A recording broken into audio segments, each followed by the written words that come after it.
Hi there, good morning everyone, and welcome to Live Now from Fox. I'm your host, Rain Augustine. Thank you all so much for joining us here on this Monday, February 27th. Let's head out to Washington, D.C. for a preview of the top stories that we plan to cover during our 7 a.m. hour.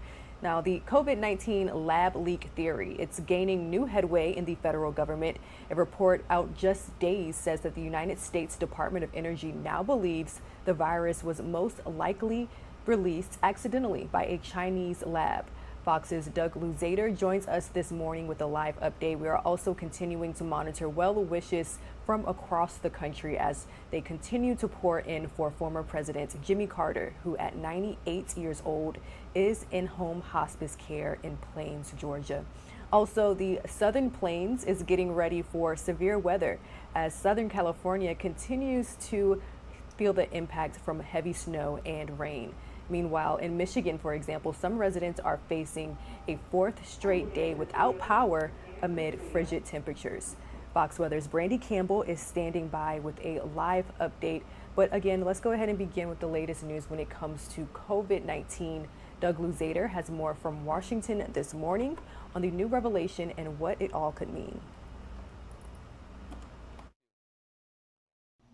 Now, this is all according to the Wall Street Journal, and the once controversial lab leak theory is now gaining wider acceptance within the federal government.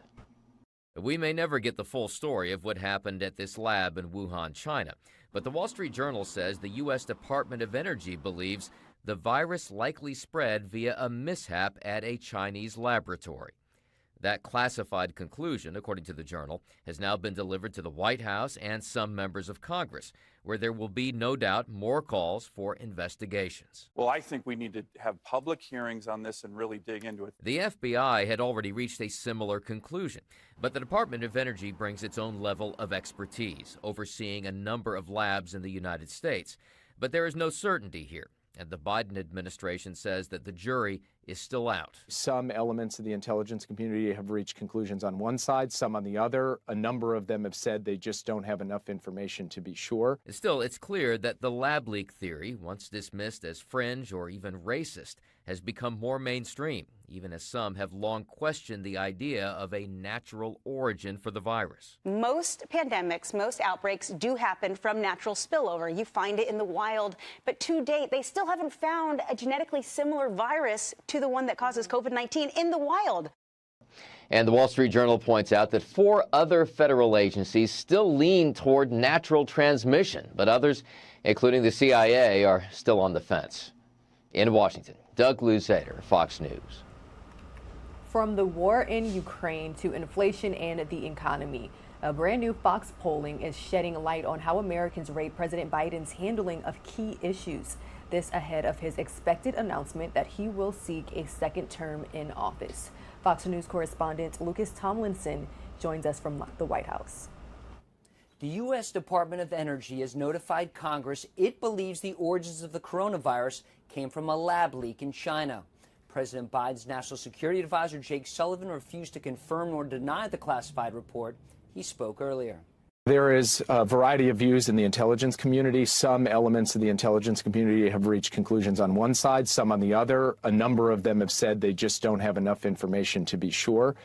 House Foreign Affairs Committee Chairman Michael McCall releasing a statement, quote, "I'm pleased the Department of Energy has finally reached the same conclusion that I had already come to. I have requested a full and thorough briefing from the administration on the report and the evidence behind it." The U.S. Department of Energy is responsible for 17 national labs, including Los Alamos, which designed the first nuclear bomb.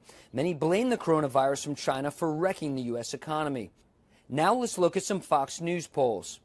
This one shows a majority of Americans, 57%, say they have less money in their pocket now compared to last year. Only 12% say they have more. And a majority of Americans also disapprove of the president's handling of other major issues: the opioid epidemic, guns, immigration, the economy, and inflation. As the White House prepares for President Biden to announce his re-election campaign, it's notable a majority of Democratic primary voters sampled, some 53%, want someone else. Only 37% want to see the oldest president in U.S. history run again. President Biden spoke about the economy and admitted inflation is still high. And I don't blame people for being down. You know, when you had a year or 2 years of the pandemic, kids out of school, the mental health problems in the country are seriously increased, especially among young people. Inflation is still higher than it should be. For more on the origins of the coronavirus, our colleague Brett Baer interviews the FBI Director Christopher Wray on Special Report Tuesday night on the Fox News channel. At the White House, Lucas Tomlinson, Fox News. Now to former President Jimmy Carter, who at 98 years old is the longest-lived American president. He's now in home hospice care, and his loved ones are ensuring that he remains happy and comfortable as the world continues to remember his dedication to faith and to his service of others. Fox News correspondent Madeline Rivera brings us more from Plains, Georgia. The nation reflects on former President Jimmy Carter's lifetime of service as family members continue their support during his time in hospice. A sense of humility, that sense of humanity. That's something that Jimmy Carter is known for. An outpouring of love and respect for former President Jimmy Carter, who at 98 is now in his second week of hospice care at his home in Plains, Georgia. Family members say he's in good spirits. He's eating and talking. He's still got some time in him. I just feel like it. During this Sunday service at Maranatha Baptist Church, where Carter regularly taught Sunday school, his niece Kim told parishioners her uncle's heart isn't heavy. One day, you know, he's going to meet Christ. And he knows it. And our hearts are heavy. But his isn't. After Carter's one term as president, he and his wife Rosalind opened the Carter Center in 1982, promoting charity work and tackling human rights and health issues around the world. Brenda Smith worked as a page in the Georgia State Capitol back when Carter was a governor. She remembers his selfless service and traveled to pay her respects at his longtime church this weekend. Just be in the same space where he taught Sunday school, where he studied about Christ, where everything was just open and available to him. I did that. According to the latest data from the CDC, roughly 1.6 million people in the U.S. receive hospice care. In Plains, Georgia, Madeline Rivera, Fox News. Now turning our attention to weather. The Golden State's historic week of winter weather leaving thousands without power. As of Sunday, over 70,000 customers are without power, according to the Power Outage U.S. map. Now, many of these outages are affecting the Los Angeles area, the storm causing flooding, strong winds, and even snowfall in some parts of Southern California. The National Weather Service issued its first blizzard warning in history for San Diego County. That was in effect until Sunday morning. Snow also blanketing wine country in Napa Friday, and the Bay Area's Mount Diablo was caped in winter white. And happening today, the Southern Plains, folks in the Southern Plains are preparing for more severe weather. It's crazy. You don't get to see this much. It's a couple times in a lifetime, so it's just really neat. It's super neat. This is the first heavy snow we've had in 26 years. A winter wonderland in parts of California after a powerful storm pounded the state with heavy snow and rain this weekend. In Napa Valley, folks were out enjoying the rare snow-capped mountains. It was a brief break as the National Weather Service warns of blizzard conditions for parts of the Sierra Nevada starting early Monday. Meanwhile, in Southern California, folks are trying to dry off after heavy rain led to flooding and power outages. Parts of the I-5 freeway in the San Fernando Valley were closed due to rising waters that flooded several cars. Rare snowfall also blanketing several low-lying areas in the region. Never heard of it up here in San Diego County. It's surprising. You don't see this often, so yeah, it's really cool. While California braces for another storm, Michigan tries to get back up and running following last week's ice storm. Michigan's biggest power company, DTE, reports there are still some 200,000 homes and businesses without power. Many of those impacted have been in the dark since Wednesday. A DTE spokesperson says damaged power lines are to blame, but they hope to be fully operational by the end of the day. It's a little frustrating because I got the kids and stuff like that, and just making sure they're safe. The coast-to-coast winter storms are expected to continue this week, with severe weather arriving to the central high plains Sunday night. Kevin Uretsky, Fox News. Taking a live now look from New York. Now, yesterday we witnessed a pretty solemn ceremony held at the 9/11 Memorial in New York City, marking 30 years since the 1993 World Trade Center bombing. 6 people lost their lives that day when a terrorist detonated a bomb inside of a van below the North Tower. The Islamic terrorists were brought to justice thanks to the dedicated work of the NYPD and the FBI. Fox News correspondent C.B. Cotton was at the ceremony, and here's a report.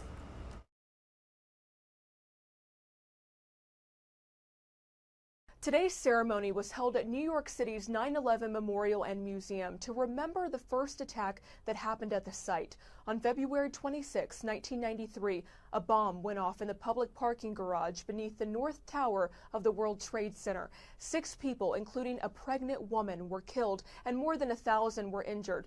We spoke to the son of William Macco, who told us he was with his father in the morning hours before the attack. He says his dad was a mechanical engineer for the World Trade Center. He took such good care of my family and I, and he worked hard to support us, and he gave us everything that he could, and I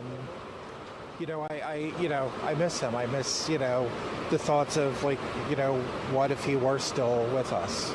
During today's ceremony, a moment of silence was observed for those who died there, followed by a reading of their names. Democratic Senate Majority Leader Chuck Schumer, New York Governor Kathy Hochul, and New York Mayor Eric Adams also spoke. In a somber moment, family members then placed roses on the memorial. In 1998, Ramzi Youssef, the man accused of being the mastermind of the attack, was found guilty and sentenced to 240 years in prison. Federal prosecutors said the bombing was carried out as a punishment to the United States. Now, God forbid this missile will hit your territory. What the NATO will do? They will have to select what to do. Should they preserve the unity in NATO and show the strength? Or no. Now, they would need to show the strengths, they would need to search for the response options, different ones. I'm not deciding that. We're not a NATO member nation. But I want my voice to be heard not by the NATO member nations, but the societies of these countries. These people, the ordinary people. Ukraine has no right to fall just for the sake of preserving or defending the European continent from the horrible war. Because I believe that Russia may proceed with its actions. Now, look at the countries where they would like to have like an influence, just like it was during the Soviet times. Where did they have their KGB? Where did they have their armed forces being deployed? Now, let's analyze where they might be happening, and you will understand that this will be a chaos. We cannot let this happen. Now let's have a question from Suspilne, please. Thank you for this possibility. Mr. President, surely you know that thousands of Ukrainian children have been abducted and deported from the occupied territory, from the destroyed cities. And this is an unprecedented situation when so many children have been abducted. And they were forcibly kept in the boarding houses, boarding facilities. So I have a very simple question. How and when we will return those children? Are we making some steps now? What can we do with the help of the international organizations and our partners? Thank you. We cannot take the children back by force because we cannot enter the territory of Russian Federation. No global institutions can do that by force either. They cannot do it either because they don't have a mandate or because Russia doesn't want to let them in.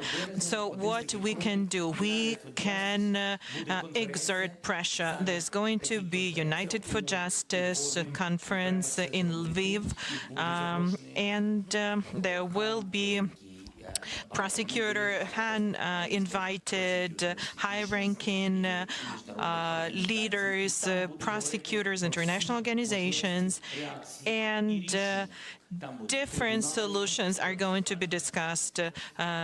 Sexual violence tribunals.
All right, and welcome back here to Live Now from Fox. The time here on the East Coast is 7:17 a.m.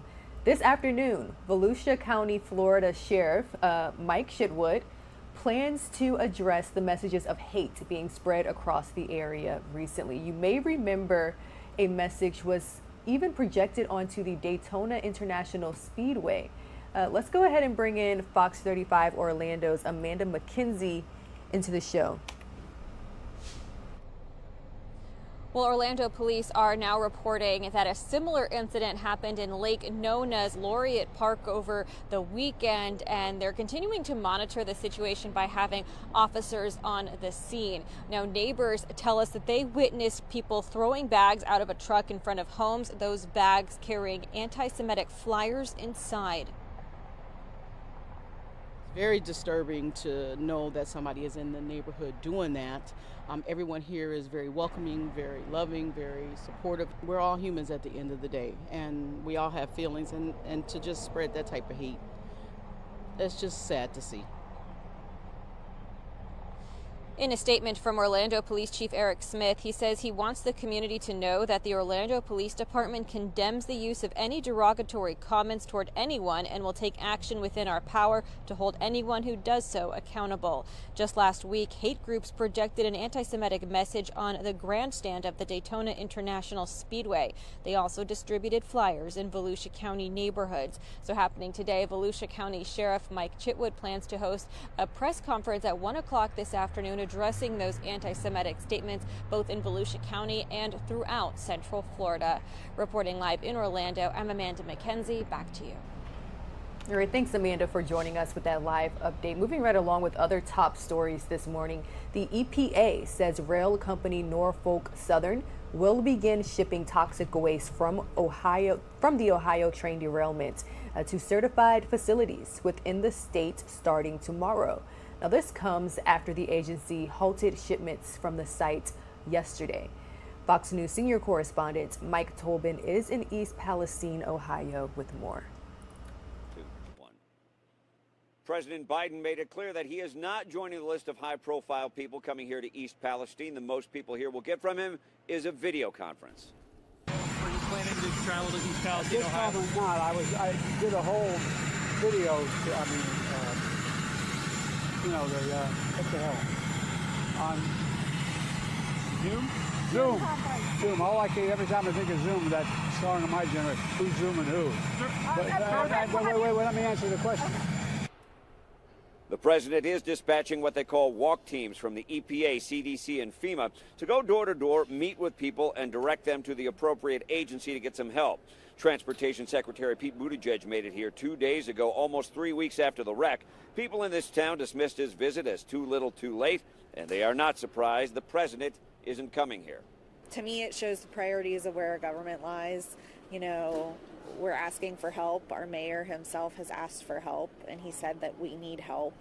So it's a little upsetting to turn almost a blind eye to our little town. It does say a strong statement on how he doesn't really want to help the country out before another, but also I can see how certain areas across the world might be more important as well. I just think he thinks he has other priorities that are more important. He's supposed to be our leader, and he's leading another country right now. Now, don't take care of them, take care of us. That's all we can ask for. Researchers from Texas A&M took the EPA's own data and concluded there are indeed elevated levels of contaminants here following the train wreck that could lead to long-term health problems. Researchers from Texas A&M took their own samples, but the data from those samples has not yet been processed. In East Palestine, Ohio, Mike Tobin, Fox News. All right, thanks, Mike, for that update. Looking live now from Washington, D.C., we're covering these top stories and more. Let's go ahead and take a quick commercial break. Live Now from Fox returns right after this.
Welcome back, everyone, to Live Now from Fox. We're continuing to bring you all top stories and breaking news from across the country and across the globe this morning. Let's dive into international news. We're learning more about the 1-year anniversary of Ukraine as the United States commits to giving $2 billion, an additional $2 billion in aid to the war-torn country.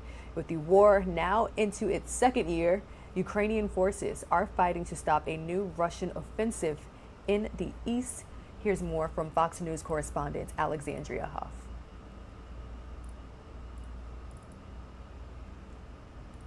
President Biden was originally scheduled to depart from Washington today for a trip to Poland. Instead, unannounced, the president left D.C. sometime over the weekend for his first visit to the battered nation. It is a high-risk show of faithfulness. The President of the United States arriving in war-torn Kyiv early this morning, even walking the city briefly as other world leaders have. Upon arrival, President Biden was greeted by Ukrainian President Volodymyr Zelenskyy and the First Lady. The two leaders then met for bilateral talks. Mr. President, I'm delighted to be able to repay your visit to our country. Remind us that freedom is priceless. It's worth fighting for as long as it takes, and that's how long we're going to be with you, Mr. President, for as long as it takes. From Ukraine, President Biden is expected to travel to Poland. The president's going to deliver a set of remarks in Warsaw, communicating how important it is for the world to stay united in supporting Ukraine now as this war sadly heads into a second year. During a security conference in Munich, Germany on Saturday, Vice President Harris accused Russia of committing crimes against humanity in Ukraine. To all those who have perpetrated these crimes and to their superiors who are complicit in these crimes, you will be held to account. While in Munich as well, Secretary of State Antony Blinken met face-to-face with China's top foreign policy official, saying afterward that Beijing may be strongly considering providing military aid to Russia. Based on information we have, that they're considering providing lethal support. And we've made very clear to them that that would cause a serious problem for us and in our relationship. President Biden's trip to Ukraine followed strengthening calls for his administration to supply Kyiv with F-16 fighter jets. In Washington, Alexandria Hoff, Fox News. All right, continuing to follow the one-year commemoration of Russia's invasion of Ukraine, the Ukrainian ambassador to the United States, as you see here, says, "We will not give up." Just on Friday, we witnessed United States leaders, nonprofit organizations, and the public rallying together to show their solidarity with Ukraine. Let's check in with LiveNOW from Fox's Andrew Kraft, who had an insightful conversation with our Fox journalist, Trey Yingst, who is based there, boots on the ground in the war-torn country. And welcome back here to LiveNOW from Fox. I'm Andrew Kraft. Thanks so much for being with us. We are, in the next couple of hours, going to be reflecting, remembering over the last year since Russia invaded the country of Ukraine, the sovereign country of Ukraine. We'll be speaking to reporters who have covered the war ever since, to economists, to former ambassadors, to national security experts about what to expect, as well as we go now into Year 2. Of course, this has so many broader impacts, not only on Europe and the world, but also here at home in the United States as well. And we thank you for joining us. To start it all off, we spoke with Fox News Foreign Affairs correspondent Trey Yingst from Kyiv about his experiences, his reflections, his memories there covering the war. Let's listen. Joining us now here on LiveNOW from Fox, from Kyiv, Ukraine, is Fox News correspondent Trey Yingst. Trey, you've been covering the war for the last year. You've been almost there in Ukraine nonstop for every twist and turn of this war. When you walk the streets of Kyiv and you talk to residents there, are they war-weary or are they more emboldened than ever to finish this, to get a victory there?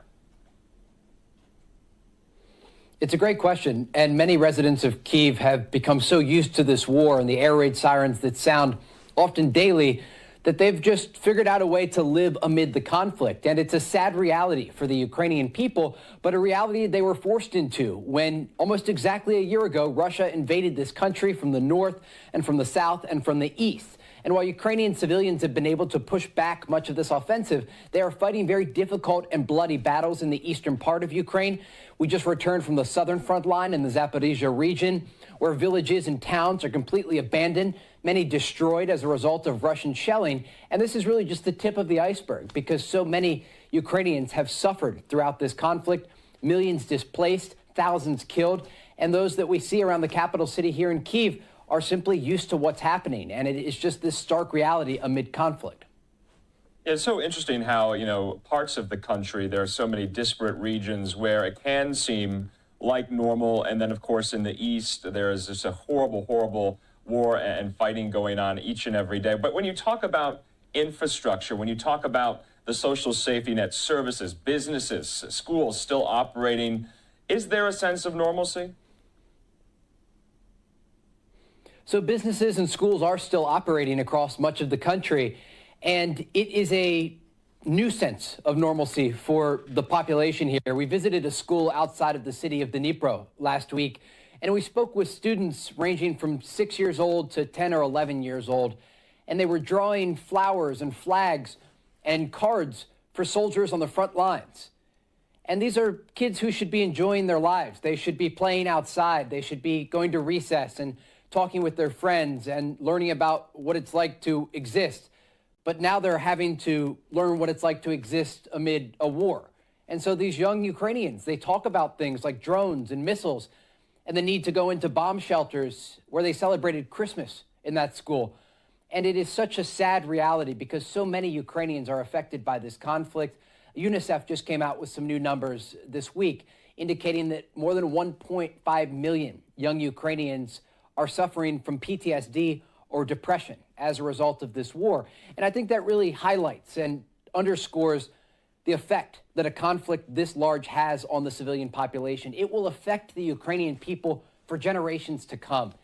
And no matter what officials here in the capital of Kyiv do, no matter how much money and support flows into this country, there are these realities that the Ukrainian people must face, and this conflict does continue amid threats of more missile fire, rocket fire, and shelling across this country. Yeah, something I've been impressed with throughout the year is the information war, the information space on the part of the Ukrainian government, on Ukrainian media outlets to get real-time information out there for the rest of the world. So I've been pretty impressed by that. Also with, obviously, Volodymyr Zelenskyy, the Ukrainian leader. You've spoken with him several times. What is your assessment of that, of him, his office, as we go into year two? Ukrainian President Volodymyr Zelenskyy understands the importance of communication, not just with an international audience, but arguably more important, a domestic audience, an audience that needs to be inspired and reminded that there is leadership and a military fighting on their behalf. Oftentimes in war, there is a sense of hopelessness. People lose any ability to look forward because they are so consumed by what's happening in front of them. They are so consumed by their lives falling apart. So even this daily address by President Zelenskyy at night, just to update the Ukrainian people on what's happening, is seen as a very positive thing here. It's also a piece of information that the world can use to be reminded about this conflict, but also to be informed about this conflict. Because as you note, there's a lot of Russian disinformation taking place. We spoke today with Ukraine's defense minister, Alexei Reznikov, and I asked him about a report this week from Russia's defense ministry that Ukraine plans to invade Transnistria, a breakaway region in neighboring Moldova. And he called it an absurd idea, part of Russia's larger disinformation campaign. And he's right.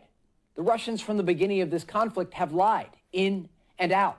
They have said they were not targeting civilian areas. Our cameras captured them targeting civilian areas. They said that the Ukrainian people were welcoming them.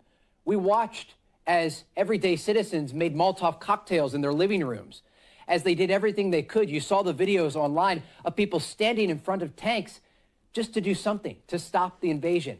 And so it's a massive problem, Russian disinformation. And while Vladimir Putin may be able to fool some of the people in his country, he cannot fool us. He cannot fool the international audience that is observing this conflict from an objective point of view. And the Ukrainian people know what's happening because they are experiencing it and they are seeing it with their own eyes.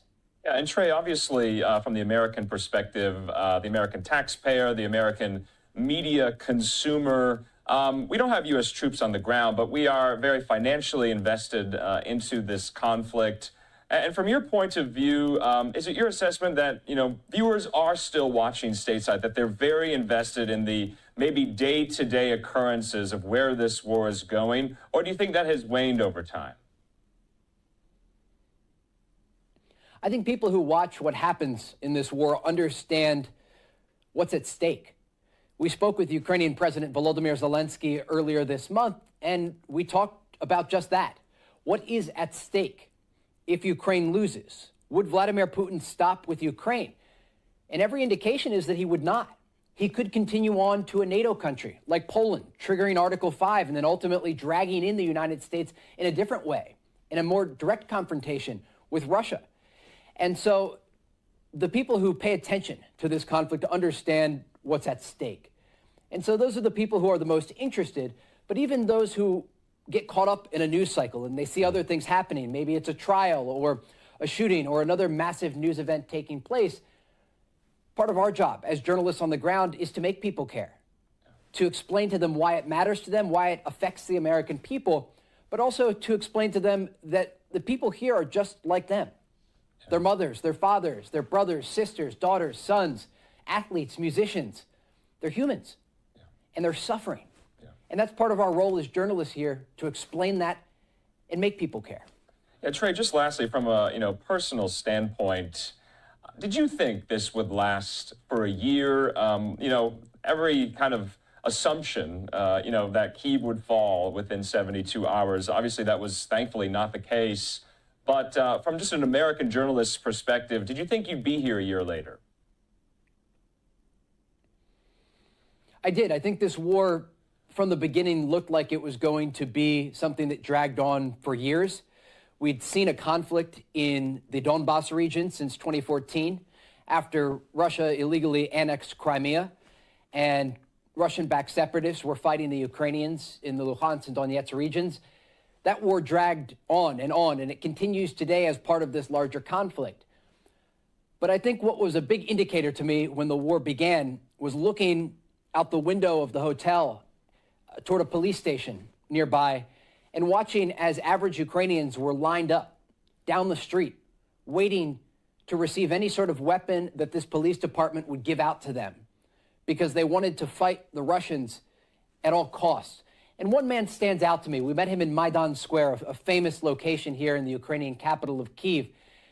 And in the early days of the conflict, he looked into my eyes and he said, "I'm not very good with a rifle. I don't know how to shoot a gun." But he said, "I'll take my kitchen knife and I'll kill those Russian pigs." Those were his words, because he was so upset and frustrated that someone disrespected the sovereignty of his homeland, of his country, of his people.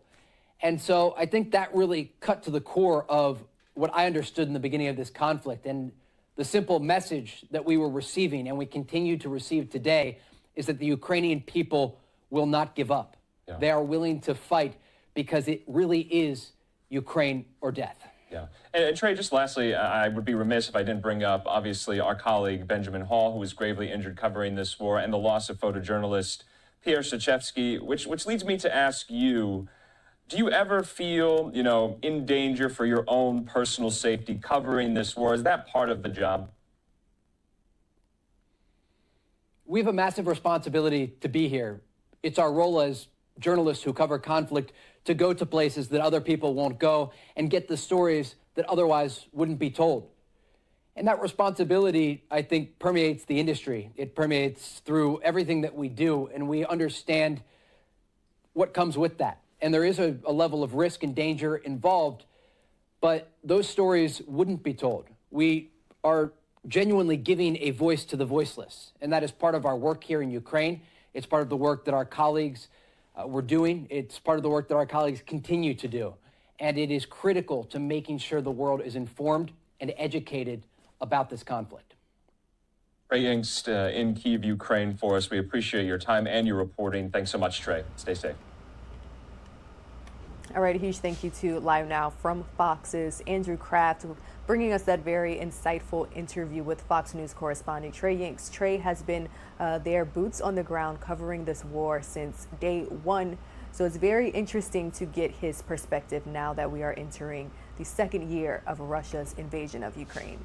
The time here on the East Coast is 7:39 a.m. We are taking a LiveNOW look from Cape Canaveral, Florida. We are witnessing another failed takeoff. SpaceX and NASA, They were scheduled to launch a rocket at around 1:30 a.m. this morning, but at the last minute, they rescheduled that launch. So we will have a live update from Cape Canaveral on this story. But first, let's go ahead and take a 2-minute commercial break.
And welcome back to Live Now from Fox as we take this look from Cape Canaveral, Florida, the site where SpaceX and NASA will launch 4 crew members from Cape Canaveral into the International Space Station. It was supposed to take place early this morning, but we've since learned that the launch has been rescheduled for Thursday. Let's check in with Fox News correspondent Phil Keaton, who is joining us with more details. The weather is absolutely glorious for a space launch. Not a cloud in the sky. It's a bluebird day, and the weather's supposed to be 95% good for launch. It's a nighttime launch, but technically it happens 1:45 a.m. Monday morning. It's going to take 3 astronauts and 1 cosmonaut up to the International Space Station. Out on Launch Pad 39A, you can see the SpaceX Falcon 9 rocket and the Dragon capsule on the top of it. The new crew will replace 4 others who've been living on board the station for about 6 months. They've been training for this for more than a year at the Johnson Space Center in Houston. They'll be doing science research as well as maintenance of the orbiting habitat. They are NASA astronaut Stephen Bowen and Warren Woody Hoberg, Russian cosmonaut Andrei Fedyaev, and the first Arab astronaut, Sultan Aniyati from the United Arab Emirates. This is the 6th time SpaceX has launched astronauts for NASA, which replaced the old space shuttles, which were retired about a decade ago. And the first-timer Aniyati is excited.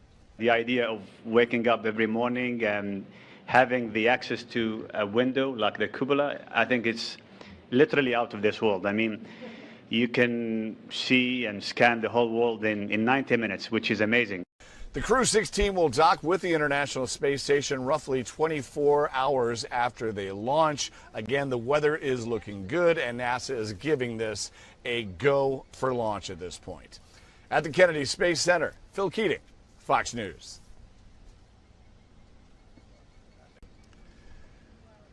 The weather is absolutely All right, moving right along with other top stories this morning, we do want to bring you all the latest when it comes to COVID-19. Now, according to a new report released by the Wall Street Journal, the Department of Energy could have concluded that COVID-19 was the result of an accidental laboratory leak.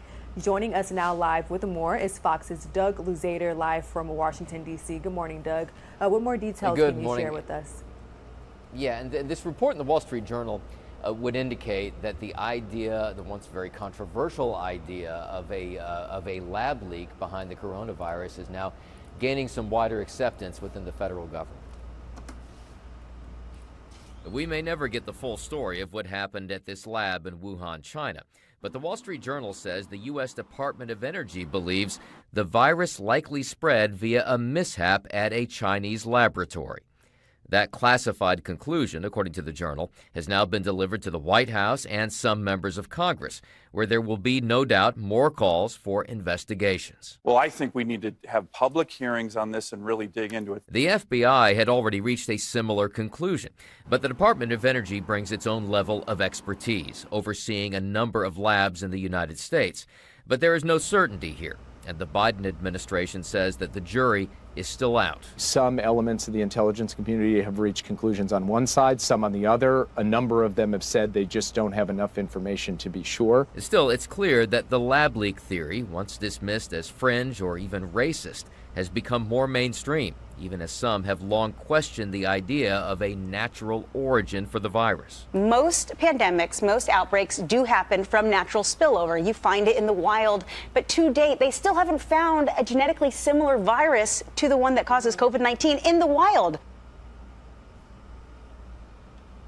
There are 4 other federal agencies that are leaning the other direction, leaning toward this idea of a naturally developed virus. There are a couple of others that are still on the fence, including the CIA.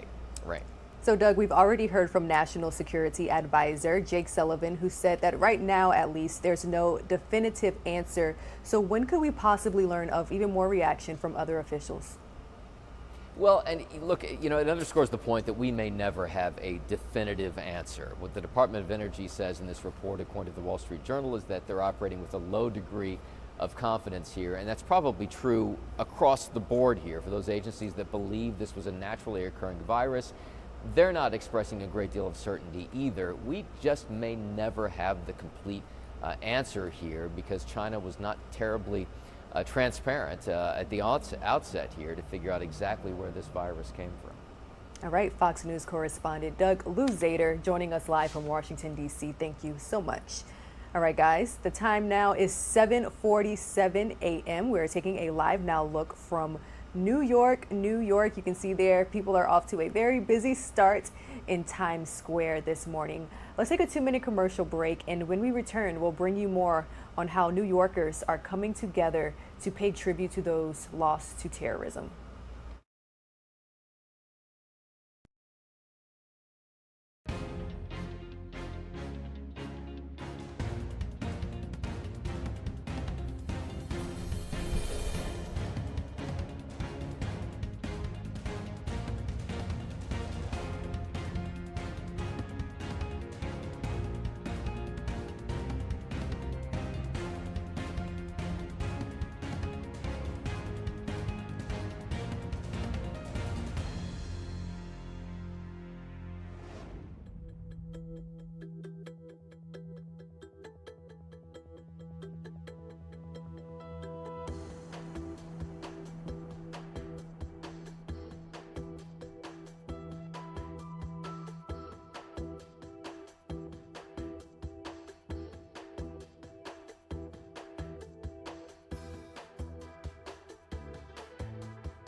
Welcome back to Live Now from Fox. Dramatic video that we're showing you from 1993. New Yorkers over the weekend came together to pay tribute to those lost to terrorism 30 years after the first World Trade Center bombing. 6 people were killed and over 1,000 were injured after terrorists detonated a truck bomb inside of a parking garage of the World Trade Center in 1993.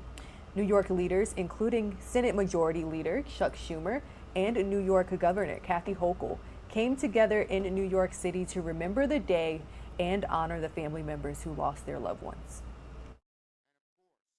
Though we didn't know it at the time, the bombing presaged a much deadlier attack 8 years later, whose date, September 11, has become shorthand for a major inflection point in American history.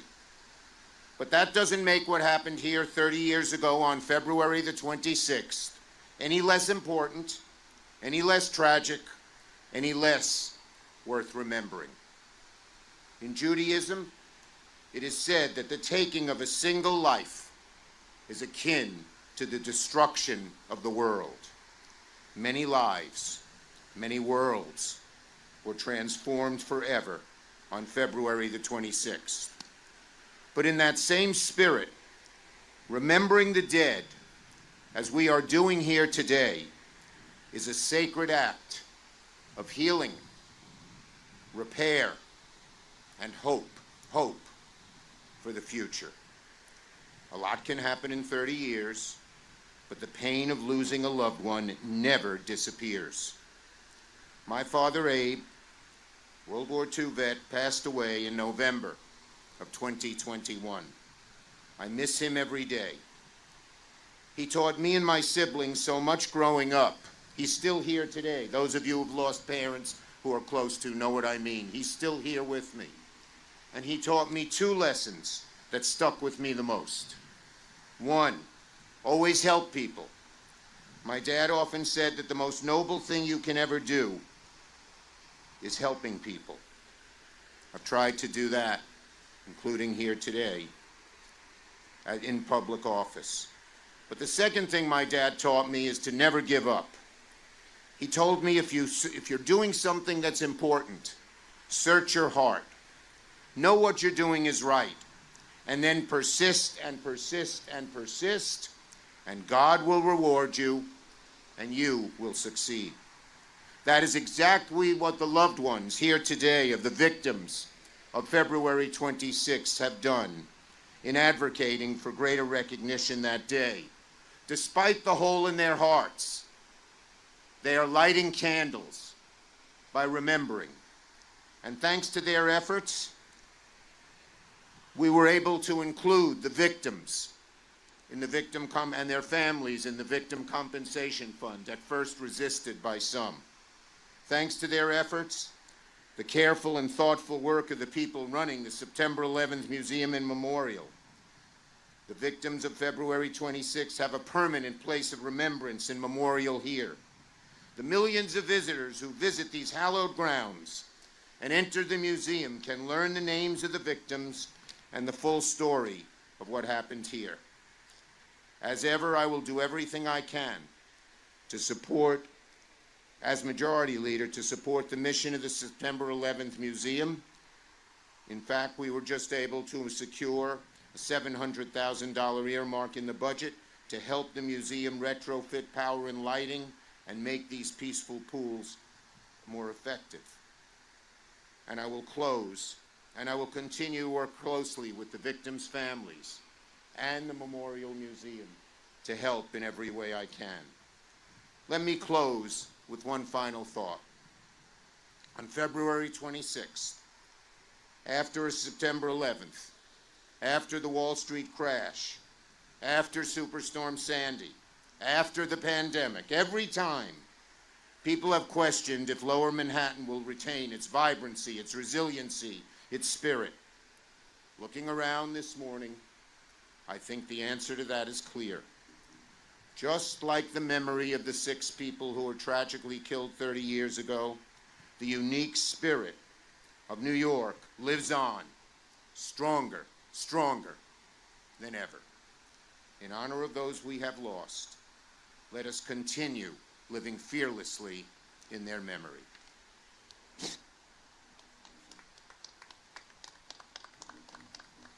Thank you, Senator Schumer. I'm also honored that we have Governor Hochul with us today.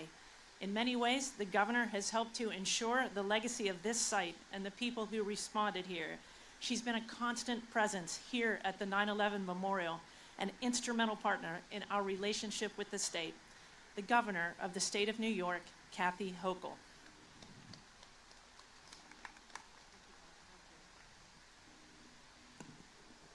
Good afternoon. Thank you, Beth, for being the keeper of the flame here. This beautiful site, a tranquil site, a site for people from around the world to come and know the stories. I thank you for your leadership and continued commitment to this hallowed ground. I also want to acknowledge, yes, our majority leader, Chuck Schumer. He's ever present. I thank him for being such a great partner of mine. And my other partner, Mayor Eric Adams, for being such an incredible leader of this city. I also want to recognize the past and present leadership of the Port Authority. It's still as if it was yesterday when you speak to them, what happened on this site. But most of all, this is about the families, the friends, how that hole in your heart can never be filled even after a generation. And what does 30 years mean? Babies born 30 years ago are now having their own babies. That's the passage of time. But I'm sure for those of you who still have that empty chair at the dinner table, that time stands still, you still have that loss. And I just want to tell you, we grieve along with you. Words that I can give will never heal the scars, the pain, but just know that the memory of your loved one will never, ever dissipate. It is something we in New York will always ensure that the memory is never lost. But 30 years ago today, more than a bomb exploded beneath this ground.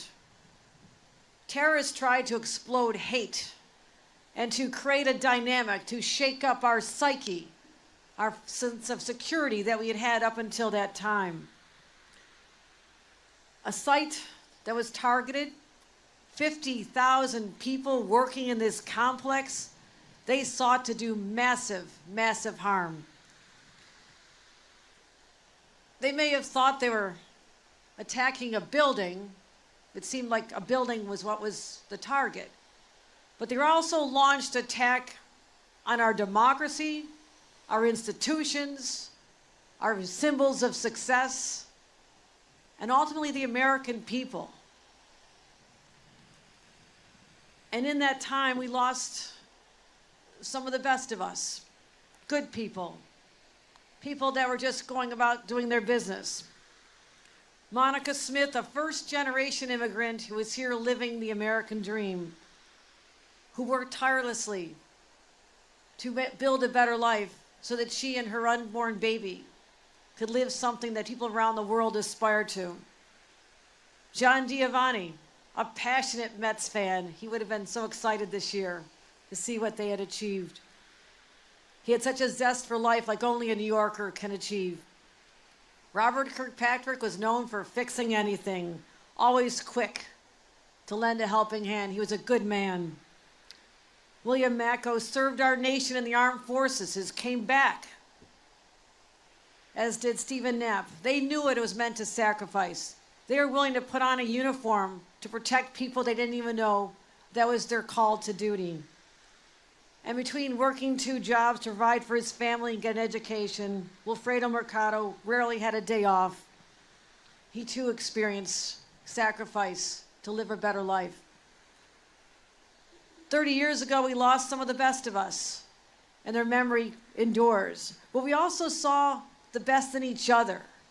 Those who came to this site, yes, our first responders are there. God bless them. They're always there to protect us and help us when times and unspeakable times occur. But at that time, it reminded us that no one asked the first responders or those who stepped up where they worshiped or what country they came from or which political party they belonged to. We, in that moment, We're united as Americans to stand in resolve against terrorism wherever it rears its ugly head, whether it be here in the homeland or abroad. And that is our commitment to the people of this state. We'll continue with that sense of resolve, that we will always stand to defend our democracy.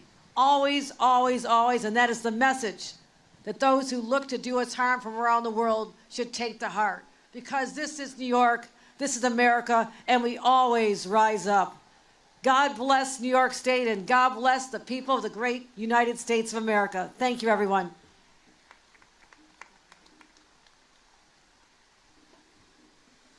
Thank you, Governor Hochul. All right, you're streaming live now from Fox. Those were a few remarks from New York Governor Kathy Hochul, as well as Senate Majority Leader Chuck Schumer. New Yorkers came together over the weekend to really pay tribute to those lost to terrorism 30 years after the first World Trade Center bombing. The time is now 8 a.m. here on the East Coast. Let's take a 2-minute commercial break. We'll have more top stories right after this.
Good morning, everyone, and welcome back to Live Now from Fox. I'm your host, Rain Augustine. Thank you all so much for joining us this morning.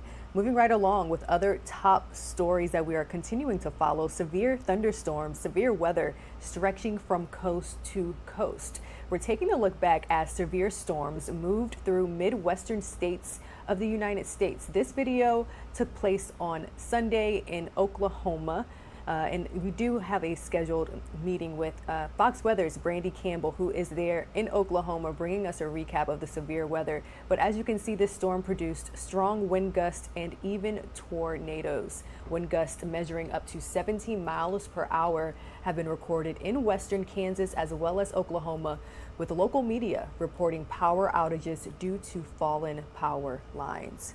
Let's go ahead and take another look at our XRAD weather forecast, because we are also closely monitoring the weather situation in California. Thousands of people are out of power following severe weather in the San Diego area. Here's more.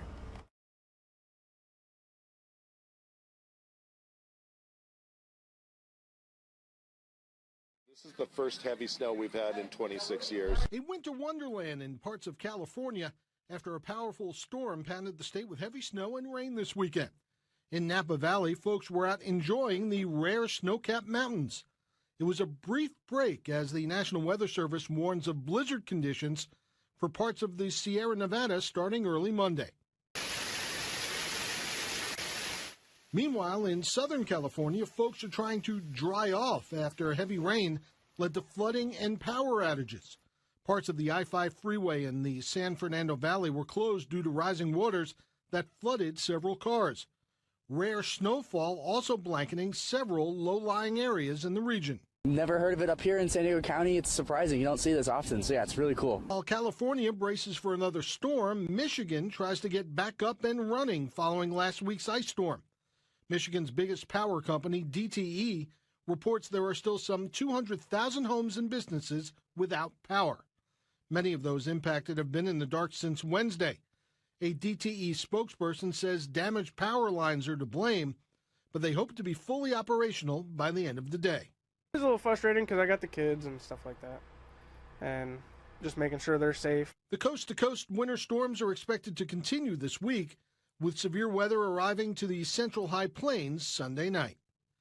Kevin Uretsky, Fox News. All right, and switching gears here, the restaurant industry took a really big hit during the pandemic, and now the recovery process might be extremely slow. Customers have returned to the COVID shutdown after the COVID shutdown, but there are still fewer restaurants now than there were 4 years ago. According to restaurant consulting company Technomic, in 2019, there were 703,000 restaurants nationwide. That number shrank to roughly 631,000 last year.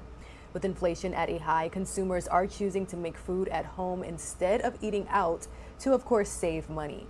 Restaurants are being hit hard with rent increases, and the prices of ingredients are continuing to climb. On top of that, they are still struggling to find workers. Here's more in this morning's Fox News Business Report.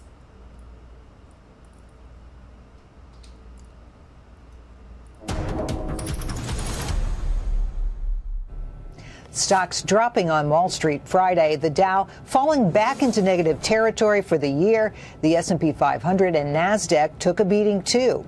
Investors were spooked mainly because a key inflation gauge watched closely by the Federal Reserve jumped more than expected. Many fear this could lead the Fed to keep raising interest rates. And it was a bad week for the markets overall, their worst of the year so far. Shoppers were shelling out more at the store as we started the new year. Consumer spending jumped 1.8% in January, more than analysts were expecting.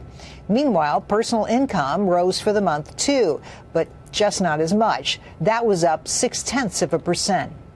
And the increased spending might be still going on. That's because the University of Michigan says its final reading of consumer sentiment for February rose to a 13-month high. Gas prices continue to drop as we head into the weekend. AAA says the national average cost for regular is now $3.38 a gallon. That's 4 cents less than last week and 7 cents cheaper than a month ago. That's business. I'm Jerry Willis. In other news, the Rust movie production company has settled a civil suit brought by New Mexico's Occupational Health and Safety Bureau regarding the 2021 fatal movie set shooting. The producers have agreed to pay a reduced fine of $100,000, down from the original $136,000 penalty. The state agency also downgraded the case from the most severe classification, willful seriousness, to serious. Now, producers of the Rust film starring Alec Baldwin announced on Friday they will pay a reduced penalty of $100,000, settling that civil investigation into the movie set shooting death of cinema photographer Mrs. Hutchinson. All right, guys, let's go ahead and take a 2-minute commercial break. We are on standby for a live conversation with our Fox 5 Atlanta team. That story coming up in just 2 minutes.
Time is now 8:10. Good morning. Welcome back to Live Now from Fox.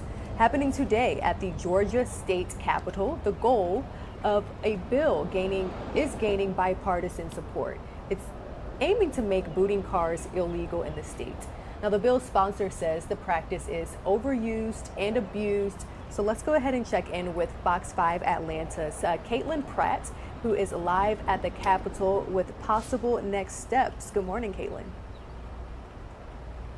Hey, Rain, good morning to you. Okay, yes, so not a done deal, but certainly getting a lot of traction. A lot of people having some conversations about this one. I mean, we've all been there, right? You walk out to your car, or maybe we haven't all been there. I'm just speaking from my own experience. You see that boot on your car wheel, oh my goodness. So one lawmaker says it's really become predatory here in Georgia, and so far receiving bipartisan support behind me here at the Capitol. Practice overused and abused, says the author of a new bill introduced in the Georgia Senate. He wants to ban car booting, calling the practice predatory. In some cases, drivers are trapped for hours at a time.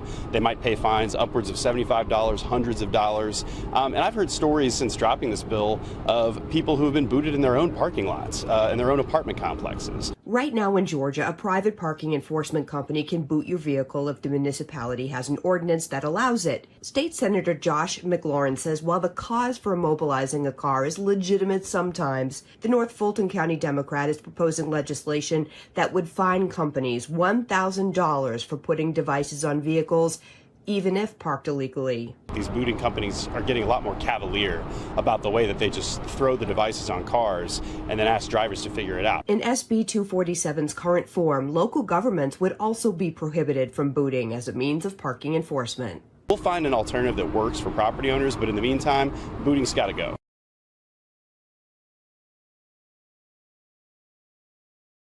Owners do to try and combat those drivers who are parking illegally, aren't doing the right thing, taking advantage? Well, this legislator says tickets. That's one option. As for those against this ban on booting, they say the second option is even more expensive for a driver, towing.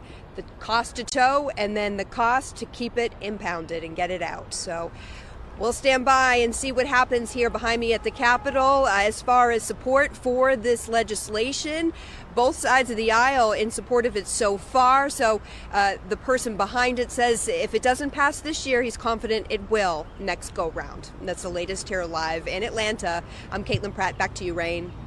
Thanks, Caitlin. All right, guys, following a bit of breaking news this morning, the Turkish city of Malatya has been hit by a magnitude 5.6 earthquake this morning, killing at least one person and injuring 69. That's according to Turkey's Disaster and Emergency Management Authority. Search and rescue missions are ongoing. The city had already been hit by quakes on February 6th. 44,000 people have died in the wake of these earlier quakes. And again, search and rescue missions are continuing. This time here, 8:14 a.m. Let's take a 2-minute commercial break. We'll be right back.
Welcome back to Live Now from Fox. The time here on the East Coast is 8:16 a.m.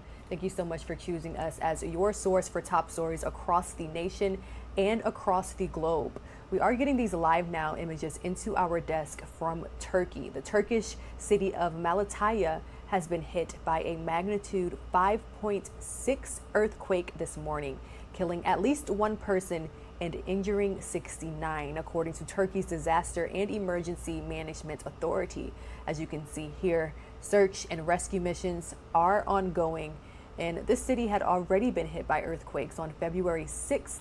Over 44,000 people have died in the wake of these earlier quakes. So of course, as we continue to monitor these Live Now images, we'll bring you up to speed on the latest developments. But this entire region really still in recovery mode from previous earthquakes. So definitely we'll be paying very close attention to this story as search and rescue missions continue. Let's go ahead and switch gears. We are following another story coming from Washington, D.C. The COVID-19 lab leak theory is gaining new headway in the federal government. A report out says that the United States Department of Energy now believes the virus was most likely released accidentally by a Chinese lab. Fox's Doug Luzader has more from Washington this morning on what the new revelation could mean. We may never get the full story of what happened at this lab in Wuhan, China, but the Wall Street Journal says the U.S. Department of Energy believes the virus likely spread via a mishap at a Chinese laboratory. That classified conclusion, according to the Journal, has now been delivered to the White House and some members of Congress, where there will be, no doubt, more calls for investigations. Well, I think we need to have public hearings on this and really dig into it. The FBI had already reached a similar conclusion, but the Department of Energy brings its own level of expertise, overseeing a number of labs in the United States. But there is no certainty here, and the Biden administration says that the jury is still out. Some elements of the intelligence community have reached conclusions on one side, some on the other. A number of them have said they just don't have enough information to be sure. Still, it's clear that the lab leak theory, once dismissed as fringe or even racist, has become more mainstream, even as some have long questioned the idea of a natural origin for the virus. Most pandemics, most outbreaks do happen from natural spillover. You find it in the wild, but to date, they still haven't found a genetically similar virus to the one that causes COVID-19 in the wild. All right, and huge thank you to Fox's Doug Luzader for joining us with that update. From the war in Ukraine to inflation and the economy, a brand new Fox poll is shedding light on how Americans are rating President Biden's handling of key issues. This ahead of his expected announcement that he will seek a second term in office. Fox News correspondent Lucas Tomlinson reports. The U.S. Department of Energy has notified Congress it believes the origins of the coronavirus came from a lab leak in China. President Biden's National Security Advisor Jake Sullivan refused to confirm nor deny the classified report. He spoke earlier. There is a variety of views in the intelligence community. Some elements of the intelligence community have reached conclusions on one side, some on the other. A number of them have said they just don't have enough information to be sure. House Foreign Affairs Committee Chairman Michael McCall releasing a statement, quote, "I'm pleased the Department of Energy has finally reached the same conclusion that I had already come to. I have requested a full and thorough briefing from the administration on the report and the evidence behind it." The U.S. Department of Energy is responsible for 17 national labs, including Los Alamos, which designed the first nuclear bomb. Many blame the coronavirus from China for wrecking the U.S. economy. Now let's look at some Fox News polls. This one shows a majority of Americans, 57%, say they have less money in their pocket now compared to last year. Only 12% say they have more. And a majority of Americans also disapprove of the president's handling of other major issues: the opioid epidemic, guns, immigration, the economy, and inflation. As the White House prepares for President Biden to announce his re-election campaign, it's notable a majority of Democratic primary voters sampled, some 53%, want someone else. Only 37% want to see the oldest president in U.S. history run again. President Biden spoke about the economy and admitted inflation is still high. And I don't blame people for being down. You know, when you had a year or 2 years of the pandemic, kids out of school. The mental health problems in the country are seriously increased, especially among young people. Inflation is still higher than it should be. For more on the origins of the coronavirus, our colleague Brett Baer interviews the FBI Director Christopher Wray on Special Report Tuesday night on the Fox News channel. At the White House, Lucas Tomlinson, Fox News. Thanks, Lucas. And now to former President Jimmy Carter, who at 98 years old is America's longest-lived former president. He's now in hospice care. His loved ones are ensuring that he remains happy and comfortable as the world continues to remember his dedication to faith and the service of others.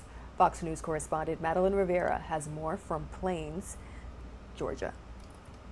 The nation reflects on former President Jimmy Carter's lifetime of service as family members continue their support during his time in hospice. A sense of humility, that sense of humanity. That's something that Jimmy Carter is known for. An outpouring of love and respect for former President Jimmy Carter, who at 98 is now in his second week of hospice care at his home in Plains, Georgia.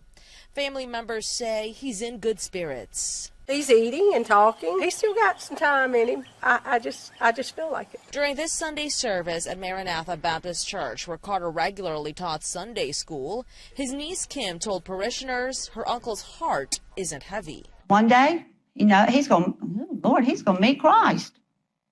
And he knows it. And our hearts are heavy. But his isn't. After Carter's one term as president, he and his wife Rosalind opened the Carter Center in 1982, promoting charity work and tackling human rights and health issues around the world. Brenda Smith worked as a page in the Georgia State Capitol back when Carter was a governor. She remembers his selfless service and traveled to pay her respects at his longtime church this weekend. Just be in the same space where he taught Sunday school, where he studied about Christ, where everything was just open and available to him. I did that. According to the latest data from the CDC, roughly 1.6 million people in the U.S. receive hospice care. In Plains, Georgia, Madeline Rivera, Fox News. Thanks, Madeline, for that update. The time now is 8:24 a.m. here on the East Coast. Let's take a 2-minute commercial break. We'll bring you all up to speed on international headlines right after this.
Welcome back to Live Now from Fox. We are continuing to reflect on 1 year of war.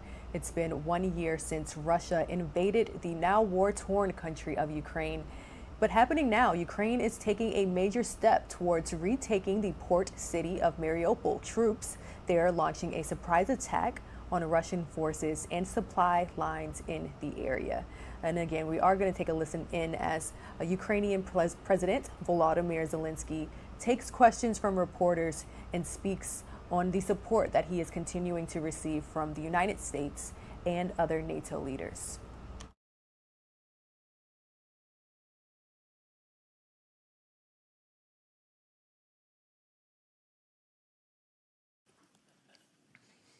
Thank you very much. Deborah Haynes from Sky News. Do you believe that Ukraine can achieve victory on the battlefield?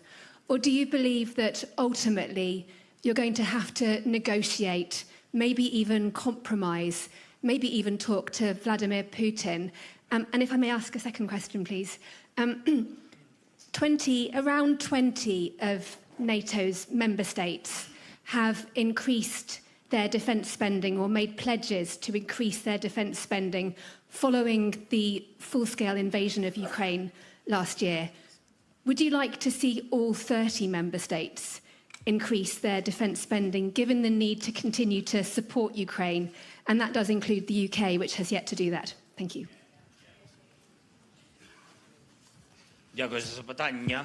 Thank you for your question. If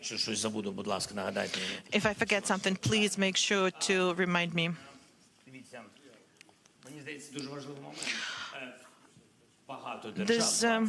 This important thing, 20 countries is a lot, but there are so many countries around the world who started to increase their defense budget. So this is a complicated matter and requires a complicated answer.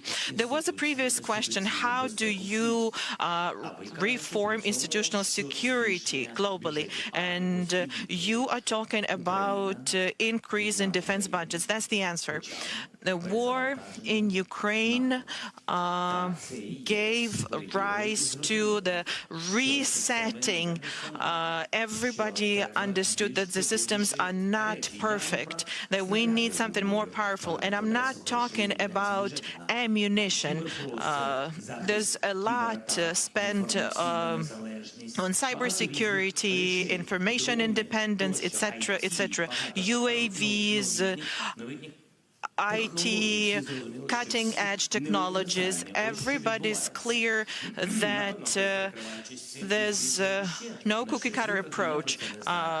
Probably other expenses are increased as well, but bottom line is that what we're seeing now is the security system being reformed, and I think this is the right step to take. And everybody saw what we could expect from the Russian Federation.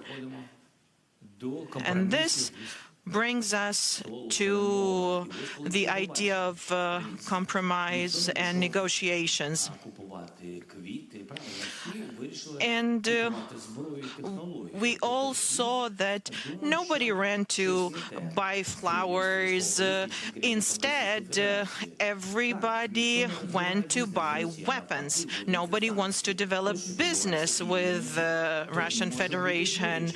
More and more sanctions appear. Sometimes sanctions hurt, but everybody's clear now that they're making you dependent on Russian gas, and if you are that dependent, then you're gonna get cold eventually, because at some point they might start thinking that they want to have their people in your country, they want a part of your territory, and then people realize that we need independence, not just on paper. We need real independence to defend our people, because this is what that one person has done with independent Ukraine, who was a neighbor and even, so to say, a friend yesterday. So this brings me back to the first part of your question.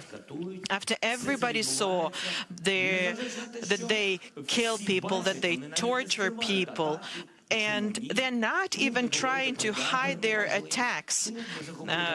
They're talking about nuclear matters.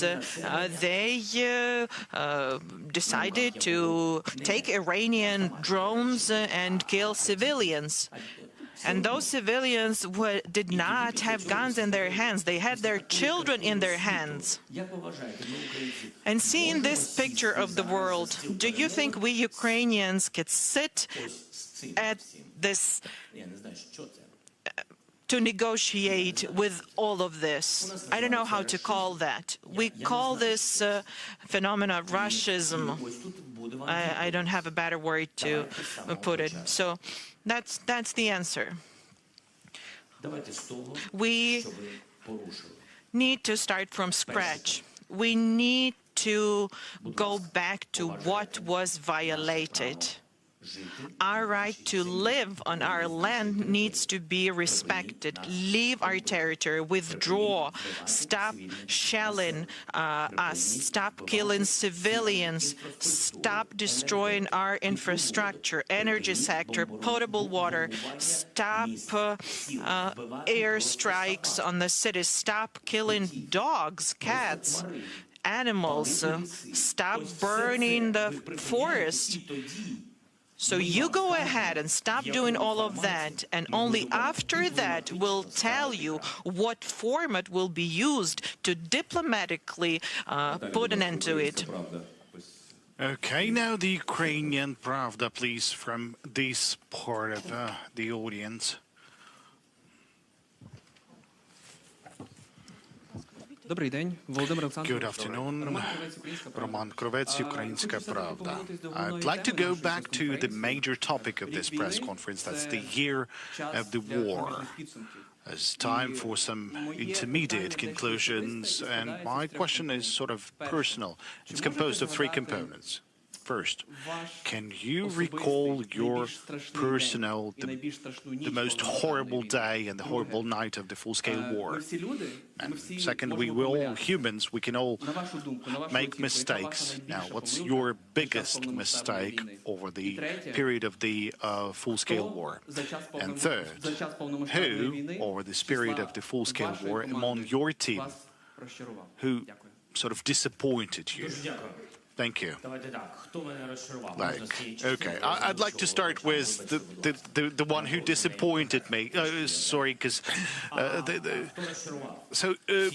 who disappointed? All those who left on the 24th of February, all those who left Kiev, all those who were leaving cities and towns, all those who were supposed to fight for the country, who had to take care of the security of this country. So all these people have disappointed me. Now, my largest mistake, I don't know. I think there was some of them, because I'm working from early morning to late night. I'm a living person, and no matter how someone might think of that, so I make choices, so I am convinced that I'm making mistakes from time to time. What's important is that for me not to have any fatal mistakes, because I'm a guarantor of the Constitution, I'm the guarantor of the national security. So what's important is that I won't make any fatal mistakes. Now, with God helps, I've haven't made any mistakes like that. Now, what was the horrible day, or the horrible night, the most horrible night? Over this year, I think Bucha. What I saw, the moment we've deoccupied Bucha, it was horrible.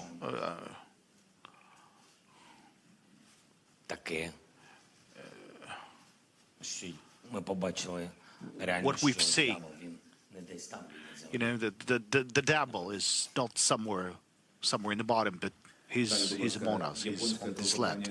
Now the Japanese company. Now I'd like to ask the colleagues to well, to pay respect to their colleagues. So just to ask one question, so please. Thank you very much, Mr. President. My name is Ada Seim. I'm from NHK Japanese TV.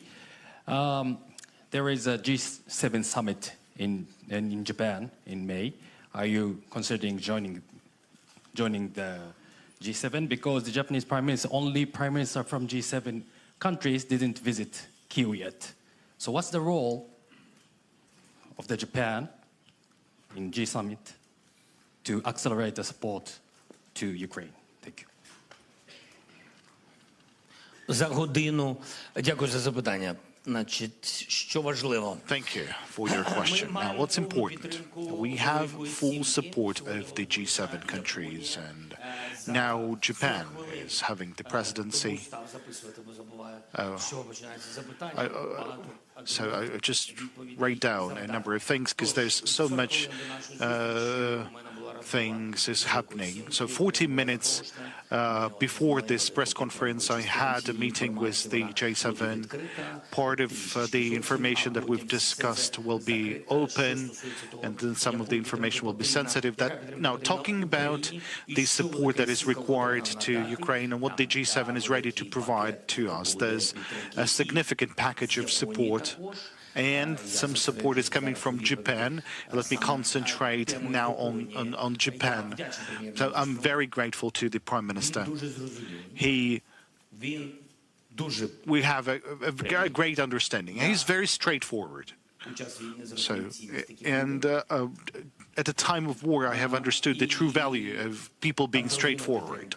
There's a clear understanding and clear support. I understand the amount of fund that the Prime Minister is going to coordinate with the Parliament. I believe that's the mechanism for your country, that they need to coordinate the support for Ukraine. I don't remember all the details, but I feel this support and those messages that I've received from the G7 countries. Now, I was invited by the Prime Minister to visit Japan.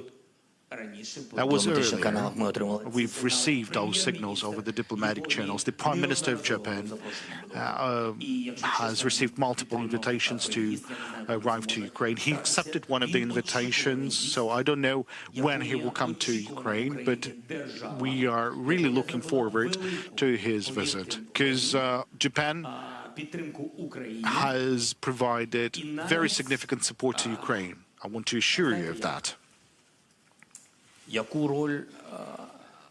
And the role of Italy that has played in the EU. And, you know, there's a parallel in Japan playing a role in G7. I think somewhere after the end of this war, we'll be able to talk about this role, because that role is very crucial, it's very positive, and I'm absolutely grateful for this. Now, the CDF, please, in that angle. Okay. Ulf Schmiese, German television.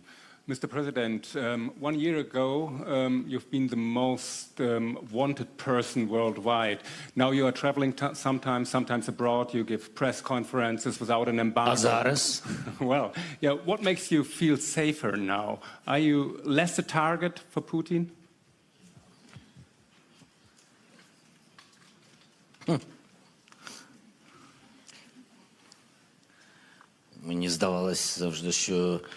I always thought that Germans have more information about Putin's thoughts than I am, but anyways. Such questions, sorry. So, anyway, so what am I doing? My task as the president, as the leader of our country,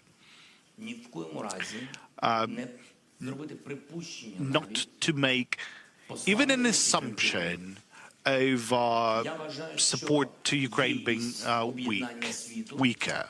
I think that the unity of the world and maintaining this unity, this is my task. Whether I'm doing that right or wrong, I'm not alone in doing that, but still, those moments, like in the beginning was a difficult moment, but we've demonstrated that we could have achievements, and I had rough dialogues with many, both official and unofficial, and it was a kind of a moment like that, and then the sun has risen in the ocean, and everyone has seen that we are strong. And it's not just a matter of we are stockpiling weapons, for example, somewhere. No. We need that to survive. We're not fighting. We are struggling for our life. And then there was a different stage. And then it was difficult. And it was fatigue. Well, the beginning of the fatigue, and it's absolutely fair for everyone.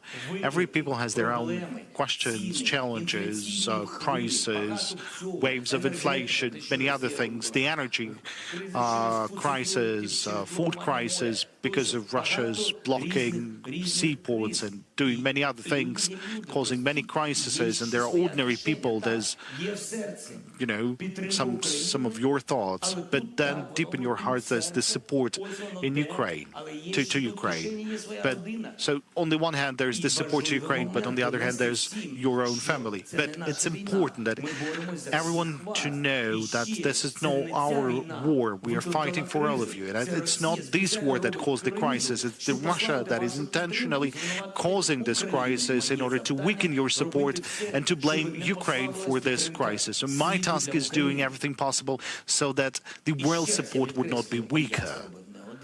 But I would like to underline that I wasn't alone in doing so. I was working together with the team, with the office of the President, with the Ministry of Foreign Affairs, with the Cabinet of Ministers, with everyone, with the Parliament, with everyone. Everyone who wanted to do that.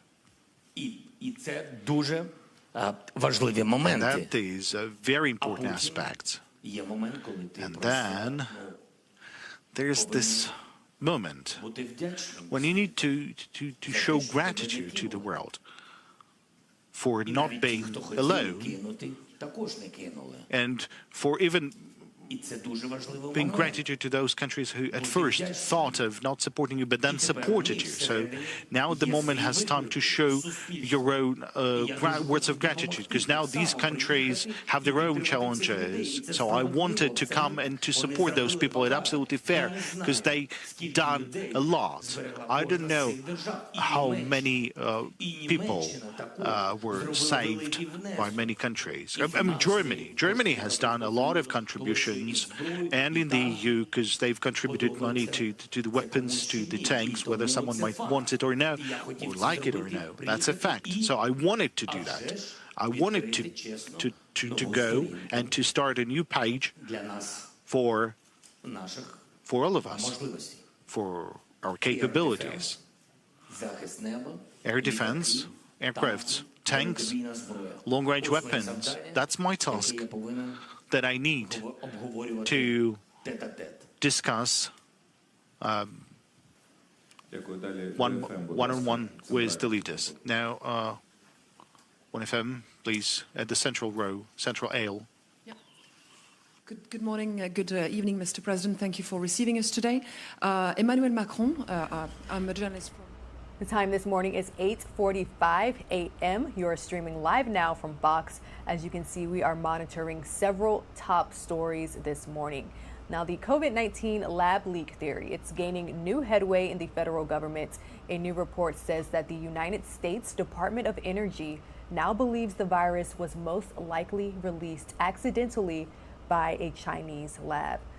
We will continue to follow that story. We're also continuing to follow the health of former President Jimmy Carter, as well wishes continue to pour in for the former president, who at 98 years old is in home hospice care in Plains, Georgia. We're also tracking your forecast. The Southern Plains is getting ready for more severe weather as Southern California gets a break from heavy snow and rain. Meanwhile, in Michigan, some residents face a fourth straight day without power amid frigid temperatures following last week's ice storm. So a lot going on the forecast front. We'll check in with Fox Weather's Brandy Campbell, who is standing by with a live report from Oklahoma. Also on your screen, we are monitoring several international headlines. You can see Ukrainian President Volodymyr Zelenskyy. He is taking questions from reporters as the world marks 1 year since Russia's invasion. Also on your screen are live images from Turkey. The Turkish city of Malatya was hit earlier this morning by a magnitude 5.6 earthquake, killing at least 1 person and injuring 69. So you can see here, search and rescue missions are ongoing. And this city has already been hit by quakes. On February 4th, 44,000 people died in the wake of earlier earthquakes. So several stories going on that we're bringing you here at Live Now from Fox from across the country and from across the globe. Let's take a 2-minute commercial break. We'll be right back.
Welcome back to Live Now from Fox, monitoring several top stories here, but let's go ahead and revisit the long-awaited SpaceX launch, which has been rescheduled for Thursday. So skies surrounding Cape Canaveral, Florida did not light up early this morning after NASA scrubbed its launch of the Crew 6 astronaut mission to the International Space Station.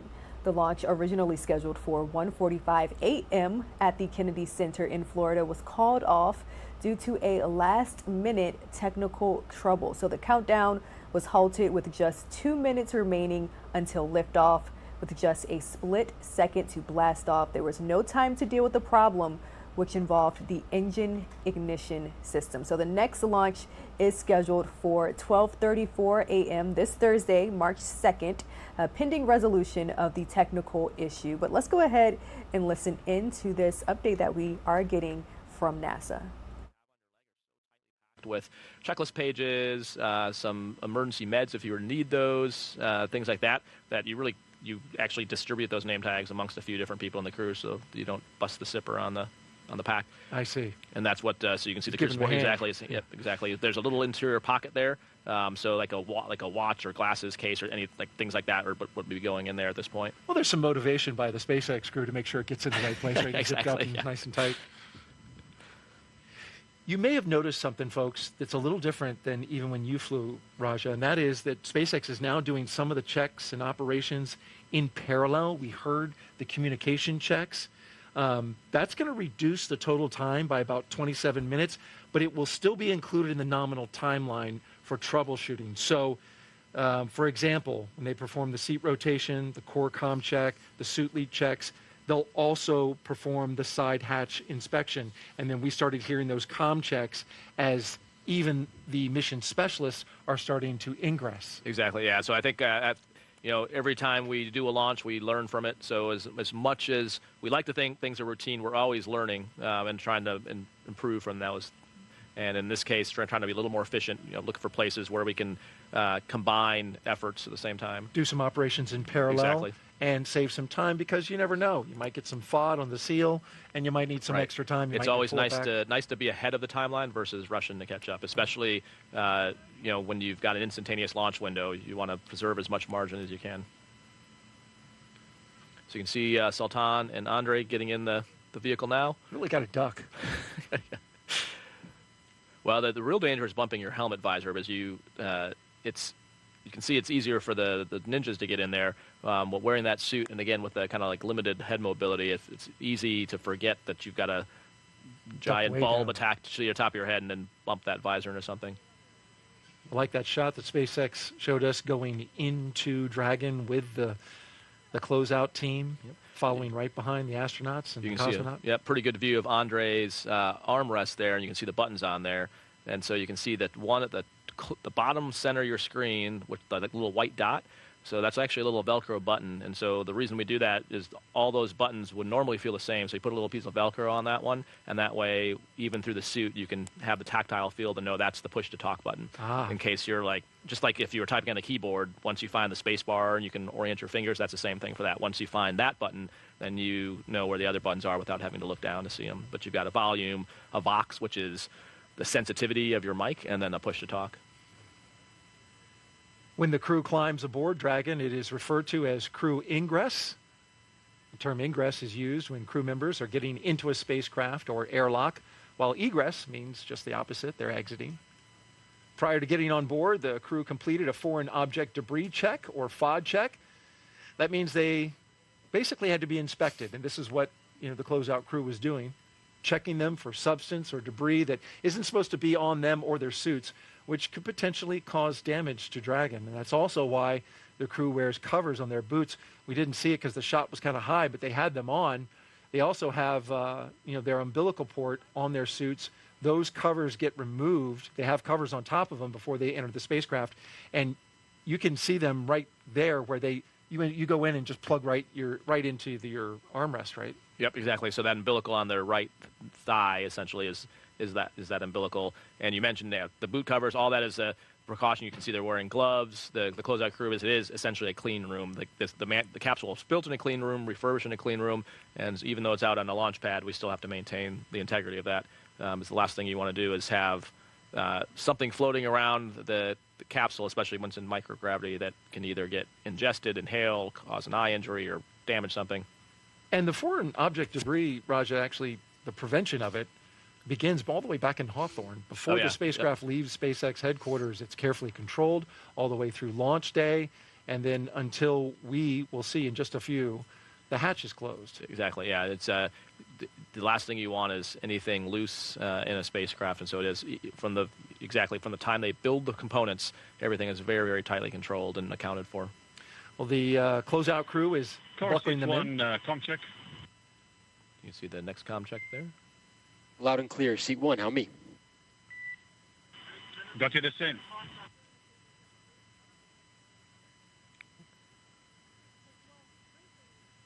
The suit techs are there inside the spacecraft with the astronauts just in case they need a hand, and that's exactly what we see happening right now.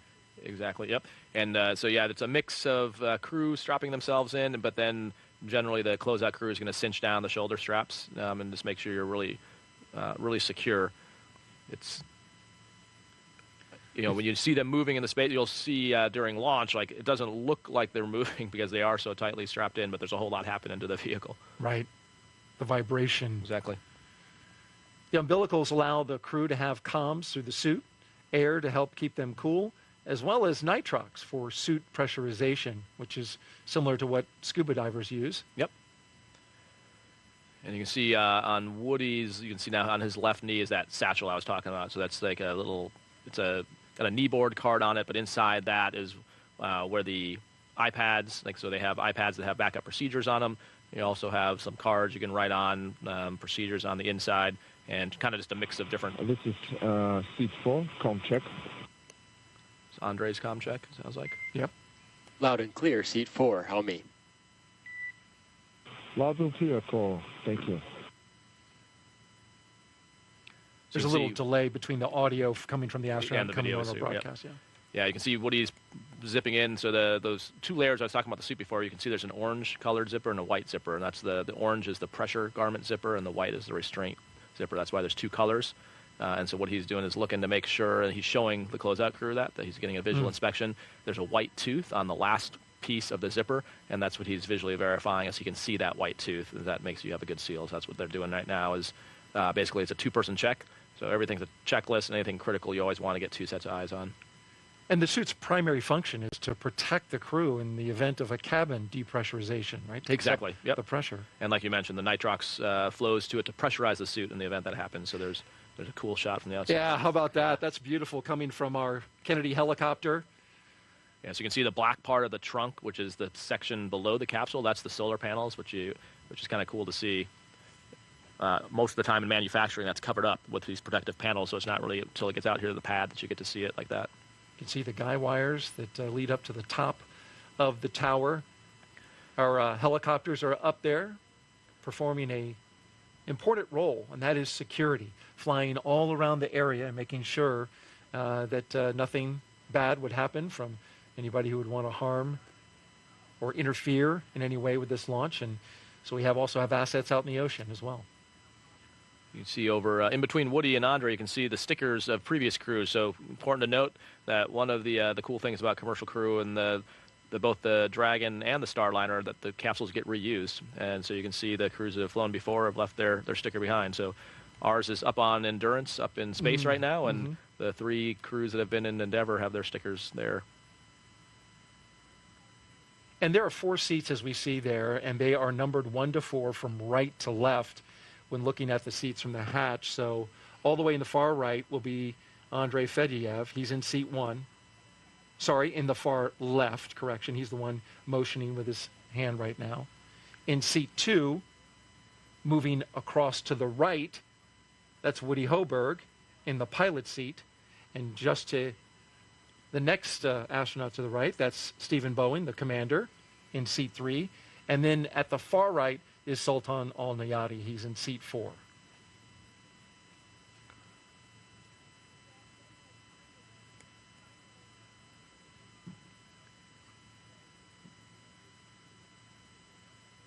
All right, kind of giving some last-minute handshakes here. Closeout crew doing some fist bumps. At some point, they'll probably get a photo, is my guess.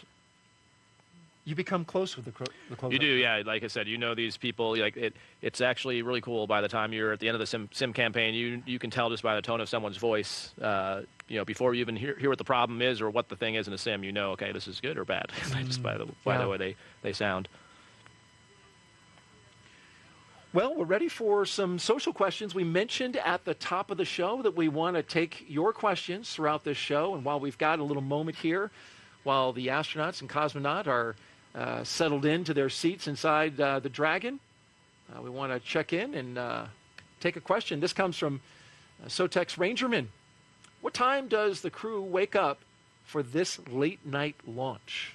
So actually, to them, it seems like the day, even though it's dark out, because we do a thing called sleep shifting.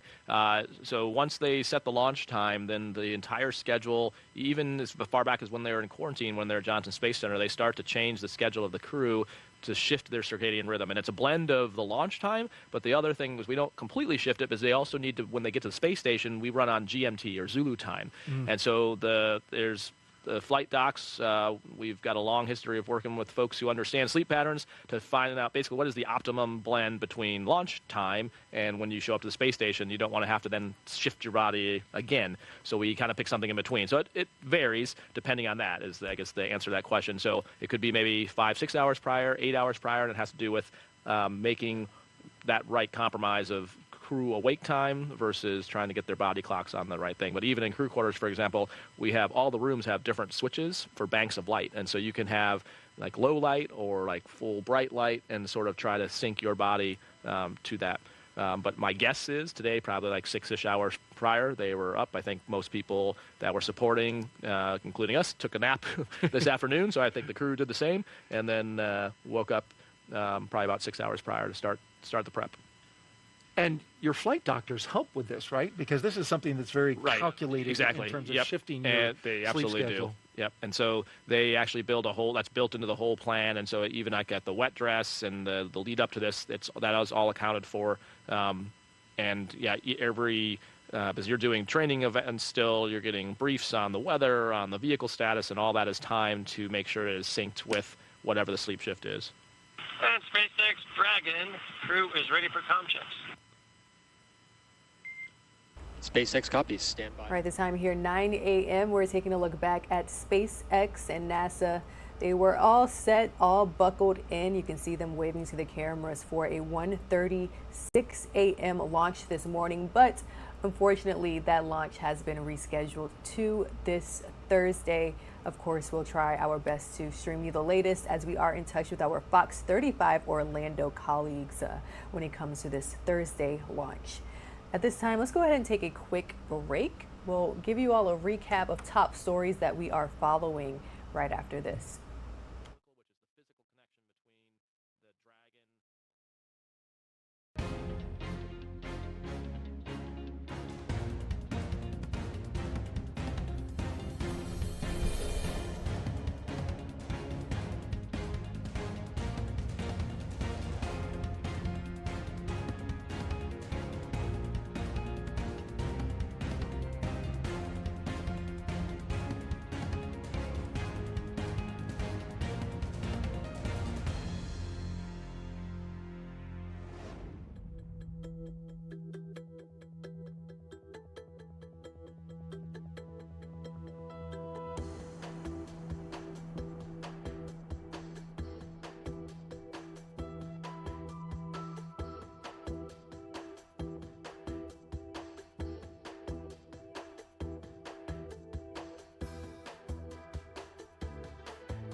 Welcome back to Live Now from Fox. We are looking live from Turkey.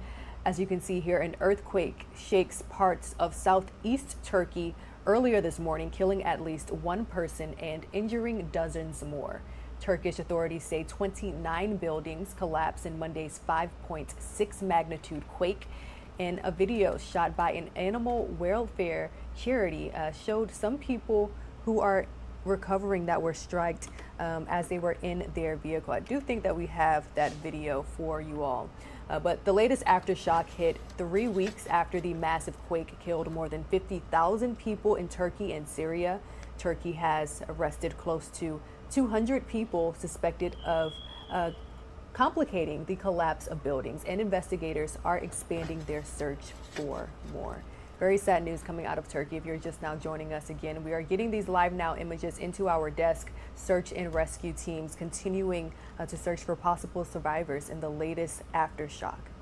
Switching gears now, we do want to bring you all the latest news coming from Washington, D.C. A previous theory about the origins of COVID-19 is gaining new headway. Let's check in with Fox's Doug Luzader for more. We may never get the full story of what happened at this lab in Wuhan, China, but the Wall Street Journal says the U.S. Department of Energy believes the virus likely spread via a mishap at a Chinese laboratory. That classified conclusion, according to the Journal, has now been delivered to the White House and some members of Congress, where there will be, no doubt, more calls for investigations. Well, I think we need to have public hearings on this and really dig into it. The FBI had already reached a similar conclusion, but the Department of Energy brings its own level of expertise, overseeing a number of labs in the United States. But there is no certainty here. And the Biden administration says that the jury is still out. Some elements of the intelligence community have reached conclusions on one side, some on the other. A number of them have said they just don't have enough information to be sure. Still, it's clear that the lab leak theory, once dismissed as fringe or even racist, has become more mainstream, even as some have long questioned the idea of a natural origin for the virus. Most pandemics, most outbreaks do happen from natural spillover. You find it in the wild, but to date, they still haven't found a genetically similar virus to the one that causes COVID-19 in the wild. And taking a Live Now look from Washington, D.C., we're getting new polls into our Live Now from Fox desk on President Biden's performance when it comes to key issues. Let's check in with Fox News correspondent Lucas Tomlinson for more. The Department of Energy has notified Congress it believes the origins of the coronavirus came from a lab leak in China. President Biden's National Security Advisor Jake Sullivan refused to confirm nor deny the classified report. He spoke earlier. There is a variety of views in the intelligence community. Some elements of the intelligence community have reached conclusions on one side, some on the other. A number of them have said they just don't have enough information to be sure. House Foreign Affairs Committee Chairman Michael McCaul releasing a statement, quote, "I'm pleased the Department of Energy has finally reached the same conclusion that I had already come to. I have requested a full and thorough briefing from the administration on the report and the evidence behind it." The U.S. Department of Energy is responsible for 17 national labs, including Los Alamos, which designed the first nuclear bomb. Many blame the coronavirus from China for wrecking the U.S. economy. Now let's look at some Fox News polls. This one shows a majority of Americans, 57%, say they have less money in their pocket now compared to last year. Only 12% say they have more. And a majority of Americans also disapprove of the president's handling of other major issues: the opioid epidemic, guns, immigration, the economy, and inflation. As the White House prepares for President Biden to announce his re-election campaign, it's notable a majority of Democratic primary voters sampled, some 53%, want someone else. Only 37% want to see the oldest president in U.S. history run again. President Biden spoke about the economy and admitted inflation is still high. And I don't blame people for being down. You know, when you had a year or 2 years of the pandemic, kids out of school, the mental health problems in the country are seriously increased, especially among young people. Inflation is still higher than it should be. For more on the origins of the coronavirus, our colleague Brett Baer interviews the FBI Director Christopher Wray on Special Report Tuesday night on the Fox News Channel. At the White House, Lucas Tomlinson, Fox News. Now to former President Jimmy Carter, who at 98 years old is the longest-lived former president. He's now in hospice care, and his loved ones are ensuring that he remains happy and comfortable as the world remembers his dedication to faith and to the service of others. Fox News correspondent Madeline Rivera reports from Plains, Georgia. The nation reflects on former President Jimmy Carter's lifetime of service as family members continue their support during his time in hospice. A sense of humility, that sense of humanity. That's something that Jimmy Carter is known for. An outpouring of love and respect for former President Jimmy Carter, who at 98 is now in his second week of hospice care at his home in Plains, Georgia. Family members say he's in good spirits. He's eating and talking. He's still got some time in him. I just feel like it. During this Sunday service at Maranatha Baptist Church, where Carter regularly taught Sunday school, his niece Kim told parishioners her uncle's heart isn't heavy. One day, you know, he's going to meet Christ. And he knows it. And our hearts are heavy. But his isn't. After Carter's one term as president, he and his wife Rosalind opened the Carter Center in 1982, promoting charity work and tackling human rights and health issues around the world. Brenda Smith worked as a page in the Georgia state capitol back when Carter was a governor. She remembers his selfless service and traveled to pay her respects at his longtime church this weekend. Just be in the same space where he taught Sunday school, where he studied about Christ, where everything was just open and available to him. I did that. According to the latest data from the CDC, roughly 1.6 million people in the U.S. receive hospice care. In Plains, Georgia, Martha Rivera, Fox News. Former President Carter's niece, Leanne Smith, recently caught up with Fox Digital. She says that he had a good day on Sunday. He asked her to bring over some soup for dinner, so he was up eating and talking to the family. Carter, who is 98 years old, was the 39th president of the United States. Earlier this month, he decided to spend his remaining time at home receiving hospice care. He was diagnosed with cancer in early 2015 after undergoing liver surgery, and his cancer would later spread to other parts of the body. So again, former President Jimmy Carter, at 98 years old, is continuing to receive home hospice care in his hometown of Plains, Georgia. This is definitely something we'll stay on top of here at Live Now from Fox. The time is now 9:12 a.m. Let's take a 2-minute commercial break. We'll be right back.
Welcome back here to Live Now from Fox. The EPA says rail company Norfolk Southern will begin shipping toxic waste from Ohio to certified facilities within the state starting today. This comes after the agency halted shipments from the site over the weekend. Fox News senior correspondent Mike Tobin is in East Palestine, Ohio, with more. President Biden made it clear that he is not joining the list of high-profile people coming here to East Palestine. The most people here will get from him is a video conference. Are you planning to travel to East Palestine, Ohio? Probably not. I did a whole video. What the hell? On Zoom. All I can, every time I think of Zoom, that song of my generation, who's zooming who? Wait, let me answer the question. The president is dispatching what they call walk teams from the EPA, CDC, and FEMA to go door to door, meet with people, and direct them to the appropriate agency to get some help. Transportation Secretary Pete Buttigieg made it here 2 days ago, almost 3 weeks after the wreck. People in this town dismissed his visit as too little too late, and they are not surprised the president isn't coming here. To me, it shows the priorities of where our government lies. You know, we're asking for help. Our mayor himself has asked for help, and he said that we need help. So it's a little upsetting to turn almost a blind eye to our little town. It does say a strong statement on how he doesn't really want to help the country out before another, but also I can see how certain areas across the world might be more important as well. I just think he thinks he has other priorities that are more important. He's supposed to be our leader, and he's leading another country right now. Don't take care of them, take care of us. That's all we can ask for. Researchers from Texas A&M took the EPA's own data and concluded there are indeed elevated levels of contaminants here following the train wreck that could lead to long-term health problems. Researchers from Texas A&M took their own samples, but the data from those samples has not yet been processed. In East Palestine, Ohio, Mike Tobin, Fox News. Taking a live now look from our XRAD weather forecast as the nation continues to get hit with coast-to-coast storms that's impacting millions of Americans. Winter is keeping its grip on the West Coast, for example, with heavy snow and blizzard conditions in some areas. Here's more. It's a couple times in a lifetime, so it's just really neat. It's super neat. This is the first heavy snow we've had in 26 years. A winter wonderland in parts of California after a powerful storm pounded the state with heavy snow and rain this weekend. In Napa Valley, folks were out enjoying the rare snow-capped mountains. It was a brief break as the National Weather Service warns of blizzard conditions for parts of the Sierra Nevada starting early Monday. Meanwhile, in Southern California, folks are trying to dry off after heavy rain led to flooding and power outages. Parts of the I-5 freeway in the San Fernando Valley were closed due to rising waters that flooded several cars. Rare snowfall also blanketing several low-lying areas in the region. Never heard of it up here in San Diego County. It's surprising. You don't see this often, so yeah, it's really cool. While California braces for another storm, Michigan tries to get back up and running following last week's ice storm.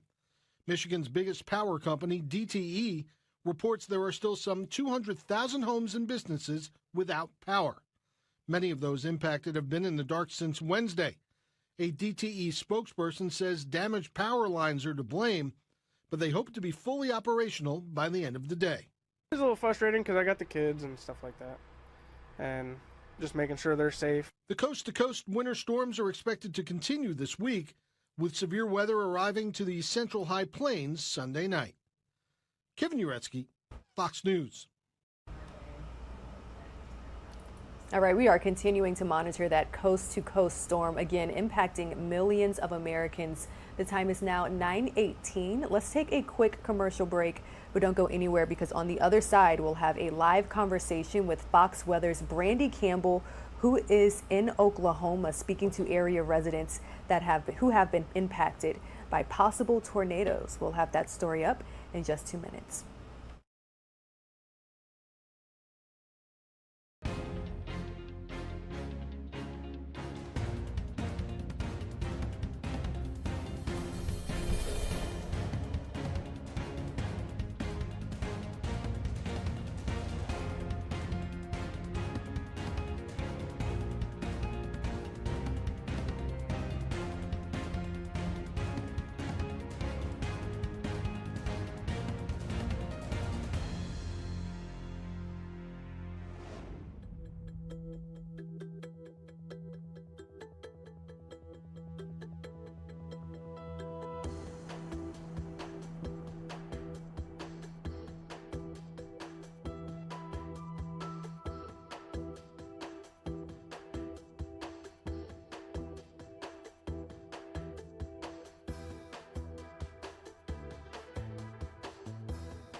Welcome back here to Live Now from Fox. Tornado sirens were heard in the Oklahoma City area last night and this morning as residents in the city of Norman are picking up the pieces. And that's exactly where we will find Fox Weather's Brandy Campbell. Brandy, what exactly do we know about this storm? Is it a tornado or was it just a strong thunderstorm? I know we're still investigating. Yeah, Rain, right now there are 7 reports of tornadoes that have not been confirmed yet by the National Weather Service, but so far they're saying that 1 tornado did pass through this town of Norman. And so this is a neighborhood that's seen a lot of impacts from that potential tornado or unconfirmed tornado so far. You can see there's 3 homes right here that's seen a lot of damage. This is most likely a garage right here. You can see the punching bag right there, windows busted out, the roof you can see partially ripped off. Same thing for the neighboring home. Roof partially gone, actually, for this one. Shingles gone. And it's almost like a muck was just splattered everywhere. I mean, you can see some of it on this car right there. It's on, the pavement, on the grass. It's everywhere. Now, if we look further down here, they've actually already started work. There's a red vehicle that is actually flipped over on top of another car, leaning onto this home. There were some cars in the street that almost looked like there was an accident. We don't know what happened, but they've already started clearing the cars that were blocking this road. And then I want to show you a little further down into the neighborhood or down this road. You can see just a lot of debris everywhere. If we look down, you can see there are some residents outside already. It looks as though this might have been trash day because there's a lot of trash cans, the blue ones everywhere. There's actually one lofted into a tree. That's the second trash can I've seen in a tree so far. But really right now it's early. The sun just came up, within the past hour. A lot of residents starting to come outside and check things out for themselves now that they can see it. They're just walking around. It's curiosity. You want to see how your neighbors are doing at this point. And so far, everyone that I've spoken to so far says they're okay. Just thankfully that they're doing okay so far, but lots to clean up here. Rain? Definitely extensive damage there. All right, Fox Weather's Brandy Campbell, thank you so much for joining us with that live update. Of course. All right, guys, you're streaming live now from Fox, and taking place at 9:30 a.m. The Murdoch trial continues. Last week, we witnessed intense and repeated confrontations between a prosecutor and a lawyer turned defendant. And today, testimony will continue. The once prominent attorney and the man trying to put him away sparred often during the cross-examination. And of course, we'll bring you all inside of that courtroom, live, raw, and unfiltered today. Now, in case you missed Friday's testimony, let's check in with our Fox News correspondents for a recap. I did not and would not hurt my wife and my child. So I know for a fact that I never, ever, ever created an alibi. Alec Murdoch insists he did not kill his wife Maggie and their son Paul, but he says paranoid thoughts from opioid abuse caused him to lie to police regarding his whereabouts the night of the crime. Other than lying to them about going to the kennel, I was cooperative in every aspect of this investigation. Very cooperative, except for maybe the most important fact of all, that you were at the murder scene with the victims just minutes before they died. Hey, he's got a bird in his mouth. The 3 voices in the background of this video place Murdoch with his wife and son at the family kennel just minutes before they were killed. Were the dogs acting like there was somebody around that they didn't know? Yeah, like dogs do. No, they weren't. There was nobody around that the dogs didn't know. But the defendant pushed back when prosecutors tried to identify an aha moment in his crime scene interview with police. I knew she'd gone to the kennel. I was at the house. I don't believe that was lying at that point. Okay, tell me why not. Because Maggie had gone to the kennels and I was at the house. Murdoch says he continues to believe the shootings are related to Paul's 2019 boat accident that killed Mallory Beach and injured others on board. At the time of his death, Paul faced charges of boating under the influence and had received what his father described as vile threats on social media. The person or people who did what I saw on June the 7th, they hated Paul Murdoch and they had anger in their heart. The defense plans to call 4 more witnesses before arresting Monday afternoon. Closing arguments could take place on Wednesday. In Atlanta, Jonathan Seri, Fox News. Again, Murdoch's defense team is expected to wrap up their case this week. The time here, 9:26.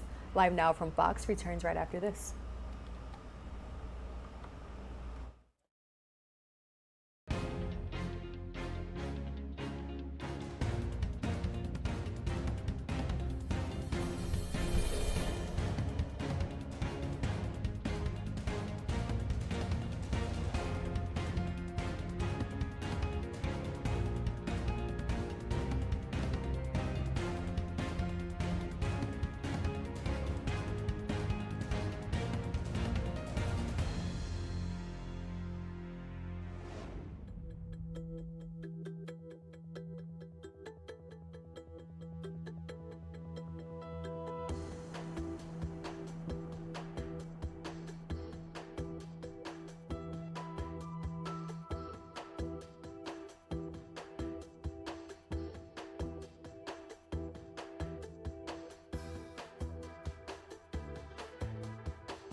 Welcome back here to Live Now from Fox. With the war in Ukraine now in its second year, Ukrainian forces are fighting to stop a new Russian offensive in the east. Let's check in with Live Now from Fox's Andrew Kraft. He had a very insightful conversation with our national security expert, Hal Kempfer, on what we can expect to take place in the coming months.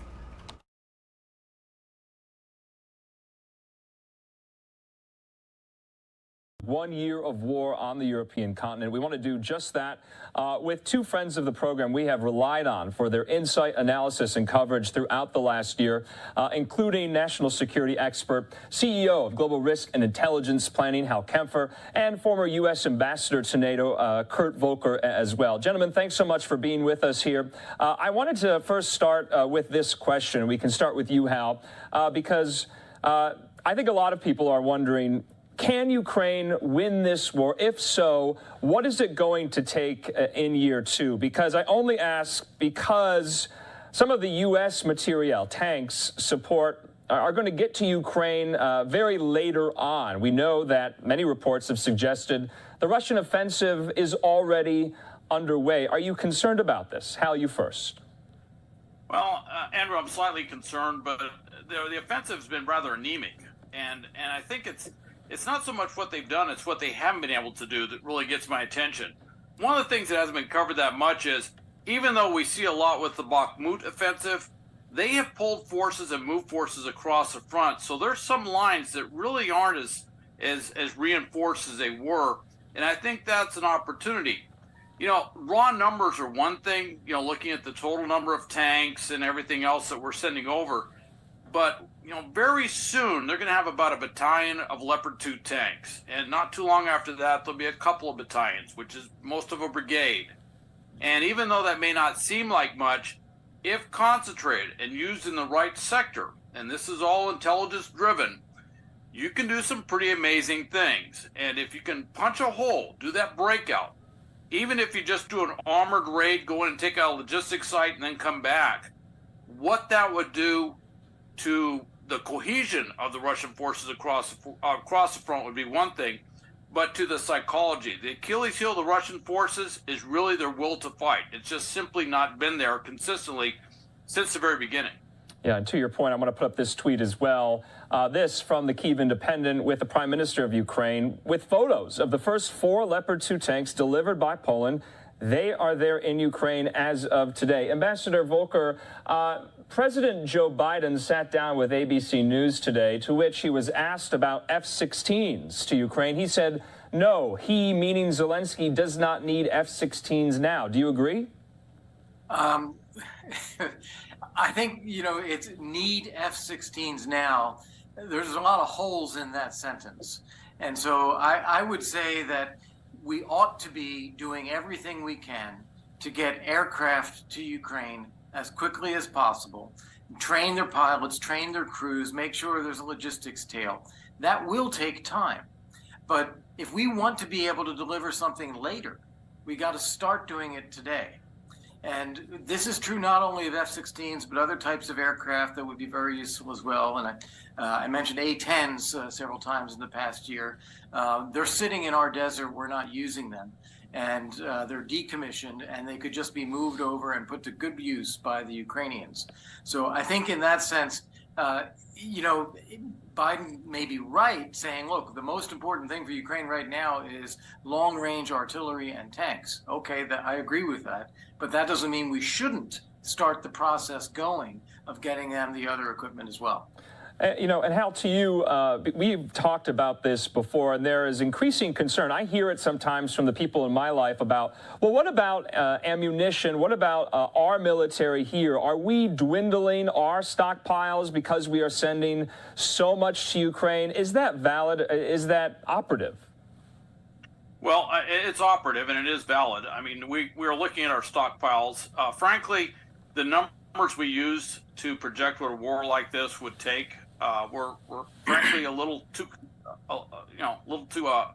underwhelming, shall we say. This has been rather overwhelming in terms of the amount of ammunition being used, and that's brought a lot of attention to our defense industrial base, ramping up some of these supply chain issues that we've been running into. With that said, I think what was done today, that package of $2 billion, there's a lot of stuff in there in the ammunition sector, which I think is very good. But the other side, too, is, don't think Russia has an unlimited amount of ammunition. They've got some serious hurdles they have to work with, and there's some anecdotal stuff coming out that a lot of this ammunition going into the frontline forces is rusty, it's old, it's inoperable. And so Russia has significantly decreased the amount of firepower they've been throwing at the front line over a period of time. In fact, in some cases, 75% less than what they were doing before. I think that's an indicator of where they're at. So it's not a zero-sum game that we're going to run out of ammunition. It's a parity game to see where it's at. And, of course, the difference between us and the Russians is when we use multiple launch rocket systems and we use artillery, we actually hit the target. They just tend to throw stuff out and do blanket bombing, and hence why they take so many civilian casualties. It's a different way of thinking, and one of the things we're doing now is we're actually improving the ability to do that precision targeting to make sure we're using that ammunition in the best way possible. No. Ambassador Volker, there was an exclusive report in the Wall Street Journal today essentially saying that there are talks about a possible defense pact with NATO and Ukraine. Obviously, Ukraine wants to be in the bloc. What does a defense pact mean, you think? Yeah, I think everyone's looking for euphemisms here. Ukraine wants a security guarantee so that they're not attacked by Russia again in the future. They need to deter the idea of Russia attacking them.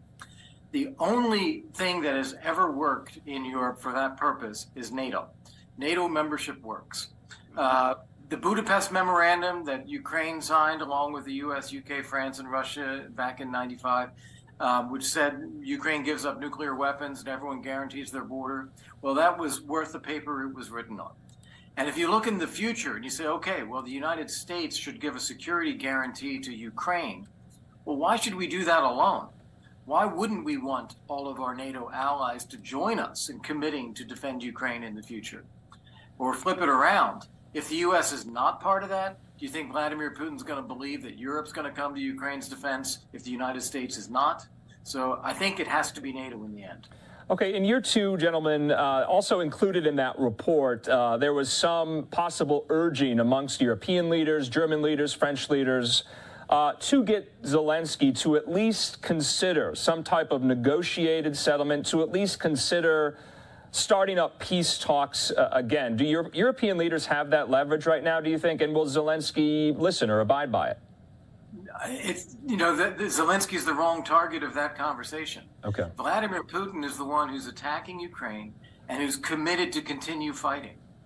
Zelenskyy and the Ukrainian people would sign a peace agreement in a heartbeat if Russia withdrew their forces and promised not to attack again, and that there would be peace if Russia withdrew. But unfortunately, that's not the situation. Russia's the one continuing this war. And so the position that all of us are in is making sure Ukraine has the tools necessary to defend itself. Hal, I want to pose this question to you. Vladimir Putin gave a speech this week, kind of almost like a Russian State of the Union. He gave an update on the war. What is he thinking right now? Is he cornered? Is he delusional? Is he emboldened? I don't know if he's delusional, but he's kind of caught in his own information space, if you will. He has laid this out in such a way that there's really not an escape hatch for him to go. As his former speechwriter said, there's no plan B that he can really do. So he's kind of doubling down on his initial goals. He's just basically using hyper-nationalist rhetoric across the board. He's trying to continue this whole thing of painting into we're fighting against the West and that all these Western nations are somehow coalesced against us, and creating this illusion that somehow Ukraine or the West started this war to begin with. So he's doing that, but I think the problem is he's painted himself into a corner, and politically I don't know how he gets out of this, because if and when, and it's probably going to be when, the counteroffensive begins, when those tanks get in there, when the JDAMs and some of these other munitions are being used to full effect, when you see Russian forces starting to fall back, and I see that as in some places it could be a rout of Russian forces. When that happens, I think the political reverberations in Moscow are going to be very significant. I don't think there is really that much Russian at the average Russian citizen level. I don't know if there really is that much support for what's going on. Okay. I don't think they're going to say anything, but I don't think there's a lot of support there. And I can see things change quickly, which is kind of how things historically in Russia go. Yeah. I want to put up this graphic. And when we're talking about how everyday Russian citizens perceive the war, the casualty figures are just stunning, because we have not seen this level of figures like this since World War II. I want to get both of your thoughts on this. We have some estimates. This is according to Fox News reporting and research that Ukraine has lost about 120,000 soldiers, Russia around 200,000. We have not seen figures of this type in such a long time. Do you think they get lost in abstraction, or is this hitting home? Well, I'll jump on that one if I could. And I'd say that I think, first off, we don't really know the numbers. Both sides try to conceal them. Secondly, those numbers, casualties, include both killed and injured. And I suspect that the numbers are actually higher than what you showed, if you're concluding all killed and all injured. But then the final thing is that the Ukrainians can bear this because they're defending their homeland. They don't have a choice. They know they have to fight to protect their families, their friends, their loved ones, their territory, their country. So it's rough, it's difficult, it's wearing, it's tiring, but they're going to fight. The Russians, on the other hand, you're going to have families, mothers, different regions of the country that are looking at the losses that they've had, and in their minds, it's for what? What are we doing this for? Why are we attacking Ukraine? And why are we paying the price? Yeah. So I think it plays out very differently in both societies. Hal, you talk about the mothers of Russia all the time. I think the mothers of Russia is something that's often underestimated.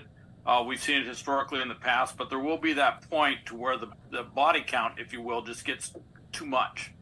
And frankly, I don't think Putin is very adept at managing some of this stuff in terms of Russian soldiers returning home who've been lost limbs or severely wounded, let alone coming back in coffins, and there's been a lot of reporting that they're actually hiding that.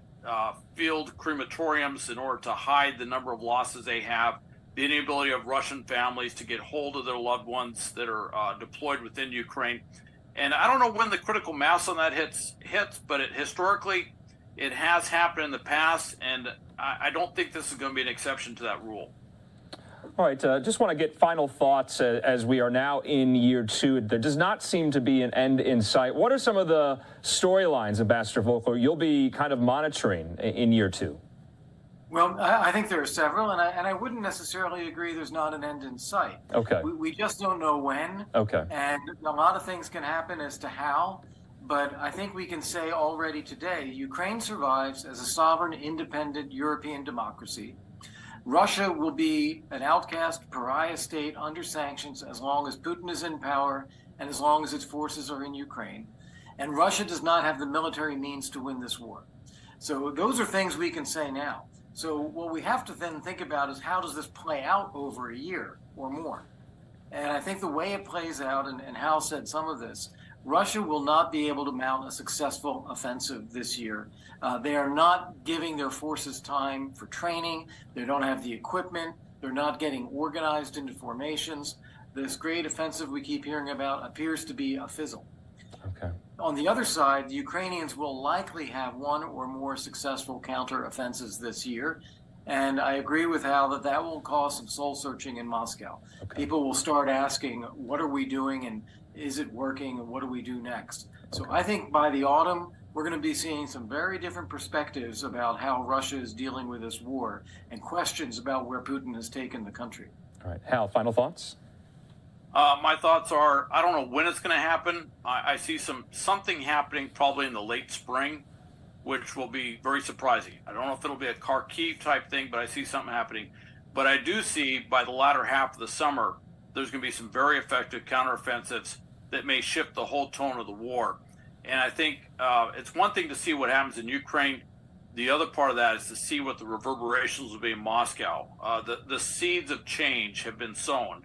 And I think what happens on the ground in Ukraine will literally shake things up in Moscow in a major way. And it could be a shift, if that happens, that could potentially end the war sooner rather than later. All right. And hey, Andrew, if I could, I just want to give a shout out to Trey Yingst, your journalist on the ground there. He has done a phenomenal job all year. And he's not only right in reporting the facts the way he does, but he's given people perspective that you wouldn't get any other way. So he deserves a lot of credit. Definitely. And Fox deserves a lot of credit for having him there. No, definitely. Thank you so much. Ambassador Kurt Volker and Hal Kempfer will talk again. Thank you. Thank you. 1 year of war on the European continent. We want to do just that with two friends of the program we have relied on for their insight, analysis, and coverage throughout the last year, including national security expert, CEO of Global Risk and Intelligence Planning, Hal Kempfer, and former... Right, and that was the latest on the 1 year anniversary of Russia's invasion of Ukraine. Switching gears now, we are getting a few live images coming to our desk as the murder trial for former South Carolina attorney Alex Murdoch continues. Let's listen in live, raw, and unfiltered. If either side wants a jury view, the court will arrange a jury view, and the court will go. The lawyers may go. If you want to go. Of course, there are so many lawyers. That's a mammoth team in of itself. And I can advise the jury as part of the going to the scene that the certain things may not be the same as they were 2 years ago, whenever the period of time was. So. If the defense wants a jury view, then the court will arrange a jury view. Your Honor, thank you. And I just bring this to the court's attention. There were literally dozens of people at Moselle last weekend trespassing to get selfies in front of the feed room. I mean, most distasteful kinds of things I've ever seen. So perhaps before they head out there, some of the security could be in place, and so they have don't. law enforcement security scene, ensure no one is there. Well, John Marvin, his brother, is maintaining that property. He had to call the sheriff's department to come remove him, and it seems they have they're sort of a carnival attitude about this case than what we have to deal with. So I don't want the jury influenced by, crazy paparazzi. I don't think there's really any. No one can be there. The scene will be secure. No one will be there during a jury view. Now, do you want a jury view? Does the defense want a jury view? I do. I just want to ensure that the security is not caught unawares about what a circus is going to be outside the property. And they've got the authority to close off the road. Yeah. So, I mean, I'm not telling them how to do their job, but I am suggesting these are things that we became aware of over the weekend. All right. We'll arrange for a jury view with law enforcement. All right. Anything else? No, Your Honor. Hey, you may bring the jury.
All right, thank you. Good morning. Good morning.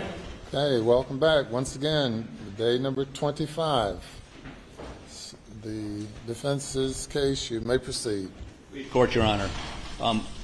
The defense would call Dr. Jonathan Eisenstadt to the stand, please. And, Your Honor, while he's coming around, Dr. Eisenstadt's a pathologist. We're going to be, first of all, showing some pretty graphic photos on the computer and the Elmo. And secondly,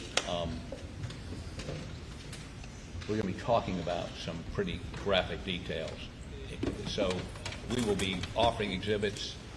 We should, we don't have to do it out of the gate, but certainly 10 minutes into his testimony, we're going to be showing some pictures and discussing matters that are going to be pretty graphic. So a number of these exhibits, not all of them, but 90% of them we're going to move to introduce under seal. Some of them are already introduced under seal, and we've warned the family that if it gets too graphic, they can leave. So if Your Honor sees some of the Murdochs get up walking out, that would be because it's, again, extremely graphic. So,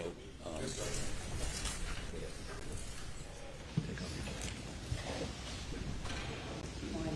Good morning. Raise your right hand. Do you affirm the testimony about to give the court in this trial shall be the truth, so help you God? I do. Thank you. Take a seat in the witness stand. You can adjust the mic. Please state your name again for the record. Spell your last name. Jonathan Eisenstadt, E-I-S-E-N-S-T-A-T.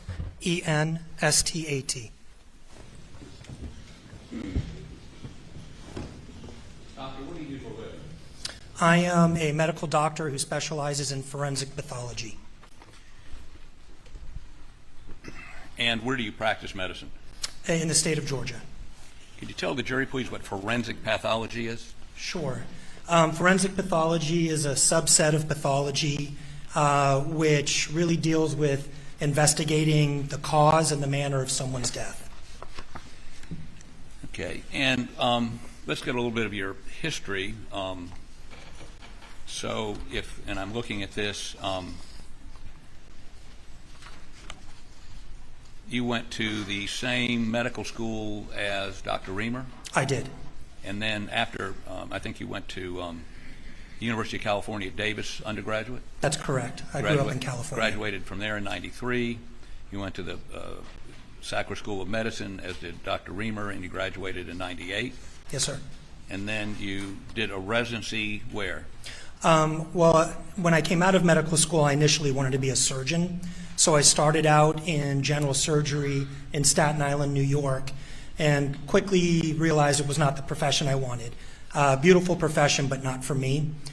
So I transferred into a pathology program. This is all up in New York, out in Long Island. And to become a forensic pathologist, you first have to do what's called anatomic pathology, which is hospital-based pathology. If you've ever had anything taken out of your body, surgery or blood or anything, that goes to the pathology department. We look at it, we diagnose it, we tell your doctor, and your doctor will tell you what the diagnosis is. After doing all of that training, I did a year of pediatric pathology at New York University to study diseases of childhood. After that, I did a year of forensic pathology fellowship in the Office of Chief Medical Examiner in New York City, and then stayed on one more year in New York City as a medical examiner or forensic pathologist while doing more training in forensic neuro and cardiac pathology. And that would have been in 2000, well, that would have been through 2004. Correct. My forensic pathology training started in 2004 to 2005, and then from 2005 to 2006, I did my forensic neuro and forensic cardiac training. So would that have been with the Office of the Chief Medical Examiner of the city? Who would that have been with? With the Office of the Chief Medical Examiner in New York City. Okay, and how long did you do that? Well, the forensic pathology was 1 year, the forensic neuro and cardiac was another year. So that's 2 total. Okay. At some point, did you leave New York? Yes, after I completed those forensic subspecialties, I was offered a job at the Georgia Bureau of Investigation in Atlanta. I accepted the job and moved to Atlanta in July of 2006. Did the Georgia, the Georgia Bureau of Investigation have their own medical examiner? Yes, so the state of Georgia, there are, Metro Atlanta has its own medical examiner offices. So there's Fulton County, Cobb, DeKalb, and Gwinnett.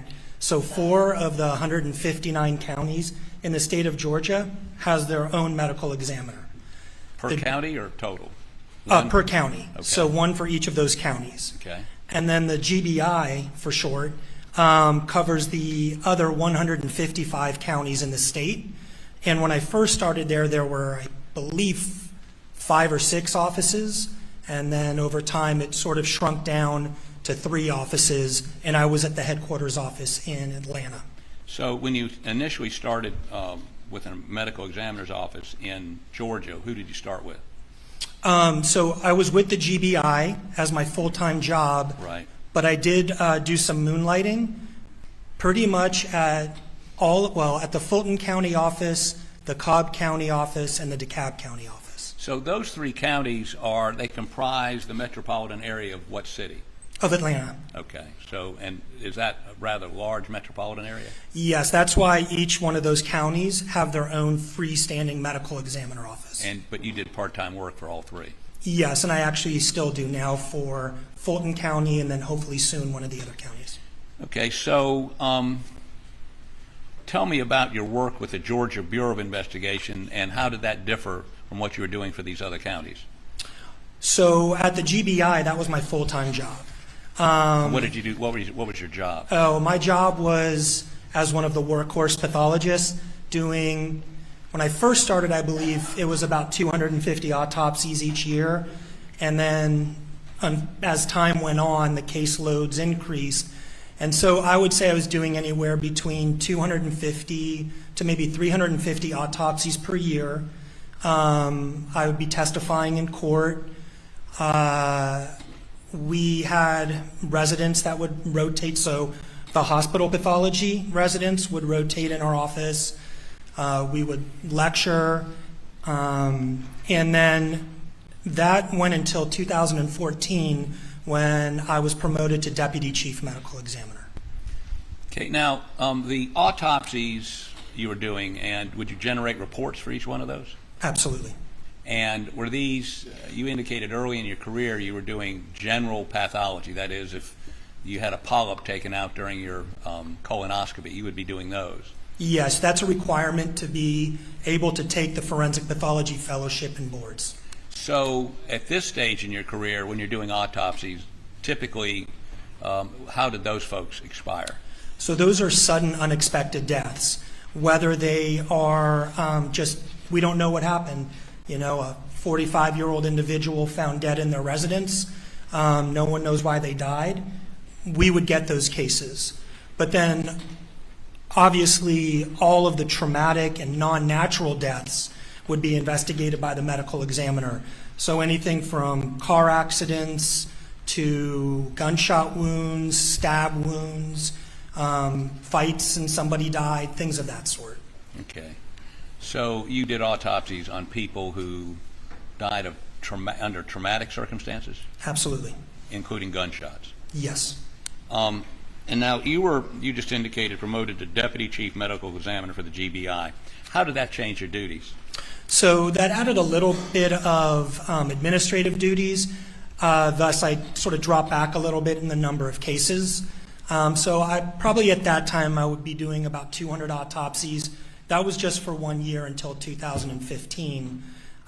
So maybe about 100 autopsies, but now I was overseeing other doctors, investigators, and then we have a unit at the GBI which is called the Child Abuse Investigative Support Center. And so we would actually do, I oversaw it, but I wasn't the doctor in it. So I know that sounds a little weird, but the person who did most of the work in that was a doctor and an investigator. But as I moved up, you know, that sort of became under the umbrella of what I would oversee. Were those child deaths or? They were living consults and deaths. So district attorneys or CFR, the Child Protective Services from around the state may come and ask, hey, is this an accidental injury? Could the child have fallen off a bike? Or is this abuse? And did you review those cases? A few of them. But really, the vast majority was done by one of the other doctors. Were you still reviewing death cases? Oh, absolutely. Okay, so if somebody did an autopsy on somebody who died of trauma, would you review their findings and the evidence?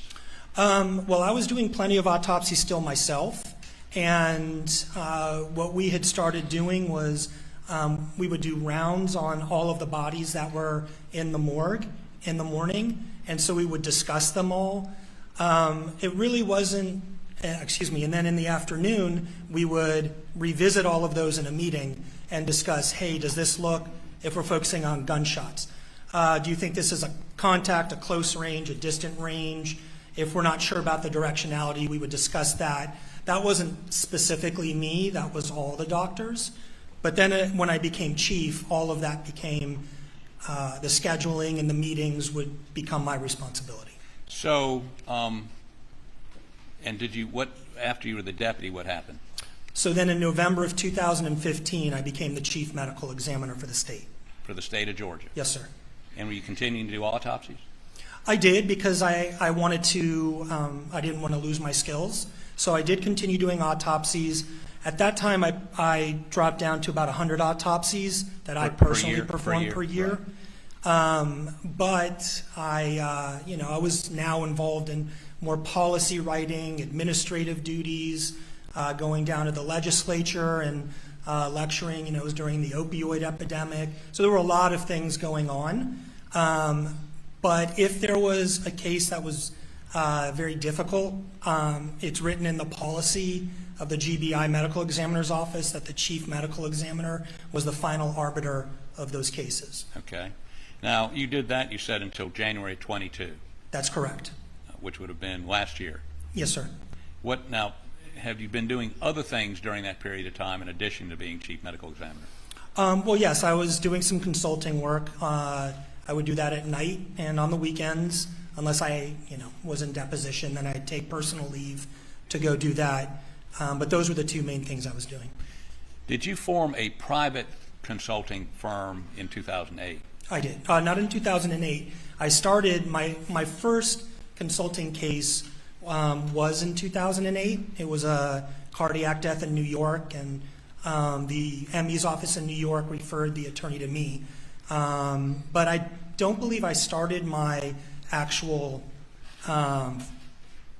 business probably until about 2013 or 14. Okay, I've misread this. So tell us what that is called and what you do. So that's called Eisenstadt Forensic Pathology. It's nothing fancy.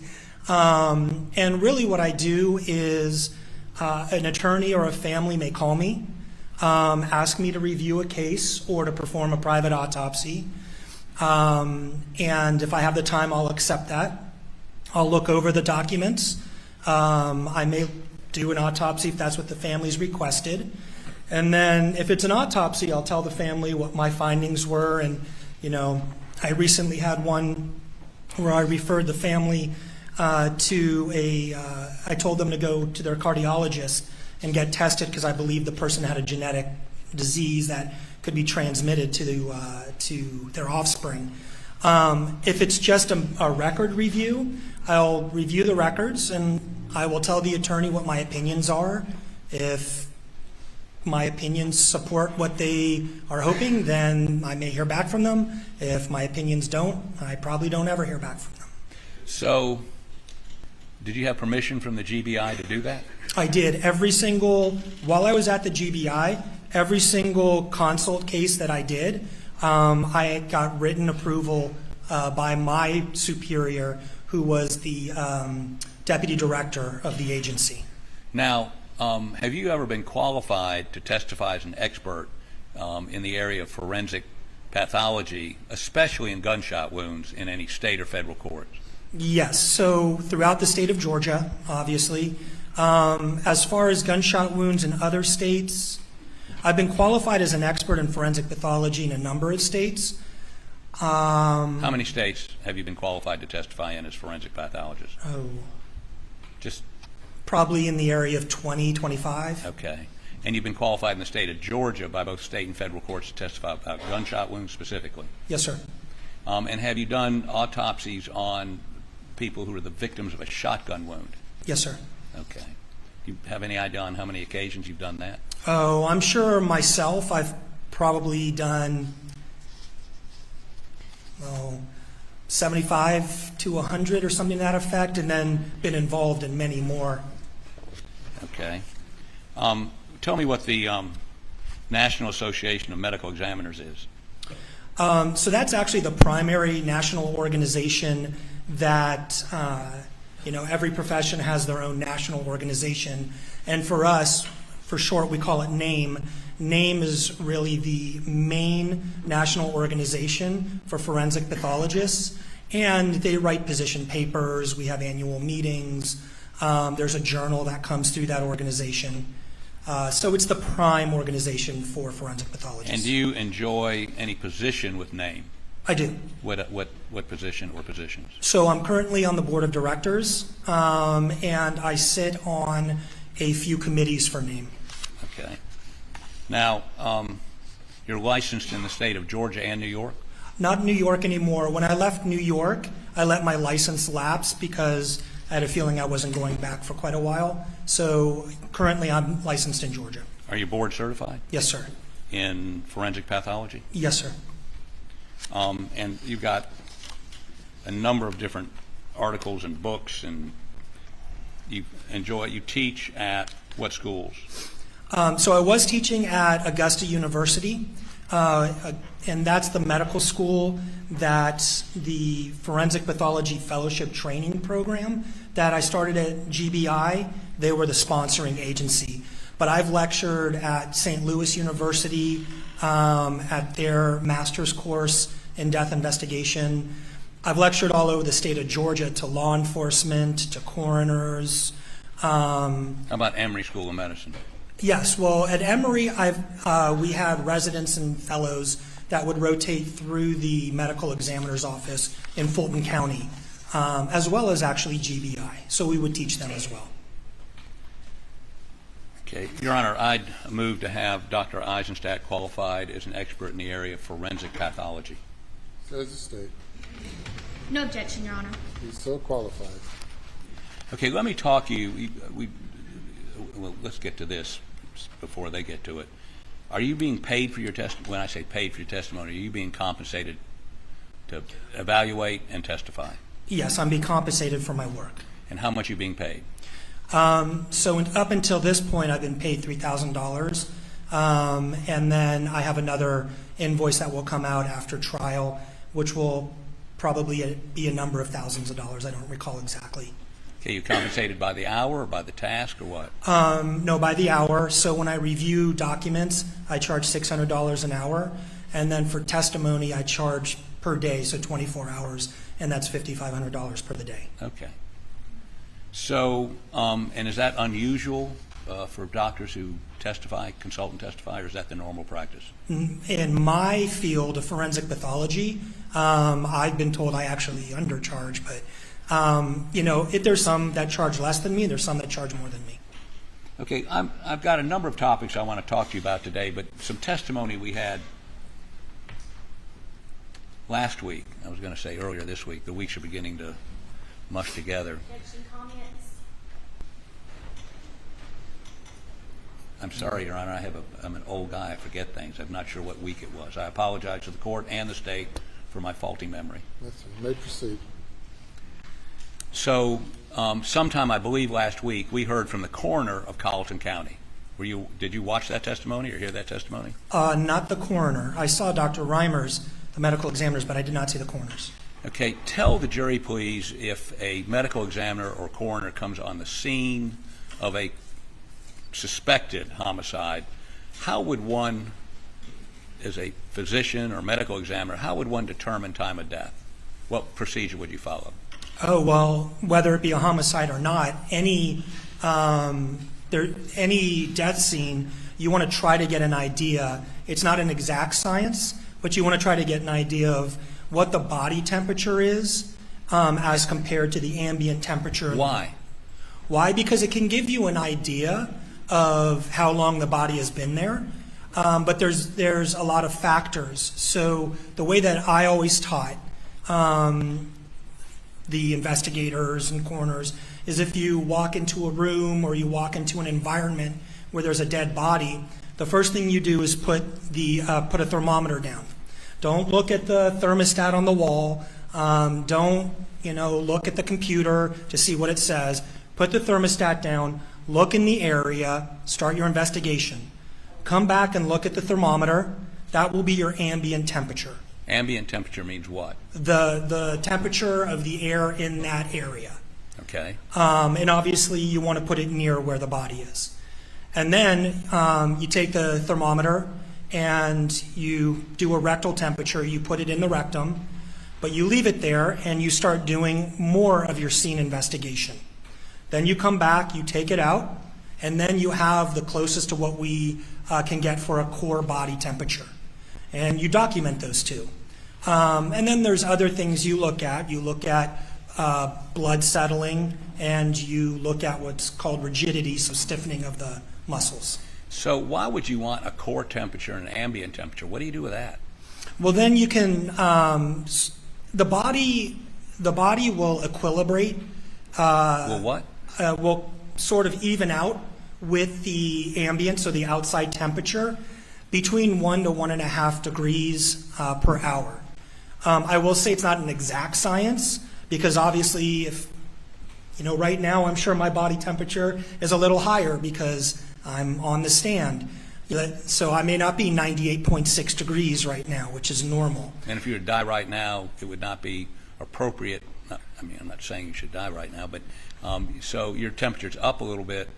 Does that mean that you would start at in your calculations at a higher temperature? What would you do? Right, so that's the problem, is that, let's say I'm 99.5 right now, so that's 1 degree higher.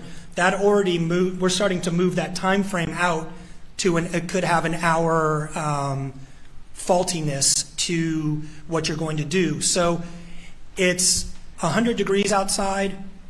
My core body temperature is 99 degrees, so we have 1 degree difference. So you may say it's been about an hour, but you know, unfortunately, television shows have made it seem like you can say it happened at this time. But in all honesty, you can't. But by far the best methodology is to do a core body temperature. And an ambient temperature. And an ambient temperature, yes. So tell me what you would learn by sticking your hand under the armpit of a deceased. You wouldn't learn anything. Really? Well, you may learn that the arm can't come down because of rigidity, but as far as temperature, you have your own body temperature.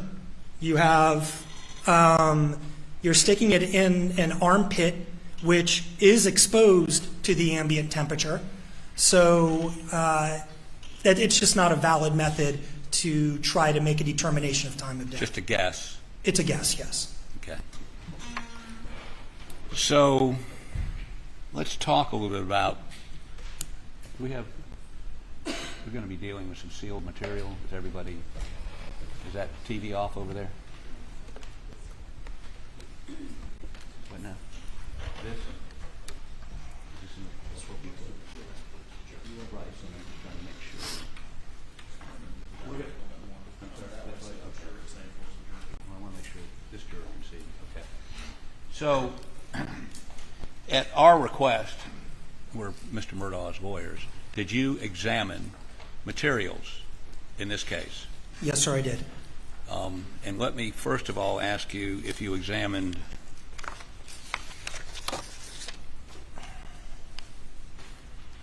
these two documents.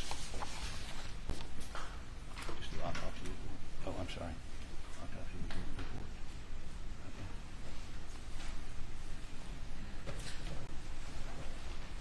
Your Honor, I'm showing the witness defendants exhibit 177 and 178.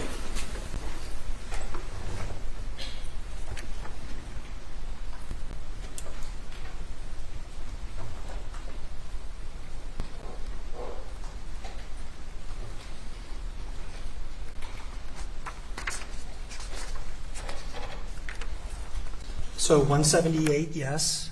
And tell us what that is. That is the Medical University of South Carolina's autopsy file. So it's more than just the report. It's essentially the file for the medical examiner. Okay. And you examined this? Yes, sir, I did. Okay. Go ahead. What's the next one?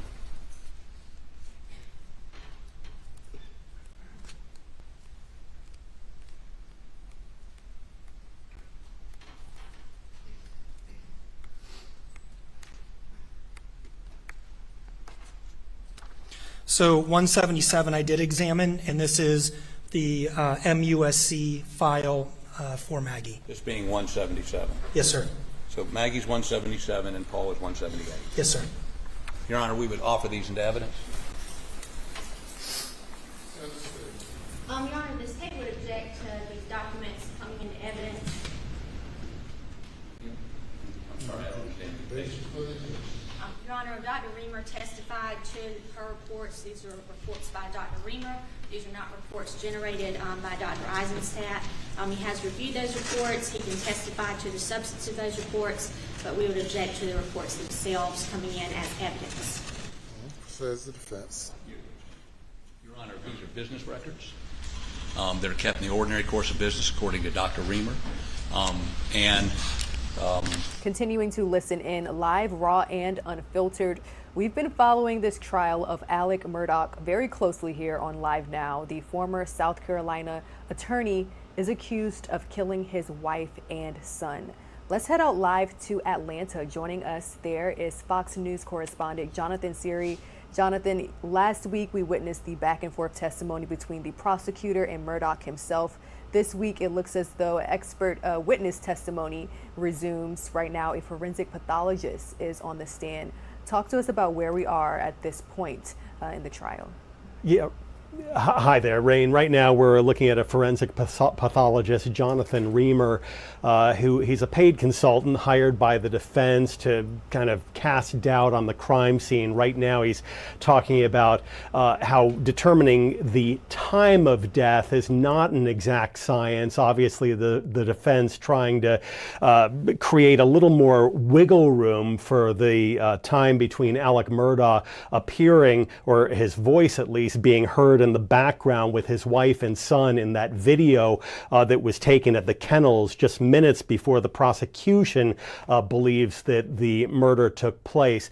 In addition to this witness that we're looking at right now, the defense anticipates 2 additional witnesses before they rest their case. They anticipate that happening sometime this afternoon. Prosecution then gets rebuttal witnesses, and then we could be looking at closing arguments on Wednesday. Now, one interesting development this morning, the judge granted the defense's request to bring the jury out to Moselle. That's the 1,700-acre hunting property that the Murdoch family owns. This is where the crime took place, and the defense wanted to give the jury sort of a up-close and personal look at the lay of the land. And so that presumably will happen a little later this week, Rain. All right, a huge thank you to our Fox News correspondent, Jonathan Siri, really bringing us each and every angle of what we have learned throughout this trial. Let's continue watching as witness testimony continues. Again, you're streaming live now from Fox.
Admitted over objection. Thank you, Your Honor.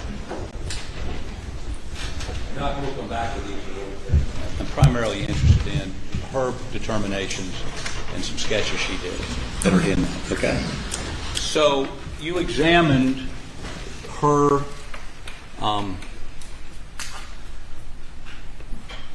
her report, correct? Yes, sir. And could I have the Elmo, please? Can I have those reports? Let's talk about Maggie to begin with, okay? Okay.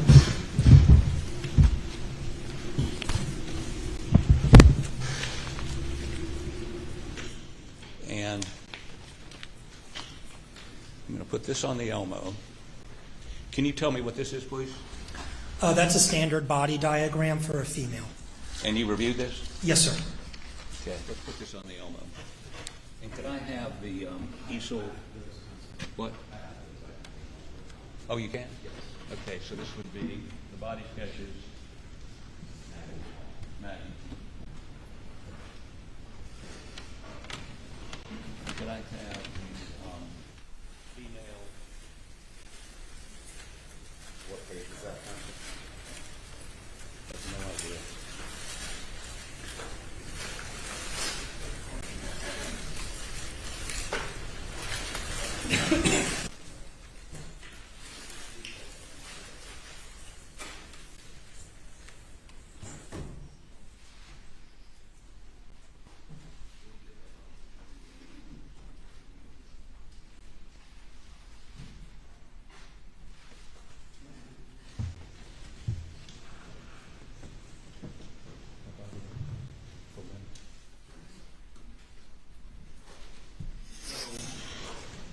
What do you see on your screen? I see the female body diagram from the autopsy of Maggie Murdoch. Okay, so let's, you know, if you could put it in that doorway up there.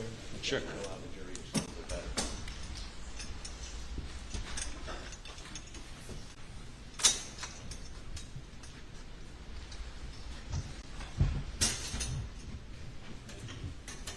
Push it back. There you go. So let's put this on it.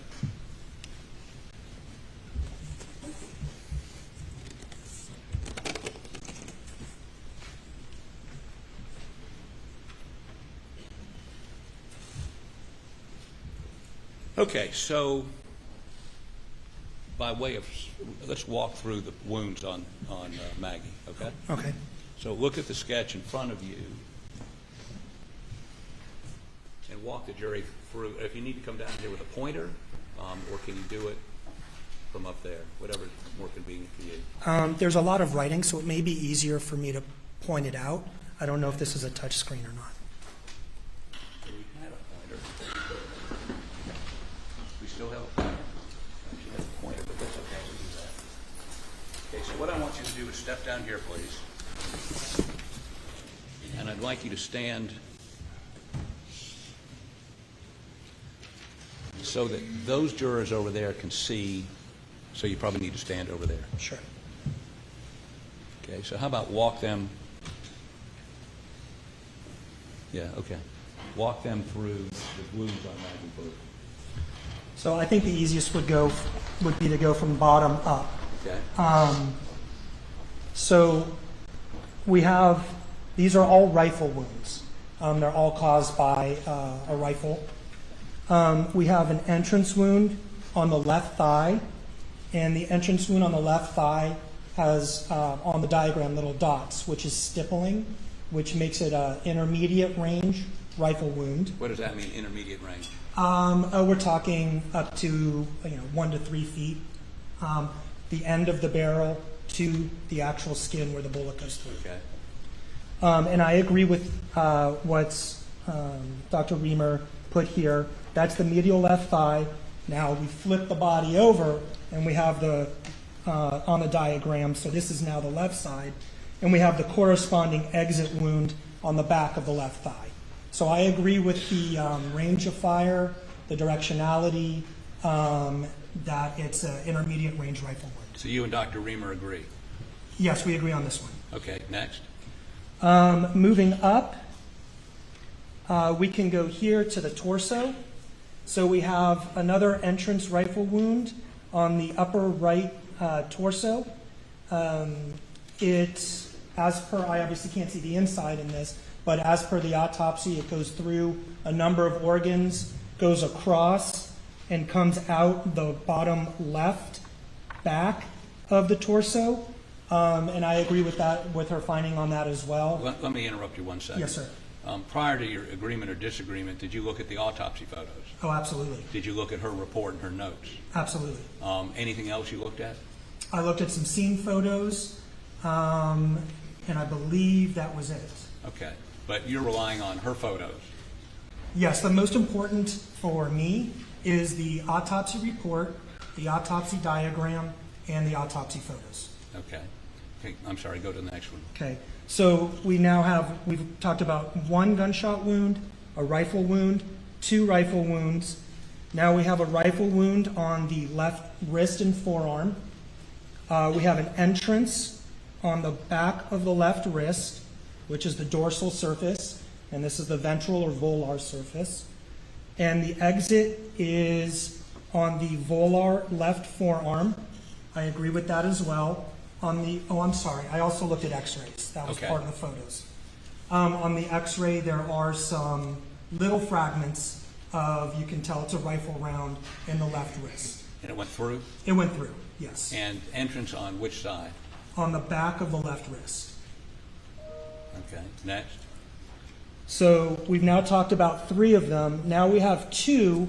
I'll start with the first one, which I agree with her findings, and then the second one is where I have, there's a discrepancy.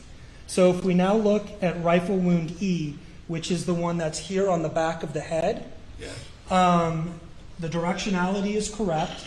and I can explain why I believe the one on the left breast, the directionality was wrong.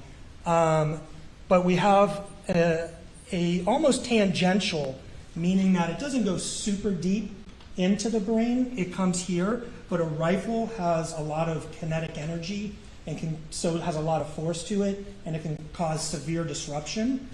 And it's coming along here, goes through the brain, and when this one goes through the brain, it causes an injury to the brain stem.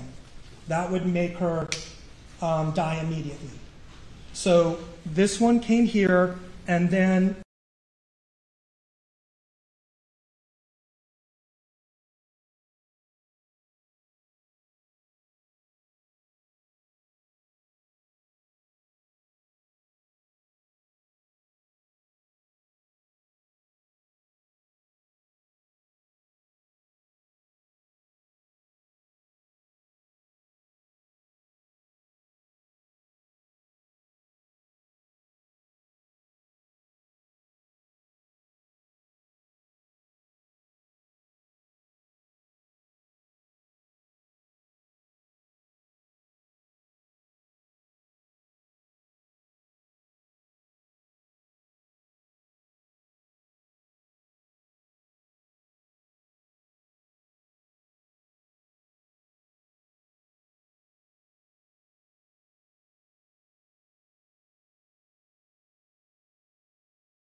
welcome back here to Live Now from Fox. The time is now 10:30 a.m. and we are continuing to listen in live, raw, and unfiltered as the defense calls the final witness in the Alex Murdoch double murder trial. So there's the scientific aspect by looking at the actual outline or the actual look of the wound, and then you also have two wounds from a rifle that are right next to each other going in the same direction. And you indicate that both of the directions of both of those one that goes down this way to the and severs the brainstem, and then the other one that goes down and through her breast. I mean, unless somebody were very, very tall, is there an explanation on how those wounds would have come about? Yes. So, I mean, really, we know it's coming from the top of the head downwards, right? So unless someone is standing in an elevated position, or someone is lying down on their stomach, and then you have a sniper who's on the ground going this way, really, and we see this in people who are going to open the door because someone's knocking on the door and a gunshot comes through.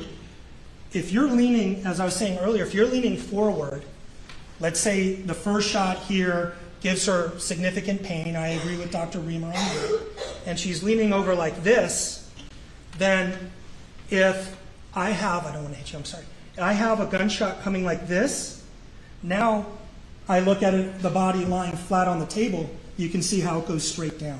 So the explanation that I think is probably most feasible here is that she's leaning forward, most likely probably in pain from the abdominal wound. And the second shot? Same thing. So she's leaning forward, one back here, and where does the second shot come? The second shot goes right next to the left ear, and on the autopsy photos you can see a ring of a contusion or a bruise, and it looks very, very similar to her earring that was found there. And again, that's from the energy would push the earring up. It comes, the bullet comes down, goes through the breast and out. So that shot blew her earlobe off, or blew? Pretty much, yes. And the ring goes, they find at the scene, right? Correct. Okay, so let's walk through the photos, and if you'll stay right where you are, and then I'm going to maybe have you draw something up there. I haven't quite decided yet. Could I have Defendant's Exhibit 169, please? And I remind everyone we should be covered for this.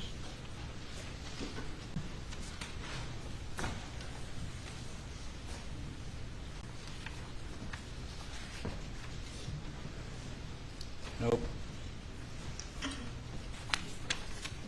I'm sorry, 159, not your fault.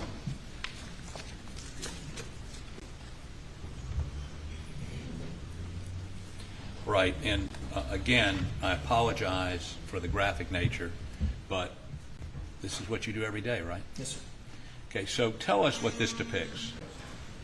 So this depicts Maggie's body on the autopsy table. And when we're doing our measurements on a body, that's how we're looking at the body, lying on her back or on the person's back on the autopsy table. And we're looking at the left side. Here is that wound with the left ear and the left chin, and here's her left breast. And then right above this wound here, we have that semicircle, which is consistent with the earring. So this is the shot you would disagree with Dr. Reamer about? Yes, this is the only shot I disagree with. And her explanation of this was what? I mean, what was it was going up? Yeah, she stated that it was going upwards. It would have entered the breast and then gone up? Right. And the reason you disagree with that is? Well, number one, there's skin tags. When we look closer at the breast and we look closer at the left side of the chin, skin tags are pointing upwards, showing that that's where the bullet came from. And the other is, there's also a part of our job where just sort of common sense, and it just seems very odd that when you have one going this way, you have to be in a very bizarre position to be able to get it to go up. But from the scientific standpoint, it's how the wound looks. And you believe those wounds are caused by bullets fired in succession? Oh, I wouldn't be surprised. Okay. Could we go to,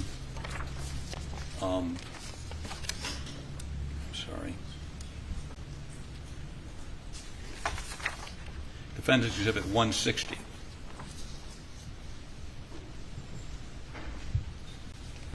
What does this depict?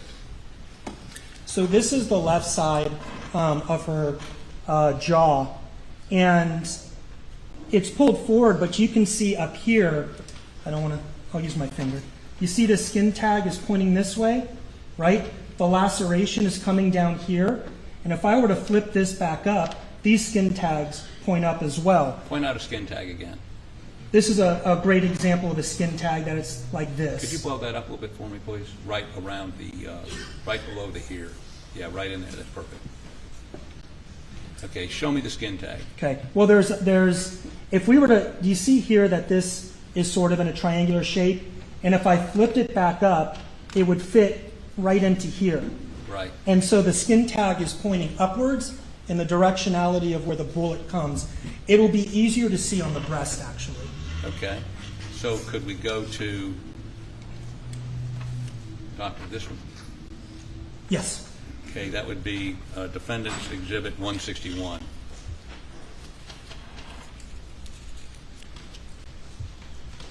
Okay, tell me, is that the area you want? Does that help? Yes, but I think before we blow it up, I think what's important is for orientation purposes, you can see that her head is up here. So this would be up, this would be down. Okay. And now if we need to blow that up, you can see the skin tags are pointing up. The lacerations, the splitting in the skin, is pointing down. So that indicates an up to down directionality. Okay. And could we see State's Exhibit 498?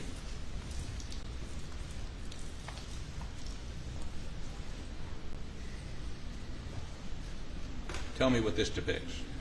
This is a beautiful depiction. I don't mean to use that word. I'm sorry. Beautiful is not. I didn't mean that. That's from a forensic pathologist. It's a classic book example of the lacerations coming and pointing downwards. The skin tags are pointing upwards. So skin tag, skin tag, skin tag, all pointing up where the bullet's coming from. The lacerations are pointing down, which is the direction the bullet's going in. Now, did you and Dr. Reamer agree or disagree on this? We agreed on this. Okay. Now, the other thing is, it appears her head was shaved. Why is that? Right. So any gunshot wound to the head, if you're trying to make a determination of entrance or exit, or trying to get a better idea of what it looks like, you also want to look for if there's any gunshot residue. You shave that area. So most of the time it's to look at the actual outline of it. Sometimes it's to preserve evidence for further testing. Okay, could I have 168, please?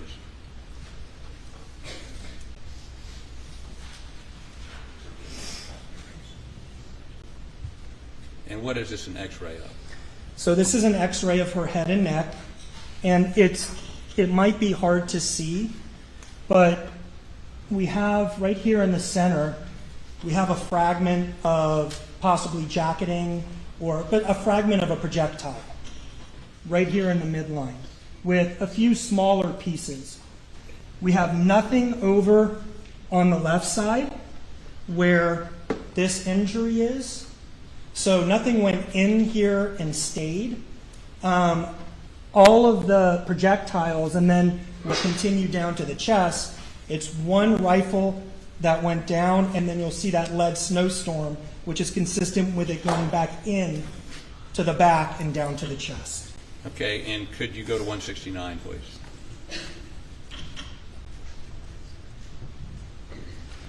So you can see here how it continues down into the right chest, and it sort of looks like a snowstorm. That's a rifle round.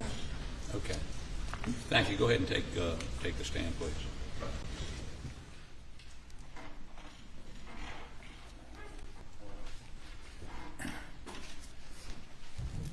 So your job is to look at the photos and determine whether or not the original pathologist was correct or incorrect. That's what we hired you to do, right?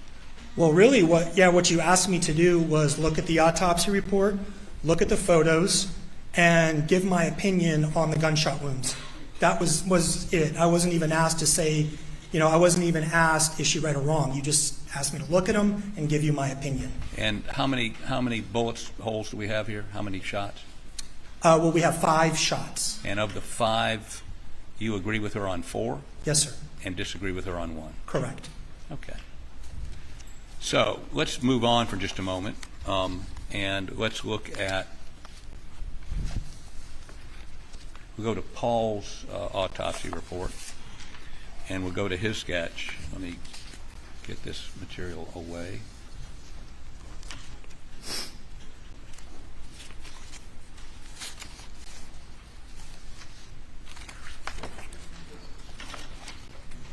Okay, let me put this, jumble things up.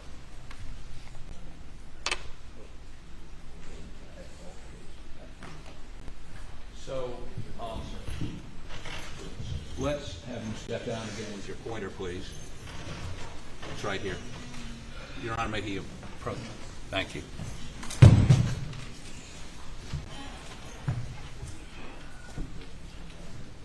So how about detail what she indicates are the wounds to Paul? And we'll start, at, I guess, at the bottom and go up. Sure. Okay. So there's 2 shotgun wounds to Paul. One is on the chest and one is on the head. Okay, let's talk about the chest wound first. Sure. So the chest wound is also an intermediate range, so 1 to 3 feet. Shotgun wound that goes across the chest, does not enter into the chest cavity. It leaves near the armpit, and then the pellets themselves disperse, and some of them go through the arm. I agree with her on that, both on the range of fire and the directionality. Okay. So the other shot resulted in his head exploding? Correct. Okay. Explain to the jury what she said and then what you believe, and we'll talk about why the difference is in just a minute. Okay? Sure. So in her autopsy report, she stated that she believed the entrance was coming from the left side, went up, and then it exited the top of the head. To me, this is a contact range shotgun wound to the top of the head that caused extreme pressure buildup in the head from it being contact, leading to these types of fractures, and that the pellets, so the shotgun wound comes in, the wadding will start to open up.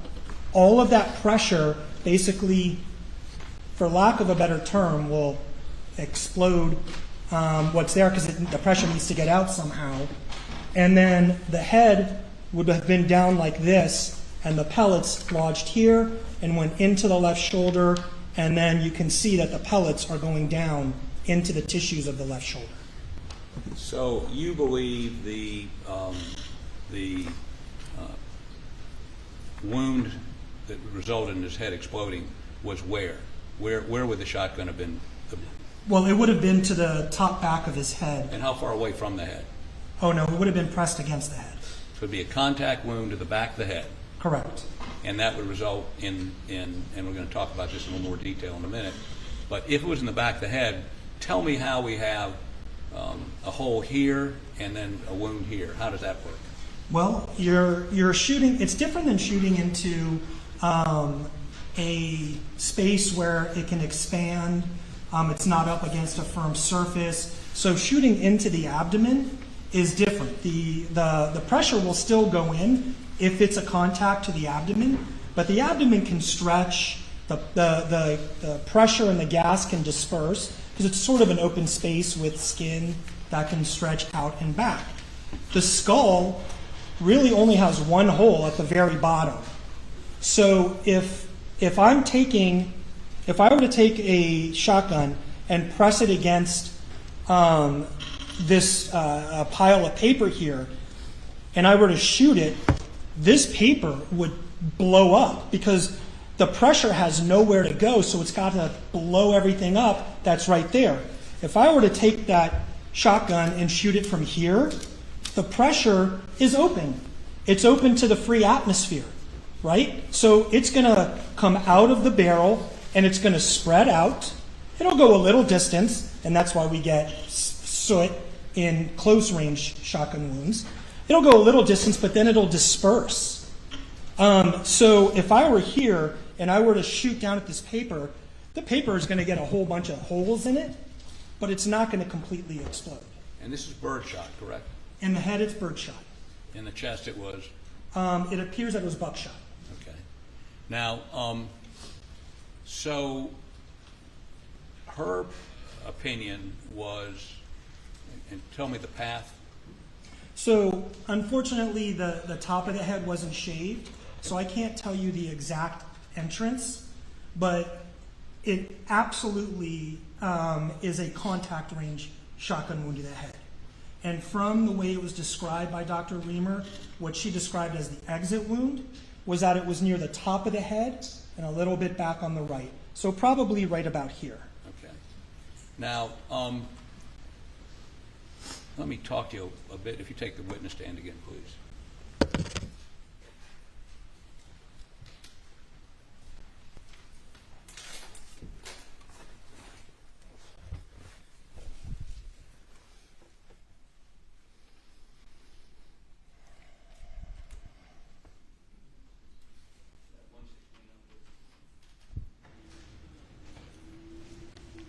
Defense Exhibit 116.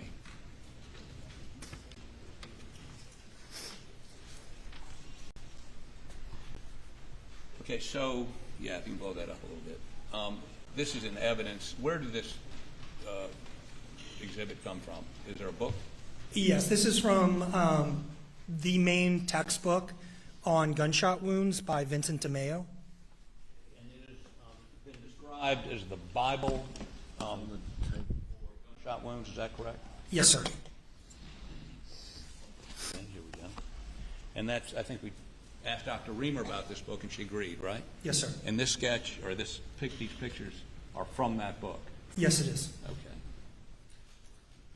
So this depicts a shotgun shell being fired, correct? Yes, sir. And tell the jury, please, this is the initial firing, correct? The very top image, correct.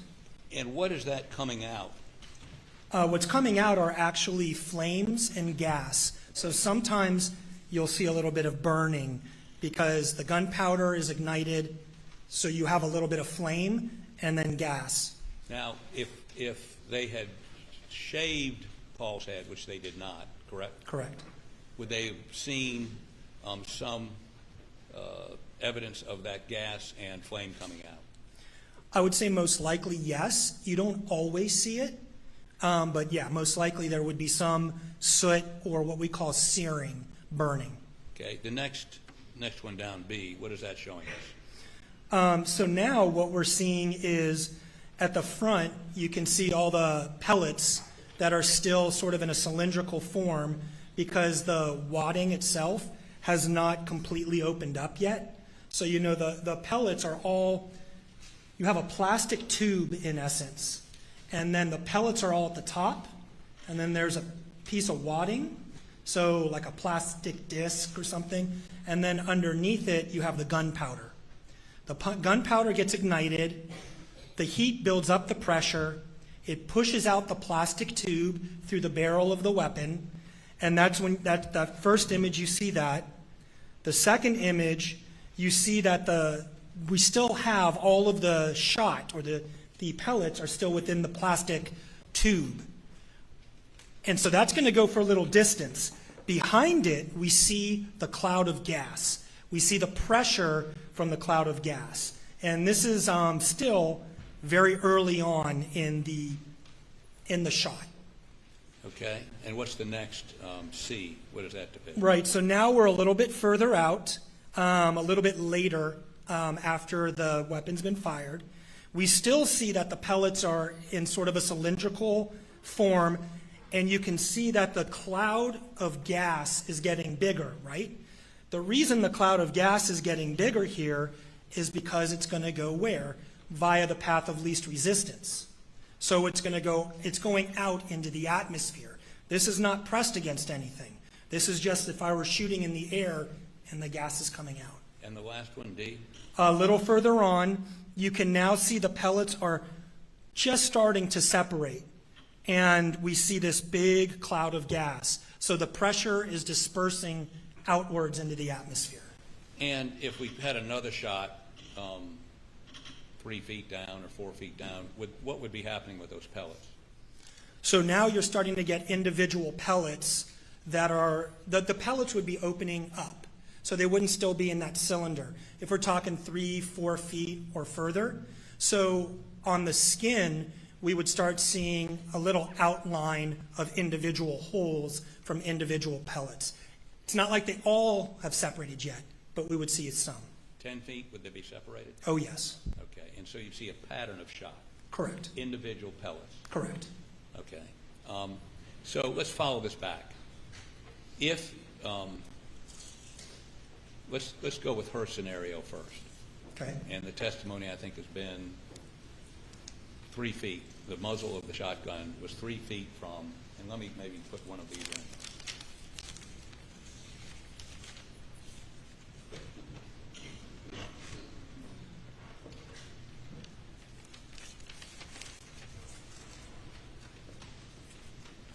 Let's see which one of these is what we want.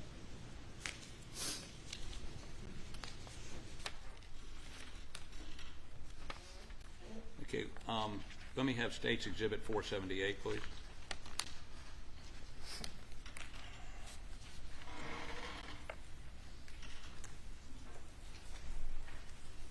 Now, the wound in the center of his chest, you and she agree on directionality. It came out under his arm. Pellets penetrated his arm and then went on, I think we've heard, out the back window. Right, so directionality and range of fire, I agree with her on that one. Okay, so when you look at the wound in his shoulder and his neck, and of course his head, tell us where Dr. Reamer got it wrong.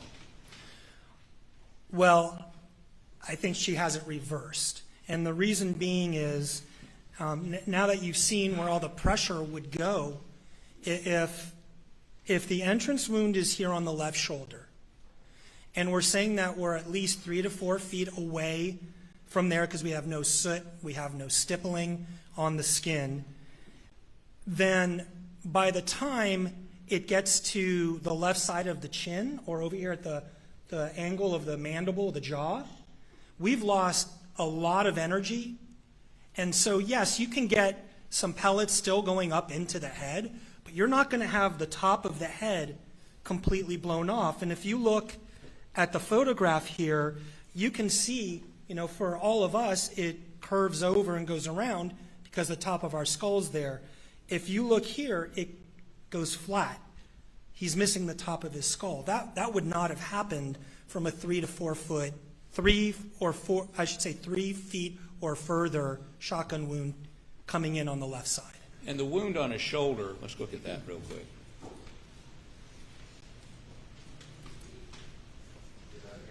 Shoulder, please. That's a pretty big wound, is it not? It is, and there's pellets that are going down into the tissue. You're streaming live now from Fox, quickly approaching the 11 a.m. mark here on the East Coast. We are continuing to listen in live, raw, and unfiltered to the Murdoch trial happening right now. Expert witness testimony continuing. A forensic pathologist is taking questions from the defense. Murdoch's defense team is expected to wrap up their case this week.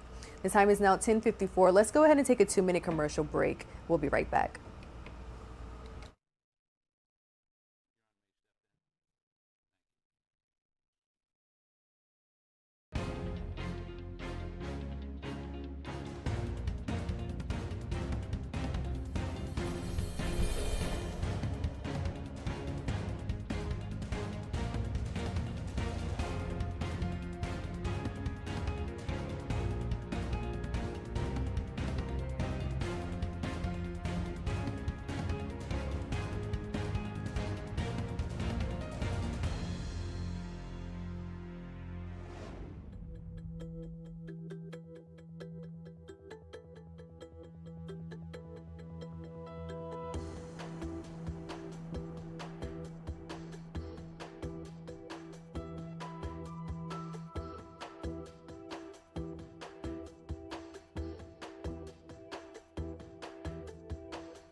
shocking, Your Honor. We have some technical issues here. This is, I don't know what happened to big poster boards. I just.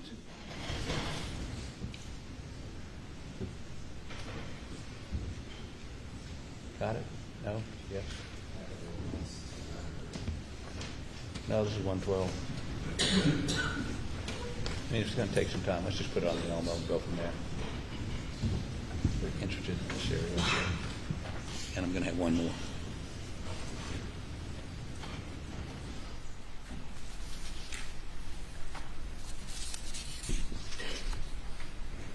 Okay, tell the jury, please, what we're looking at here. Sure.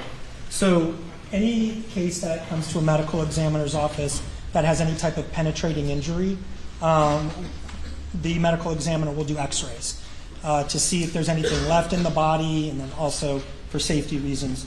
But what we're looking at here is, this is the spine, these are the ribs, so we're looking at the chest, the left shoulder, because we're coming out here to the left arm, and all of these dots are the pellets from the shotgun wound. And what we can see here is that these pellets are coming down all the way. So this is the first rib right here. First rib is about right here. So we have pellets all the way down to this level.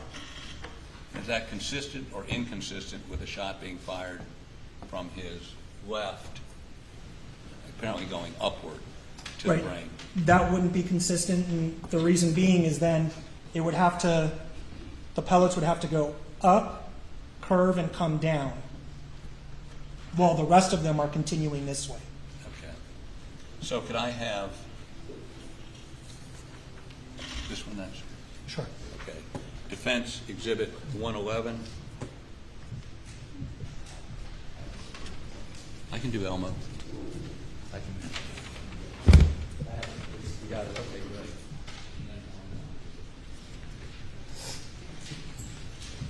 Okay, this should be up on the screen now.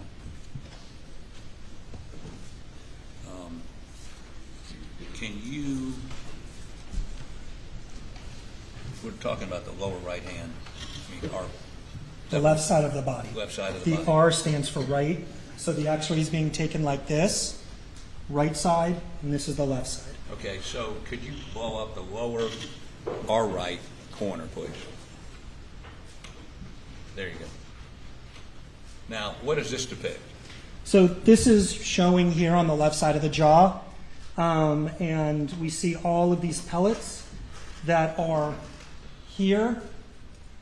So the jaw is right here, and you can see these pellets are in the left side of the jaw, in the neck, and they're going down into the upper left chest.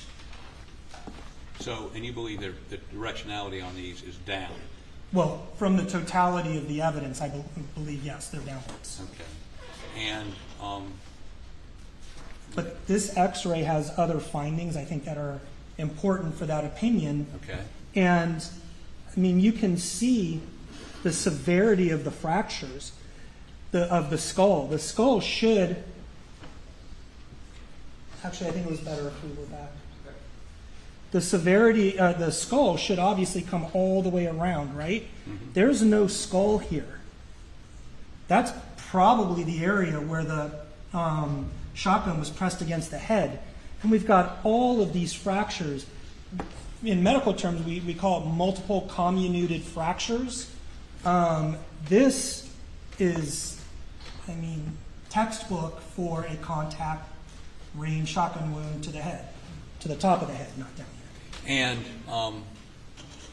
okay, so in your opinion, if it had happened the way Dr. Reamer said, you would not have the directionality of those pellets in the shoulder down, correct?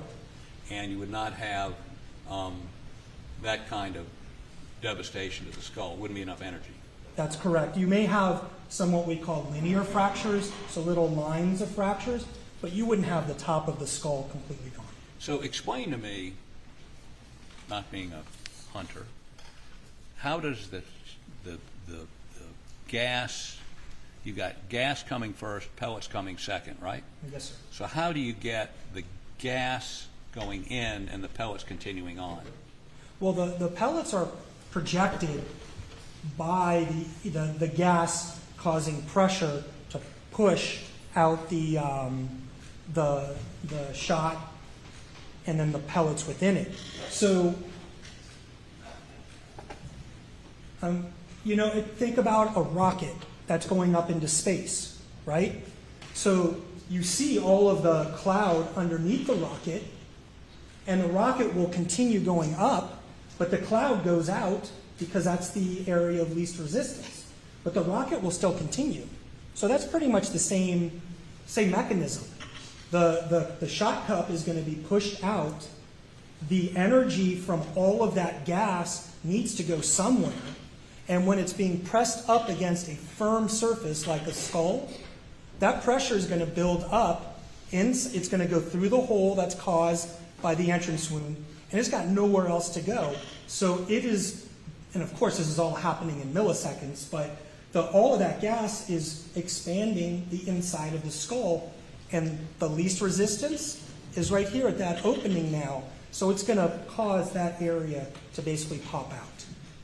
And some of the pellets would go through, most of the pellets would go through? Oh, the pellets will continue through. There may be, the brain is not here, right? And so there's probably pellets within the brain, but we don't have an x-ray of the brain. They didn't x-ray the brain? Correct.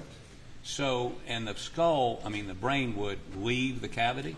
Or in this case, did it leave the cavity? Yes, it did. And under what kind of force? I can't give you an exact, number. The forces are usually in what are called newtons, but it's the buildup of that pressure in the skull. It's even in that textbook. Brains being eviscerated in shotgun cases are from contact wounds. So if you're the person holding the gun to the skull, does any of that energy go up the barrel of the gun? Well, yes. Once that, like I said, it builds up in the head and then it comes back up. So that's what causes the brain to be pushed out. There's going to be pellets that will come out. There'll be other bodily fluids that will come out and will go up along. It'll basically be what we call back spatter or back motion. But in a violent way? Yes. And the person holding that gun, would they be subject to being covered in that material? Yes, they would. In a very forceful way? Yes. Okay, so let me show you a couple other pictures.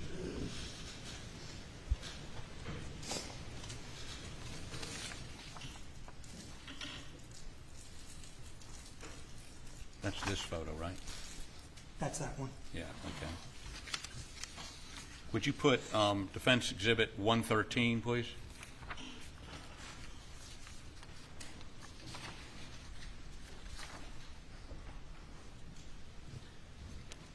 It's just accurate.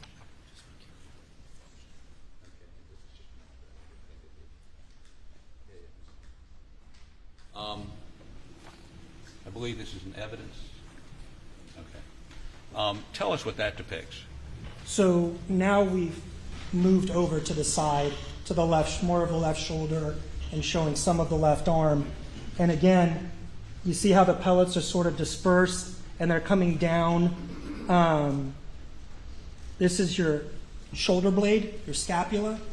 And so it's even down to the level of the collarbone here and the shoulder blade. Is that consistent with a shot coming up and across the shoulder and into the neck, or is it consistent with something coming down? Well, again, with the totality of everything, this is absolutely going down. Okay. Now, let me see.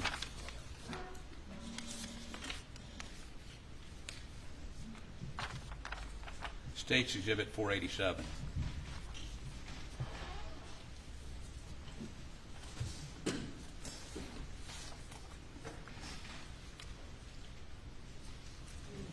I'm sorry.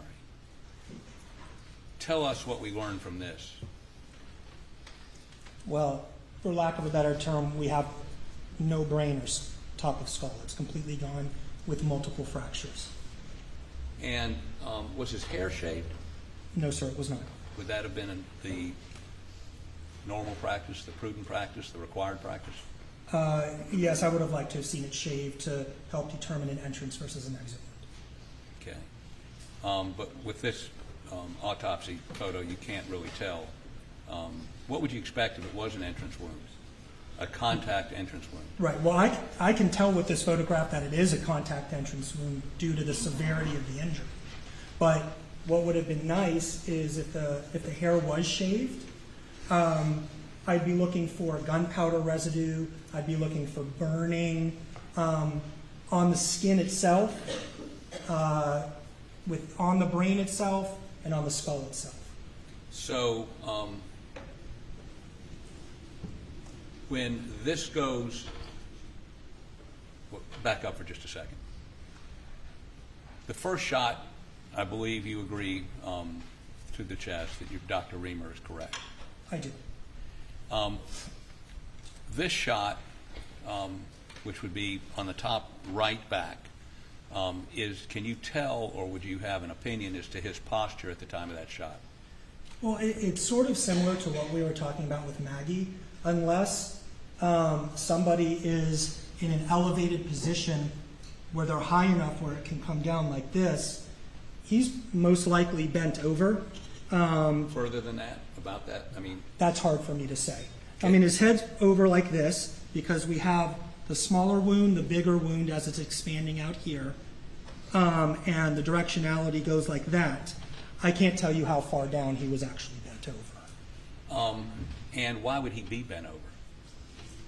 Well, the second you get this shot, you're immediately deceased. No, I'm talking about before the shot. Right, and we know that he fell forward. He has abrasions to his face. So that indicates to me that the belly shot was first. When you say the belly shot? I'm sorry, the shot that comes across the chest, not the belly. And that would be extremely painful. So that would cause, he may be bent over from the pain, and then came this shot. Would that first shot affect his ability to breathe at all? It would. In what way? Well, Dr. Reamer documented what's called pulmonary contusion, so bruising of the lung. And it's hard on a postmortem x-ray to see if you have what's called a pneumothorax, so air that's around the lung. So it'll be difficult for him to breathe. Could you take that down, Doug, please? Okay, so you believe that he was in pain as he bent over and then somebody shot him in the top of the head? Well, yes, this is a painful injury. Okay. Now, let me ask you about just a couple more things. Should I go back up? Yes, please. Well, yeah, go back up.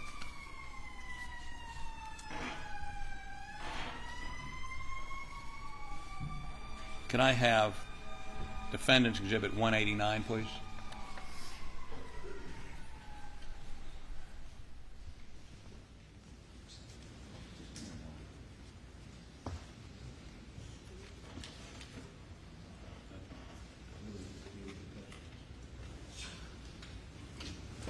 Okay, tell us what this is, please. So this is, I'm sorry.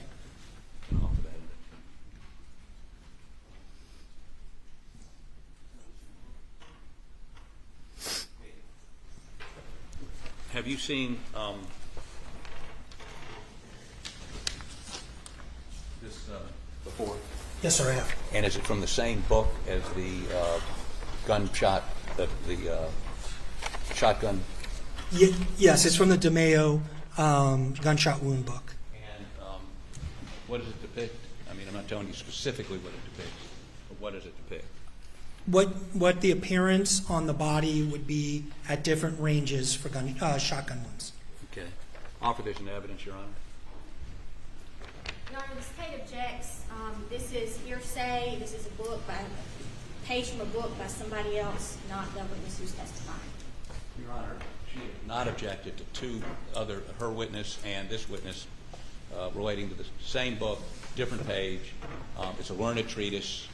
And it's in the Bible of gunshot wounds both Dr. Reamer and this witness have testified. It's something they all rely on. I can have them sketch it out, or we can just put this in. Says the state. Here, say, Your Honor. That's it. Ladies and gentlemen, we'll have you go to the jury room for a break. Please do not discuss the case.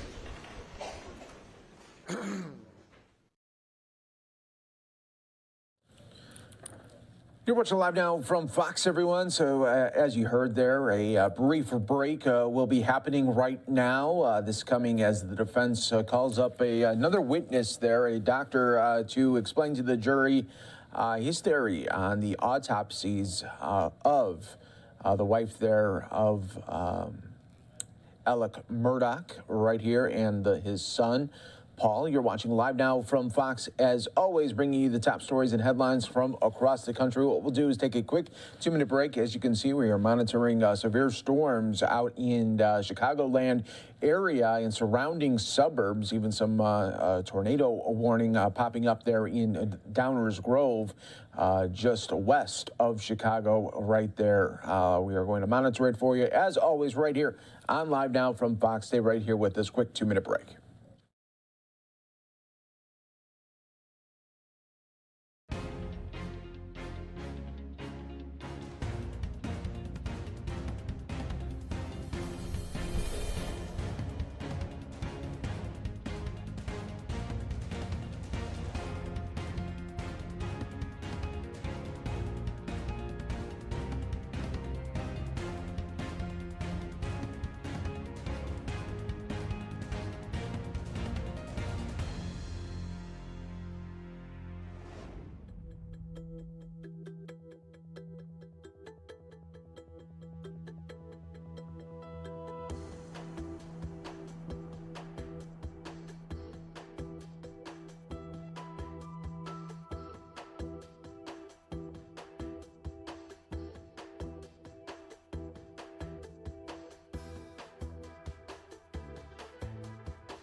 We're back here for you on Live Now from Fox. Thanks again for joining us here, as always, as we bring you the top stories and headlines from across the country. Next up, we're going to go out to This Illinois, meant that no... right now, where this is Susana Mendoza, the Illinois comptroller, speaking right now on a proposed bill in Illinois that would allow families of fallen officers, fallen firefighters, as well as fallen military members in Illinois to receive pay. Let's listen right here on Live Now from Fox. Fallen officers. That's a lot of money. But that's how many officers died in the line of duty last year, that they under-budgeted by almost the exact same amount. It was a $4 million under budget. The fact of the matter is that it shouldn't have come to this. No family in Illinois should have to wait longer than it takes them to apply for those benefits to get them. I immediately knew I had to fix this from ever happening again. That is why I've asked State Representative Dave Vella and Senator Chris Belt to introduce legislation, House Bill 3388 and Senate Bill 217, that would allow these vouchers to come to my office so that I can pay them without any delay. It becomes what we call a continuing appropriation, so the legislature does not have to reconvene to appropriate it. We're also looking to double the time in which family members can file a claim from 1 year to 2 years. It is a simple bill but no less extremely important for these families who've struggled enough with the loss of their loved ones. This legislation applies to not only police officers and first responders, but also members of the armed forces. And this legislation has bipartisan support and really should face no opposition. I thank every legislator who signed on so far, too many to name now, thankfully, and I hope every lawmaker will support it and consider signing on as a co-sponsor. And now I'd like to welcome to the podium Romeoville Mayor John Nowick. Thank you. My task is pretty easy today, and that is to welcome you here to Romeoville.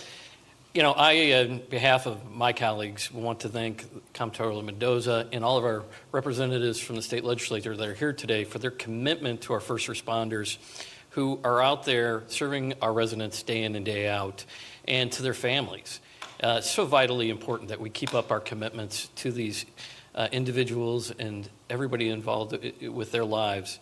And just, you know, every day I'm reminded and I see the amazing heroicness, the generosity, the compassion these people have, and we should share it back to them in our commitment to them. And I want to thank all the ones that are up here today, both from our police and from fire, but also, as the comptroller mentioned, my heart goes out to all those who are from our armed services as well. Being the son of a disabled veteran myself, it's always very important that we remember them as well. So I want to thank everyone that's here today for their commitment to this cause, and I hope that everyone joins them in supporting it. So thank you. Thank you very much. Oh, and I also have the task of introducing Debbie Weissman, who is with Illinois Cops, but I'm also very happy to say is just from the community to the north and a neighbor, and we're happy to have her here today. Thank you.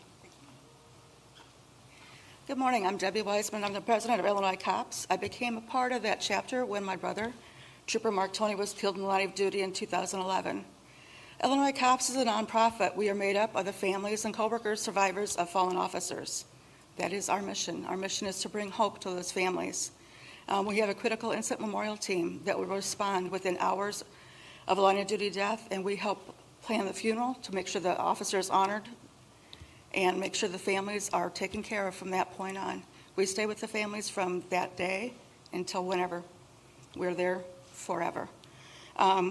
We also assist the families and coworkers of making sure they get to the National Memorial in Washington, D.C. during National Police Week, and we get them to the Illinois Memorial Service to make sure that they are there, they're able to attend, and that financially no family should not be able to honor their officer because they can't afford it, and we're their backup for that. If I could just take a moment. I'd like to read the names of the officers who will be honored this year, May 4th, in Springfield. Officer Nicholas Kozak, Forest Park Police Department, end of watch 11/27/2021. Officer James Feck, Chicago Police Department, end of watch 12/8/2021. Officer Jose Horta, Chicago Police Department, end of watch 12/23/2021. Officer Jeffrey De La Cruz, U.S. Customs and Border Patrol, here in Chicago, end of watch 12/23/2021. Officer Joseph Tripoli, Chicago Police Department, end of watch January 3rd, 2022. Deputy Sheriff Michael Queenie, Will County Sheriff's Department, end of watch 1/8/2022. Officer Brian Shields, Aurora Police Department, end of watch January 11th, 2022. Deputy Sheriff Joseph Tinoco, Cook County Sheriff's Police, end of watch January 13th, 2022. Sergeant Kenneth Thurman, Aurora Police Department, end of watch January 19th, 2022. Deputy Sheriff Brian Norton, Ford County Sheriff's Department, end of watch February 5th, 2022. Officer Brian Sember, Ottawa Police Department, end of watch April 3rd, 2022. And Deputy Sheriff Nicholas Wiest, Knox County Sheriff's Department, end of watch 4/29/2022. This is why we do what we do, to make sure these officers and their families are honored. And now, thank you for having me here. Thank you. And thank you for your support. It has meant the world to our families. Know that people are out there supporting us. And I'd like to introduce House Assistant Majority Leader Natalie Manley.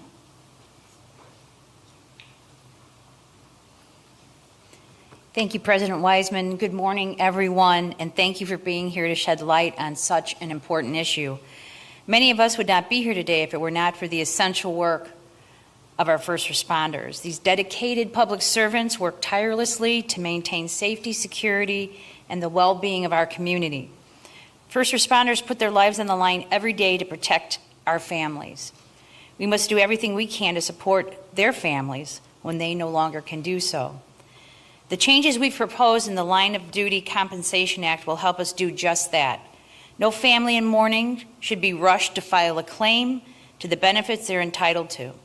We propose an increase to the amount of time families can file their claim under the Line of Duty Compensation Act so that the bereaved can mourn and take care of the finances on their own schedule.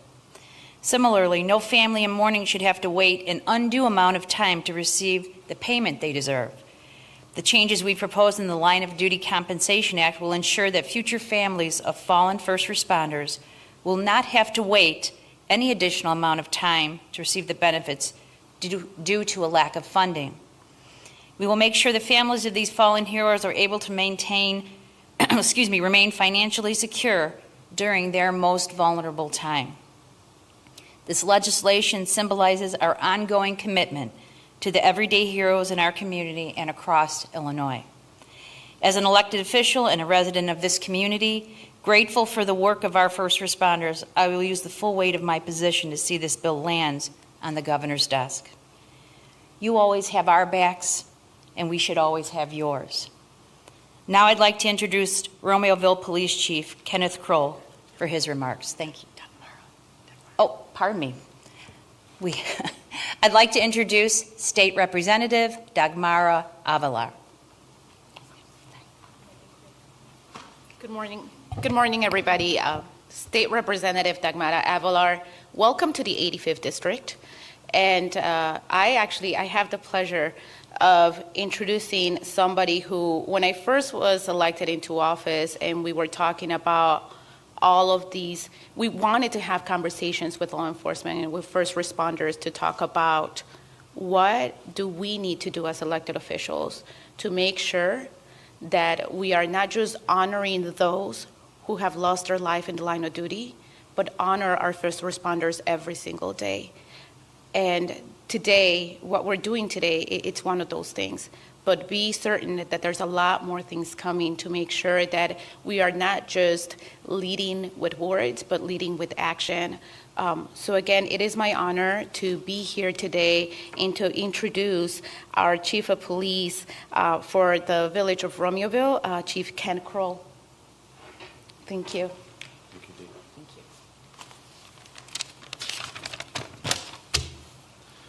Good morning. I'm Ken Kroll. I'm the chief here in Romeoville. It is an honor to be included amongst this gathering to support a very worthy initiative. I want to thank Comptroller Mendoza, thank you, and our leaders in Illinois, several of whom are here today to support first responders and the families of our first responders. During my career, I found that my family is every bit as affected by me being the police as I am. And since day one, it has been a team effort with my family. I can't imagine the devastation families feel when they lose their first responder. I'm honored to have this moment to express my appreciation.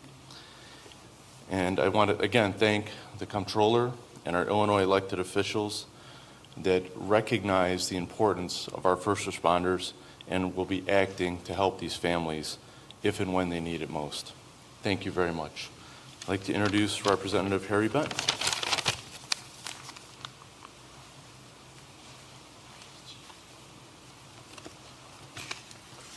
First of all, I want to thank everyone for being here. This is such an important event to talk about the legislation that's going to help out so many families of fallen first responders. When we talk about law enforcement and firefighters and service professionals, a lot of times we don't talk about the family. The holidays away, the emergency call-ins, the events within their schools with their kids that they miss, so they can make sure that they're taking care of us. We need to make sure that we're taking care of their families as well if they make the ultimate sacrifice. And making sure that they're not wrapped up in red tape when they lose a loved one. They don't need more on their plate, and I want to make sure that that is taken care of in the Illinois General Assembly. So I'm happy to say that I signed on as a co-chief sponsor and want to make sure that this bill gets over the finish line. So I'll keep it short because there's so many good people to hear from. And I want to introduce the Chief Tracy Chapman from the Forest Preserve, Will County Forest Preserve Police Department. Thank you, Representative Benton. Good morning. I am Tracy Chapman, Chief of Police for the Forest Preserve District of Will County, and I am representing the Police Chiefs Association of Will County as the current Vice President. First, I too would like to thank Comptroller Mendoza and all of the bill sponsors on behalf of the Police Chiefs Association of Will County. The association supports Senate Bill 217, which will provide continuous and additional support to the families that experience the devastating loss of a loved one who is a first responder or member of the armed forces. Simply put, more needs to be done for these families. Future families of these victims should not have to wait for these benefits due to the lack of funding. The monetary compensation the families receive will never be enough to replace their loved ones, but it can assist them during the terrible experience and lessen the financial burden as they grieve and try to begin the process of healing. There's no doubt that change needs to be done, and we support Senate Bill 217 and the beginning of that change. Thank you.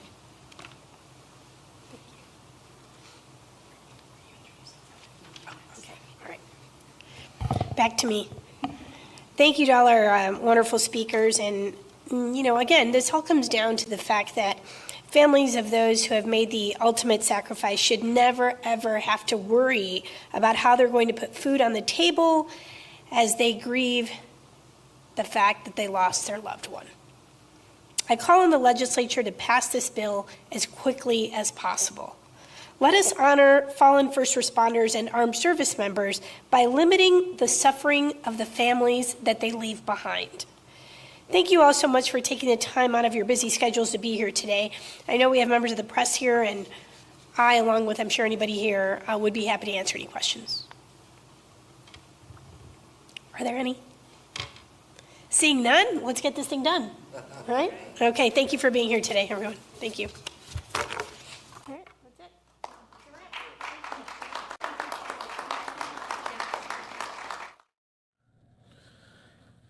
You're watching Live Now from Fox, everyone, as we continue to bring you top stories and headlines and really top feeds from across the country. We're going to take another quick 2-minute break. Stay right here with us. More to come on Live Now.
We're back here for you on Live Now from Fox. Coming up after a mid-morning break right now, we take you back out to South Carolina for the Murdoch murder trial continuing here. And let's listen right here on Live Now from Fox.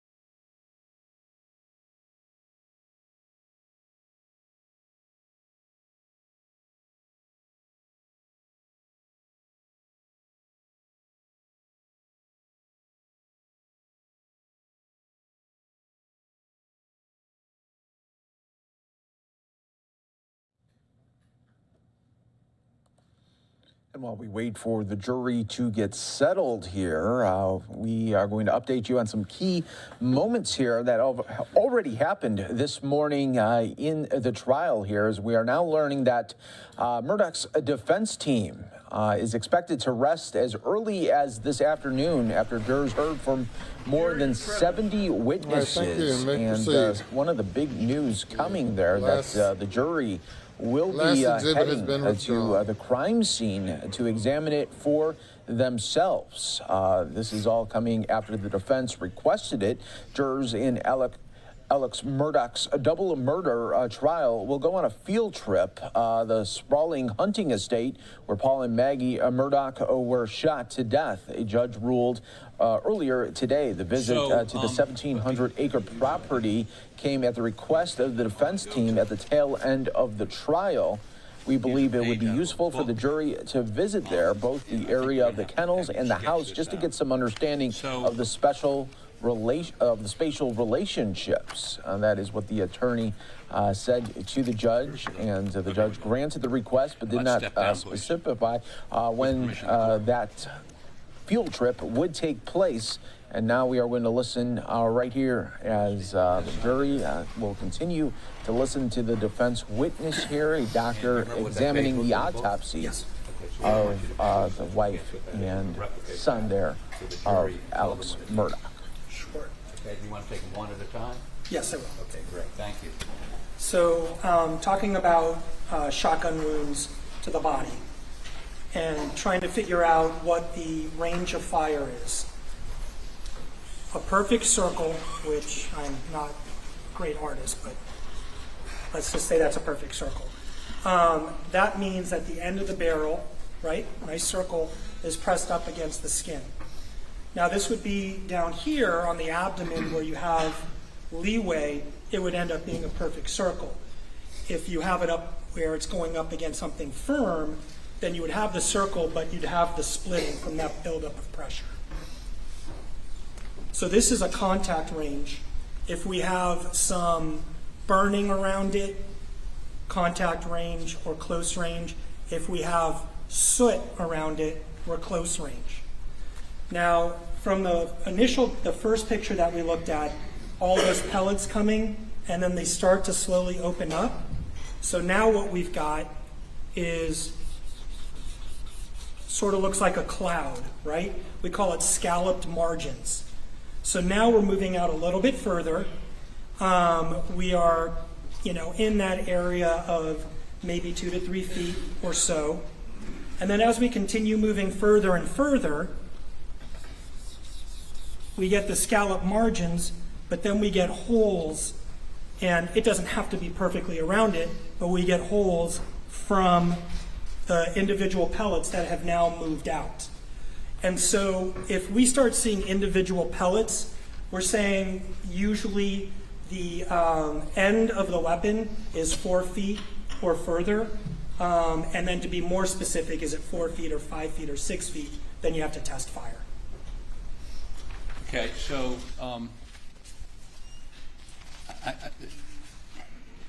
so as the muzzle gets closer to the wound, there either is no spreading of the pellets as in a contact wound, but the further away the pellets begin to expand, and the further away you get more of an individualized pellet pattern.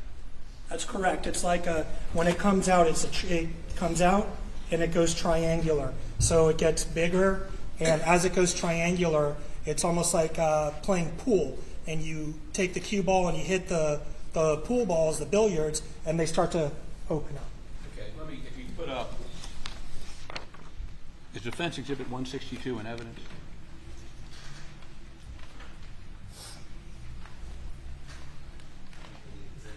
Okay, well, let me show it.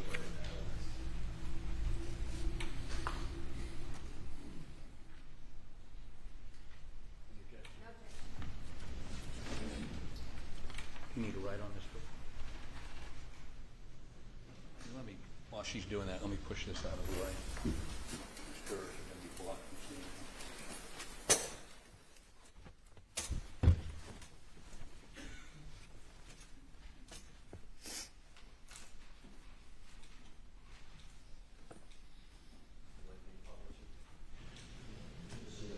seeing. Is everything off over there? Please. What? Offer this into evidence, Your Honor. Without objection, and ask it be sealed. It says state. Submitted without objection. Put it up on the screen, please. Okay, now, here we see, and there's measurements here, a rather large wound on his shoulder, is that correct? Yes, sir. And then a smaller wound in his chin. Yes, sir. What does that tell you about the directionality? Well, it's not just that. It's also that we have no surrounding individual pellet holes. To me, looking at this is not going left to right. I can understand the thought that maybe it was like a tangential graze, but then the pellets wouldn't have gone down and they would have opened up onto the left chin. So again, using the totality of the evidence, these are pellets that are coming down from the top. They're starting to open up. They go through here, and they have to go through another bone, so they're going to open up further and disperse through the left shoulder. So, and maybe this is too simplistic, do shotgun wounds, do they, and of course, if you just testified, they expand, right? The pattern. You'll get a different pattern, and for a certain distance, the actual hole will expand, but then you lose that hole and it becomes just individual small holes. So you've got a smaller hole in his chin and a larger hole in his shoulder. Does that indicate anything? I mean, am I being too simplistic? Smaller means it's expanding at that point? Right. Not to be offensive, I think it is a little too simplistic because we also have to look at what's around the wound. But yes, again, the totality of everything, this is definitely coming downwards from right to left. The only way I could see larger wound on the left shoulder, smaller wound on the left chin is if you consider this a graze wound.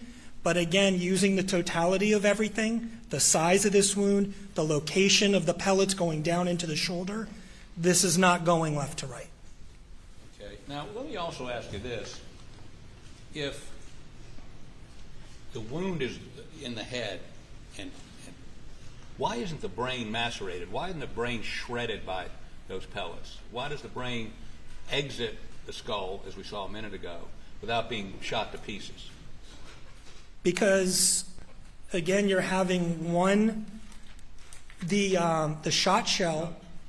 Take it down. You know, that's okay. Everything is still within that shot shell as it goes in. The pressure is just going to form around it and push it out.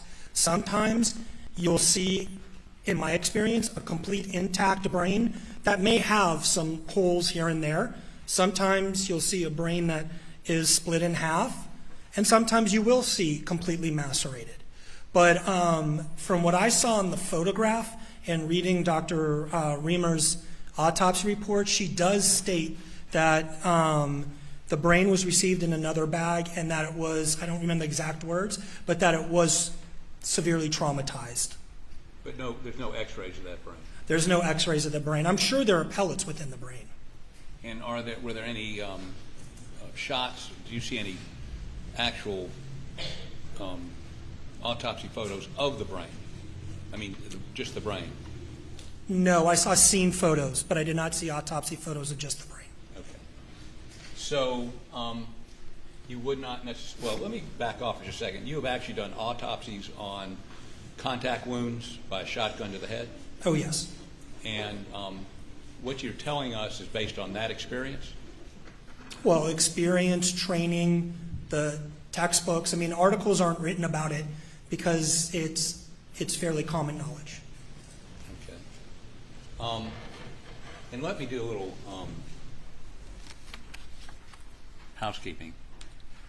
I got a number of photos I want to show you that may be used, or were they used by you in you reaching your opinion, okay? Okay.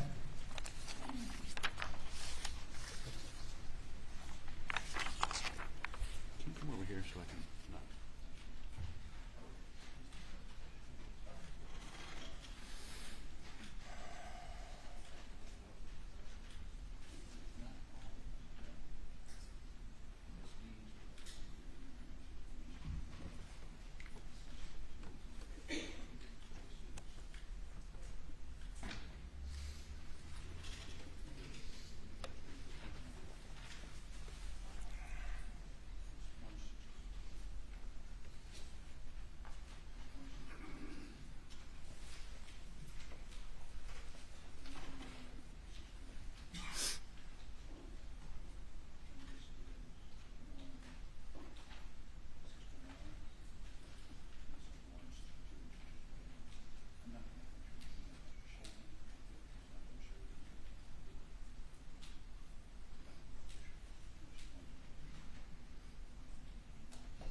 Defendants Exhibit 169, 168, 161, 160, and 159 to determine whether or not he relied on these to come to the conclusions he's come to. I don't think there's any need to publish them to the jury at this point, and I believe the state consents to their admission. No, objection.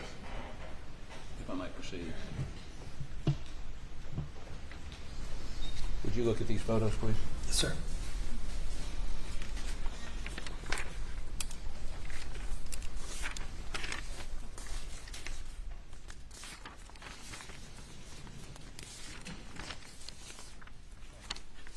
Okay.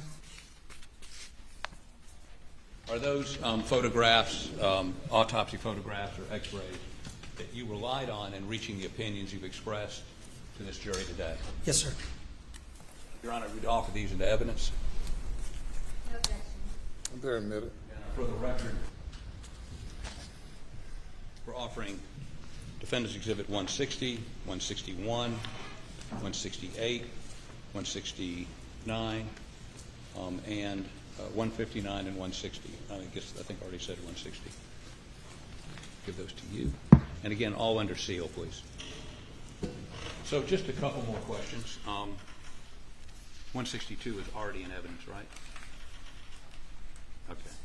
So let me hand that back to you before I just... So the opinions you've given here today, you've given to a degree of medical certainty more probably than not? Yes. And you would agree with me that you're not an expert on the vectors of this shot, either one of any of these shots, except you talked about a probability on Maggie on the two shots that go down, right? Right. I want to make sure I'm answering correctly. So I'm an expert on the directionality within the body that projectiles go, entrance, exit, the direction within the body. As far as, and I think this is what you're asking, as far as crime scene and reconstructing, things of that sort, that's not my area of expertise. Okay, but you have given an opinion. I want to make sure that we all understand what you've said. You've given an opinion that Dr. Reamer was wrong on the shot that blew Paul's brain out of his skull and it landed on the ground, correct? That's correct. And you believe it was a shot in the back right of the skull? Yes, sir. And you believe that it was going through his skull, out his neck, and into his arm? Into the left side, yes, sir. Left side. And we found a number of x-rays showing the pellets. We've seen forensic evidence that you, in the normal course of your work, rely on to draw opinions, right? That's correct. And you've done that thousands of times. Yes, sir. And let me make sure that the jury understands this. When you're submitted materials like we submitted to you in cases, you report, are you paid to give an opinion, a specific opinion? No, I wouldn't accept a case if someone said this is what we want. Okay. And you come to conclusions based on the materials given to you? Absolutely. And that's your conclusion here today? The conclusions that I've stated, yes. Beg the court's indulgence.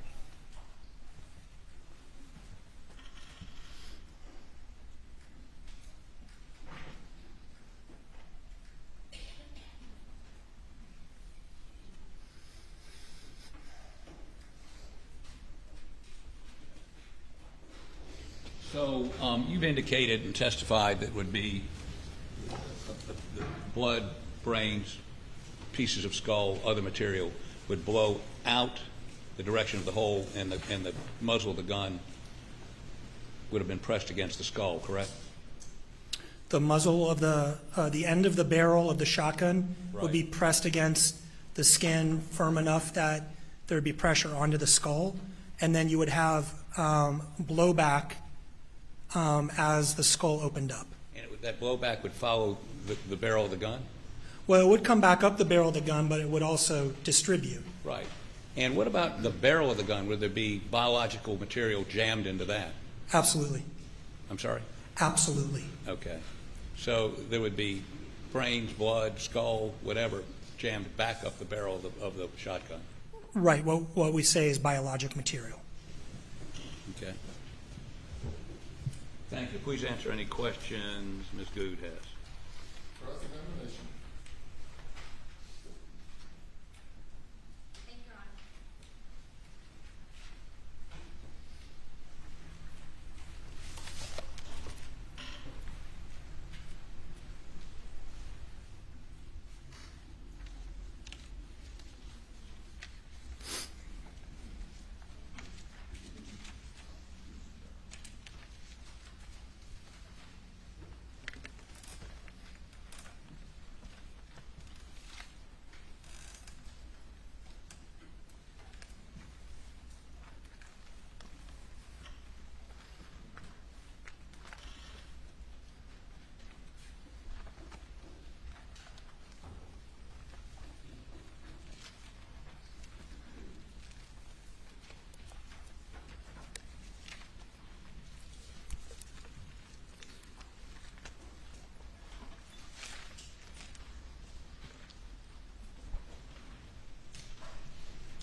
Hi, Dr. Eisenstadt. Good morning. Now, when you first started your testimony, you talked a little bit about time of death. Yes. Is it the pathologist's job to determine the time of death? Depends on the jurisdiction, but pathologists are trained in talking about what's consistent or what's not consistent. But I believe, like in Georgia, I believe here in South Carolina, the coroner, in the majority of counties, the coroner goes to the scene and does the investigation. So I don't know how it works here, but there's no doubt that part of a forensic pathologist's training and knowledge is determining cause of death from information given, time of death from information given to them. And it's not customary for a pathologist to actually go out to the crime scene, is it? Oh, I'd say more often than not, the pathologist does not go out. All right, and now in this case, because this appeared to be homicides, the county coroner would be the one to have requested an autopsy. Is that right? That's my understanding. I'm definitely in Georgia. It's my understanding here, yes. And Dr. Reamer performed the autopsy here? Yes, ma'am. And she performed an independent autopsy? She did. Did you perform an autopsy of either of the victims in this case? I did not. And you relied on, I think you testified that Dr. Reamer's report, x-rays, crime scene photos, and autopsy photos in determining your opinion. That's correct. And you were hired, right? Yes, I was. And you were here on Friday, weren't you? I was. So that would mean you've made over $10,000 in evaluating or taking part in this case. At the end of the day, that's correct. Did you do a report? I was not asked to do a report, no. Wouldn't you agree that a report would have been helpful to explain the scientific methods or investigation that you used to come to your conclusions? Oh, different jurisdictions do it differently, so I have no idea how it's done here. But I mean, my report would have been exactly the same as my testimony, so I guess it would be on paper instead of verbally. Well, you saw Dr. Reamer's report, and that was actually entered into evidence, right? Yes, I did. All right, you spoke a little bit about Maggie and Yes, that's her correct. autopsy. And I believe you said in your testimony that Maggie's shooter could be taller than Maggie. Is that right? Oh, no, that's not what I said.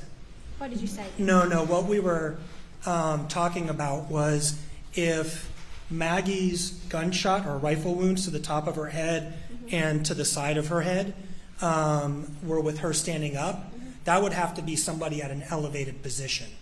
So I didn't give an opinion that the shooter had to be taller because we talked about how she could be bent over. But an elevated position could mean the shooter was taller, right? Oh, but it could be that the shooter was taller, but that would still have to be somebody at an extremely elevated position shooting down. I'll leave it at that. And you said that determining trajectory is not something that you do. At the scene, that's correct. On the body, that's what I do all the time. All right, let's move on to Paul. Would you agree that when a gun is shot, a lot of energy and momentum is generated, and that momentum and energy tears through a person's body? Depending on the range of fire, the type of ammunition, yes, I agree with that. And when pellets are shot, they spread out? Eventually, yes. Right. So, if Paul was shot in the back of the head, and those pellets start spreading out, did they come back together when they exited this way? No, but that's where we're talking about the same thing as range of fire. So those pellets, if you go from the top of the head down to here, this is about 6 inches, so we have about 6 inches, we have maybe a foot, right, from here to here. Those pellets can still be together and starting to spread out. So no, they're not going to go out and come back together. Some, that's why I was talking about that billiard ball effect. Some, if you hit that cue ball, the side ones are going to pop out and the middle ones will still be together. So no, they won't go out and come back, but I have no issue with 1 foot from here to here and having still a whole cluster of pellets going through. But the pellets would be closer together when they first enter the body. For a certain distance, yes. And we also talked about soot or stippling. Now, in Dr. Reamer's report, she does note that there was soot and stippling for certain injuries, right? Yes, ma'am. And she did not note that for the injury to the shoulder and head. Agreed. Okay. And wasn't the top of Paul's skull missing? Yes, it was.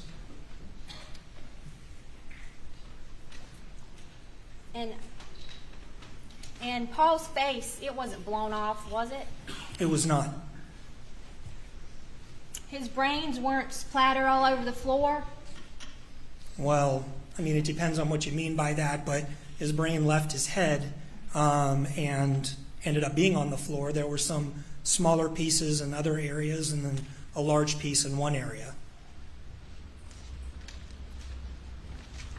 I'm going to show you what's been entered as tapes 24 under seal.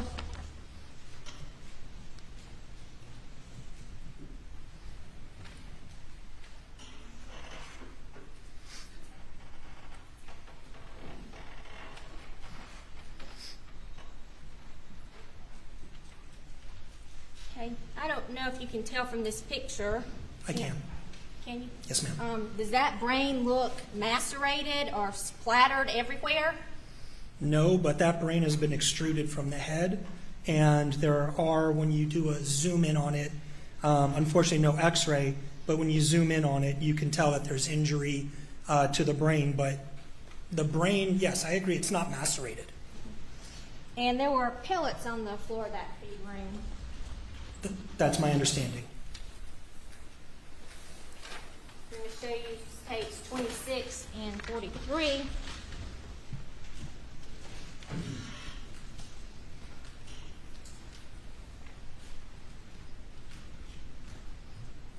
Can you see that as the door to the feed room? I do. And tapes 43. Is that blood spatter on top of the door? That looks like blood spatter at the top of the door, yes.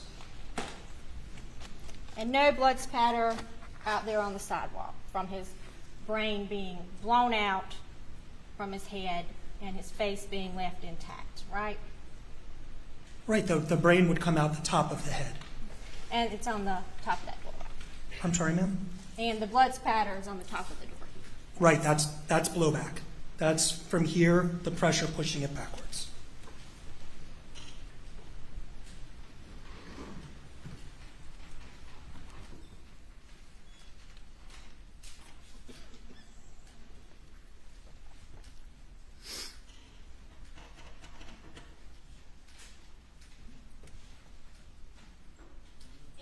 Did you see any crime scene photos of the feed room where there were some containers on a shelf? I did. So the containers on the shelf, I believe, would be to the right side on this picture. Looking at the picture, I believe, yes, inside on the right there's some shelves with a number of items on it. And was there kind of a demarcation line showing blood going to the top of the feed room? Oh, I don't recall. In all honesty, you're starting to get into an area that's not my area of expertise. Into trajectory, is that right? Outside of the body, yes.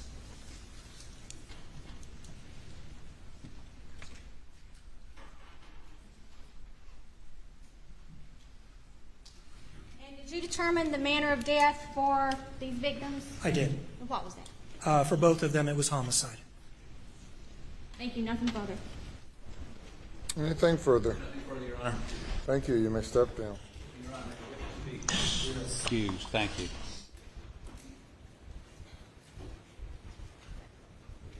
Your next witness. Thank you, Your Honor.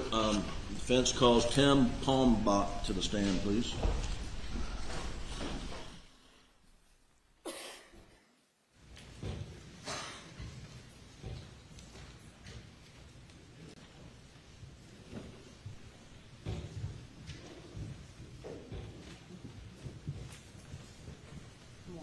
Raise your right hand, left hand on the Bible. Do you affirm the testimony about to give the court in this trial shall be the truth, so help you God? I do. Thank you. Take a seat in the witness stand.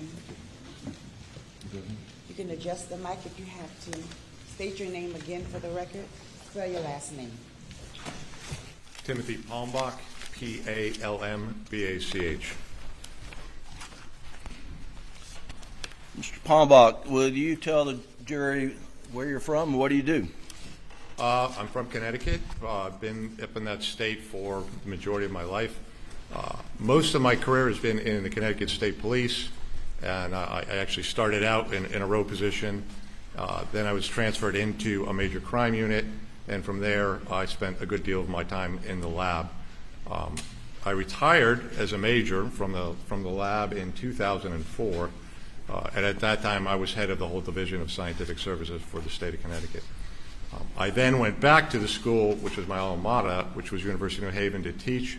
I took the chair of forensic science position, which is a large forensic science program with both graduate and undergraduate students, and I managed that program as well as teaching. In addition to that, I was doing some degree of consultation, expert consultation, but not much just because of the volume of work that I had. In August of last year, the university offered me an early retirement incentive package, which I gladly accepted. And so now I just teach part-time, assist with a couple of grants that I had, and have a little bit more time to do consulting. When you were with the Connecticut Forensic Science Division, who did you work under? Who did you train under? Dr. Henry Seeley. And who is Dr. Lee? Within the field, he is one of the original founding fathers and very, very well regarded as holistically as a forensic scientist, but very much so as a crime scene reconstruction expert. And you mentioned, in addition to teaching and your prior work in the field, you currently do consulting as well? Yes, I do. Before we get to that, do you hold any certifications in your field of specialty? So certifications, I have memberships. It's more of a membership organization than a certification. Sure. So what's the American Academy of Forensic Science? Sure. American Academy of Forensic Science is like the American Medical Academy or American Bar Association. It's kind of the large entity that all the professionals belong to. You have to be a practicing practitioner in good faith in order to do that. And then you go, it ranks from an associate member to a member, and eventually, if you meet the criteria, you can be a fellow. So I'm a fellow of the American Academy of Forensic Sciences. And what is the International Association for Identification? So the IAI, or International Association of Identification, they tend to have membership and certification in areas like fingerprint examination as well as crime scene analysis. And you're a member of that? I am. Association? And are you a member of the International Association of Blood Spatter Analysis? I am, and the name is exactly that. So the membership there are individuals who've had the requisite level of training, experience. I believe they even make you or demonstrate you qualified in court before, and then they'll grant you membership in that organization. What seems self-explanatory to you, but maybe not everyone in the courtroom. What is blood spatter analysis? And it's spatter, not splatter, correct? It is spatter, correct. All right. Well, the basic course would be 40 hours, and I don't think they want to hear the basic course. And I don't mean that flippantly. There's a fair amount to it. The simple way to explain it is we're looking at energy and force applied to sources of blood or other mechanisms and activities applied to blood, and then determining the patterns that result from that. And once we understand that, that's much of what the training is in a lab, an environment. You create these patterns, you study the patterns so you understand them. Then it's going to a scene, seeing these patterns, properly interpreting them, and drawing conclusions from them. So that's the short version of what it is. And I believe you're also a member of the Massachusetts Forensic Science Oversight Board. Is that correct? Yes, I am. And what is that? That's a governor's board that they bring in experts from around the country of different specialties, and we look at practices and protocols within the forensic science community within the state of forensic science. So it's essentially an advisory board. I believe you also have a law degree? I do, sir. Why would you do that? That's a good question. I haven't practiced law. It was back in at the time, right, early 90s. There was a lot of stuff going on related to new technologies, DNA being the biggest of all of them. And what was happening for lab directors, and I was an assistant lab director at that time, is we spent more time in the court or writing papers in support of new testing and not knowing anything about it. So many of us, myself included, said, if this is going to be a big part of our job, we have to go back and learn it. So that's what motivated me to go back and do it. And then currently, professionally, are you the executive director of the Henry C. Lee Institute of Forensic Science at UNH? I was, but I gladly, when I went to emeritus status, gave that position up and got a little bit of time back. But I had been for 19 years prior to that. And have you, as part of your consulting work, have you been qualified as an expert in state and federal courts in various states? I have. Do you know what states? All right. Connecticut, New York, Pennsylvania, New Jersey, California, Illinois, Alabama, yeah, I think so. North Carolina for sure. I think I got it. And what are your areas of expertise that for which you've been qualified and that you wish to be qualified in this court? In the big genre, it's crime scene reconstruction and analysis, and sub-disciplines underneath that independently are blood stain pattern interpretation and shooting incident reconstruction. One of the cases, I believe, would State v. Michael Peterson. Were you an expert in that case? I was, sir. And was that the stair-step case? I think it's known as the staircase case, yeah. All right. Have you ever not been qualified as an expert in crime scene reconstruction, blood stain analysis, and shooting incident reconstruction in any court, state or federal? No. Your Honor, at this time I would offer Mr. Palmbach as an expert witness in the area of crime scene reconstruction, blood stain analysis, and shooting incident reconstruction. Says the state. Is it blood stain analysis or blood spatter analysis or splatter analysis? The field is referred to as blood stain analysis. Blood spatter would be a subcomponent of the greater field, yeah. No objection. He's admitted without objection. Thank you, Your Honor. Mr. Palmbach, were you hired by Mr. Harpootlian and I on behalf of the defendant, Alec Murdoch, in this case? I was. And what were you hired to do? To review the case, look at the forensics evidence, the pattern evidence, crime scene documentation, lab analysis, autopsies, and related investigative reports that dealt with the scene activity and the physical evidence. And what are you charging for your time? I am. How much do you charge? I do it as a block rating just simply because I don't want to keep track of hours. So my initial retainer fee was $5,000. I will have another finalizing fee as I complete here. Last night I scratched it out. I believe it's going to be $8,000 more plus travel expenses. And did you come down here Friday and did not get to testify and spent the weekend in the Low Country? Yeah, I showed up Thursday actually, but yeah, I've been here for a bit. All right. What have you reviewed in this case? What materials have you been provided? Again, lots of photographs, crime scene photographs, evidence photographs, autopsy photographs, autopsy records, data, x-rays, various lab reports, investigative reports, diagrams created by investigating personnel, and reports that were related to those diagrams. Now, when you, upon your initial review of the autopsy reports, did you make any suggestions to us? Yeah, once I agreed to take the case, that material was submitted, and I began to just review it, and that's what I usually do is read through it and see, get a sense of what makes sense. One of the areas that I was very concerned with right away was looking at the shotgun wound to Paul, and based on all my training and experience, what we visualize in the head is absolutely consistent with a contact wound. Reading through the report, it didn't say that. It was written obviously as an exit wound with the contact being down in the left shoulder and the left face. I think within a day, I called back to Attorney Harpool and yourself and said, this doesn't look right to me. It's inconsistent with my interpretation of the results. And my best advice for you would hire a forensic pathologist to review the case. And were you sitting here in the courtroom when Dr. Eisenstadt testified? I was. And before coming to town to Walterboro Thursday, Friday, had you ever met Dr. Eisenstadt before? No. Had you ever worked with Dr. Eisenstadt before? No.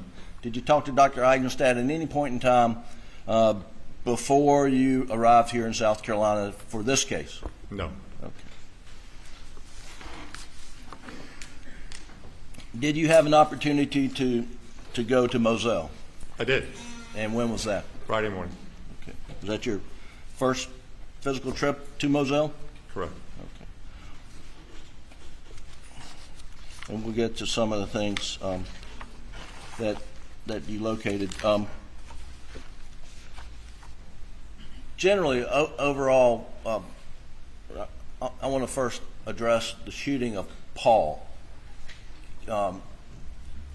As you reviewed everything and tried to reconstruct the crime scene, can you give the jury an overall picture of Paul's murder? How did it occur?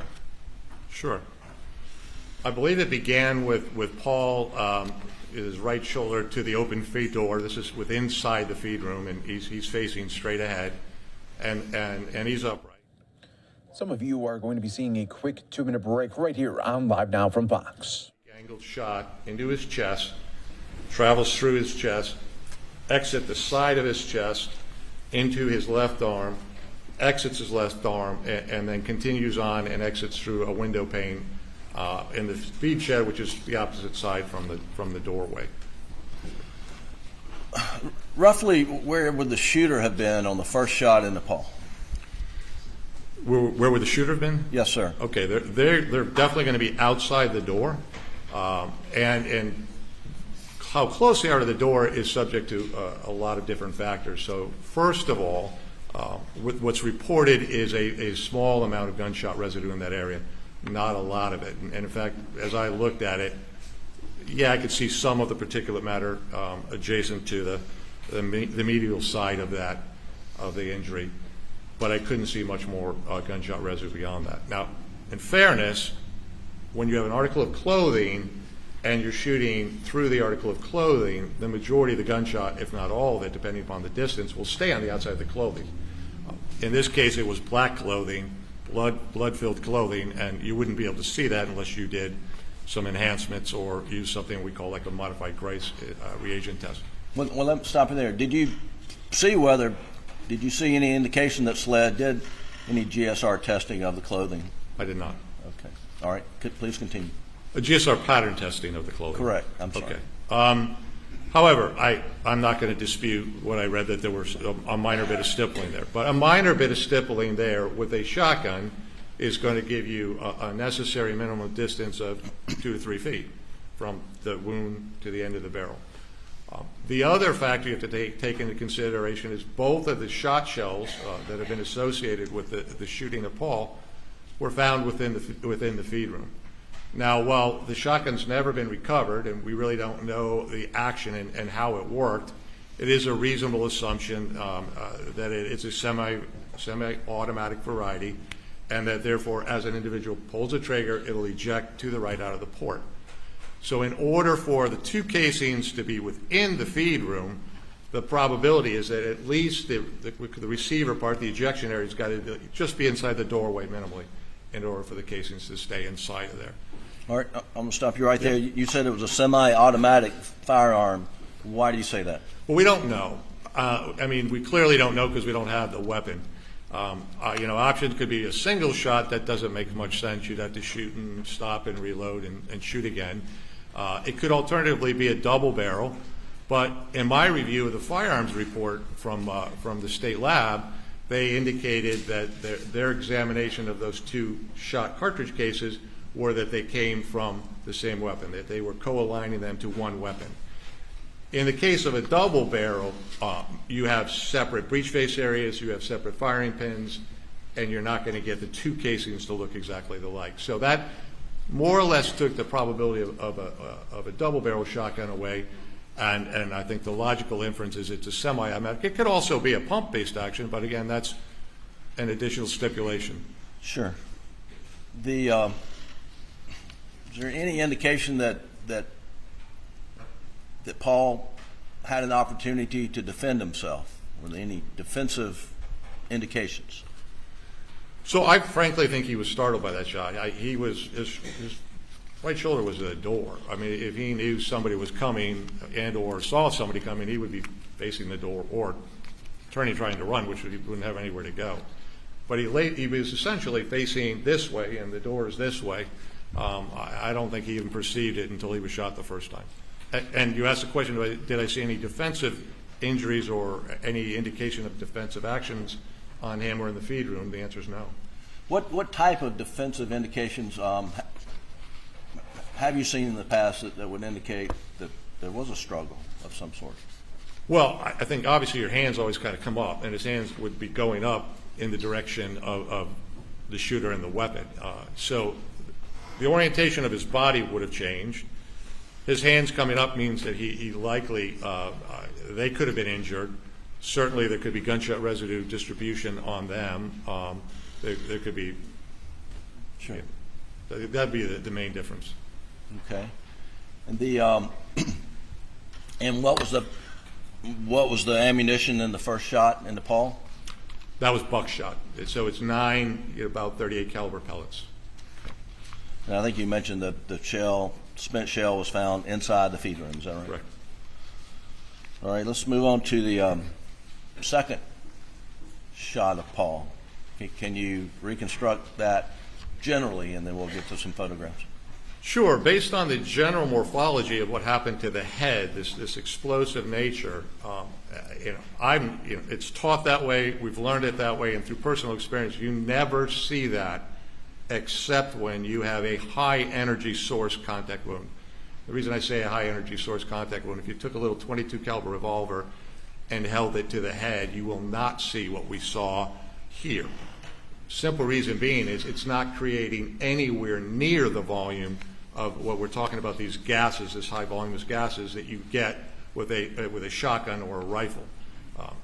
Effectively, why? Well, the barrel of the shotgun is going to be longer, it's wider, and so that you have this whole big area within the barrel that's being pressurized, and that just creates an exponentially a whole lot more gaseous material than you would have seen in a handgun. So seeing that head in the condition it was, that is a contact wound from a high energy source weapon, which would understandably be a shotgun or a high powered rifle. Now, I don't want to repeat what the jury just heard, but were you sitting here in the courtroom when Dr. Eisenstadt, explained the Sure. mechanism of the head to the shot? I heard that, yep. Shot to the head, I'm sorry. Yeah. And is that, do you agree or disagree with his assessment? Completely agree. Completely agree. Now, we'll get to this shortly, but there's on the door, as it swung open, at the top, there's hair, it looks like Paul's, and there's blood at the top. Is that inconsistent with your assessment of how the shot happened? No, actually, it's completely consistent with that. Well, explain that, please. So what happens is the barrel is in alignment and tightly against the head. And again, the shot goes into the head. The gaseous material begins to build. And again, this is, milliseconds is right, very, very quickly. It's beginning to swell and build. At the same time, the wadding is starting to move down toward the exit area and come out. And then the head finally goes from the pressure. It can't go. And as it goes, the pressurized gases are going to find the quickest area to escape, and then they're going to redirect in that format. That ends up being the entrance hole. So you kind of get like a shift in action here, and all of the energy now is kind of recategorized, and it's now pushing up toward the corner of the ceiling and the door. Now, have you seen Dr. Kinsey's photograph of the door? And it's a crime scene photo, and there's a little ding in the door. I have seen that. Did you go out and inspect that on Friday? I did, because you could clearly see a little ding, and I totally agree that could have been a pellet impact, but it was taken at that time. It was taken at a little bit of an angle, and I felt it would be better if I get up and get 90-degree and closer view and examine it myself, and I did. And while you were there, did you also see any other pellets in the feed room that you attribute to the shooting of Paul in the head? So first of all, in close examination of the impact on the door, I do believe that's from a pellet, and actually the dimensional size of it is consistent with the diameter of a number 2 steel shot pellet. And it is also, it was elongated, so you could see that it was coming from the bottom up. Quite near there, probably only a foot away, on the header, the trim header of the door, there was another one of these steel pellets. Again, the right diameter actually embedded in the wood. It's still there today. Going back, and I'll be honest, I did not see that in the photograph. Going back and looking at the photographs, I confirmed, yeah, it actually was present the day of the shooting. So, Mr. Palmbach, how is it that a shot going down into the head could lead to pellets causing indentations in the door and getting stuck in the header of the door? An explosion really is the best way to do it, but it's not just this kind of an explosion. It is like the military would call it, a chafe charge, where you focus the explosion in a narrow pathway, and that creates a much larger damage area. And that's what happened here. You expanded the skull plate, and it pushed back through, first of all, pushed back through the actual entrance hole in the skull. And as that happened, then the skull breaks and pulls out, but there's now a very large energy moving this way, and it's drawing with it things as heavy and large as the entire brain, but it's also grabbing blood, it's grabbing tissue, it's grabbing skin, it's grabbing hair, it's grabbing the bone fragments, and it's grabbing part of the steel shot that's still in the skull cavity, and it's pushing it at a pretty reasonable velocity up and toward that corner of the door and the ceiling. And we'll get to photos, but there appears to be the wadding that in the middle of the feed room on the floor. In your opinion, where did that come from? It came out from inside the brain. That obviously made it through the brain. It was in the brain.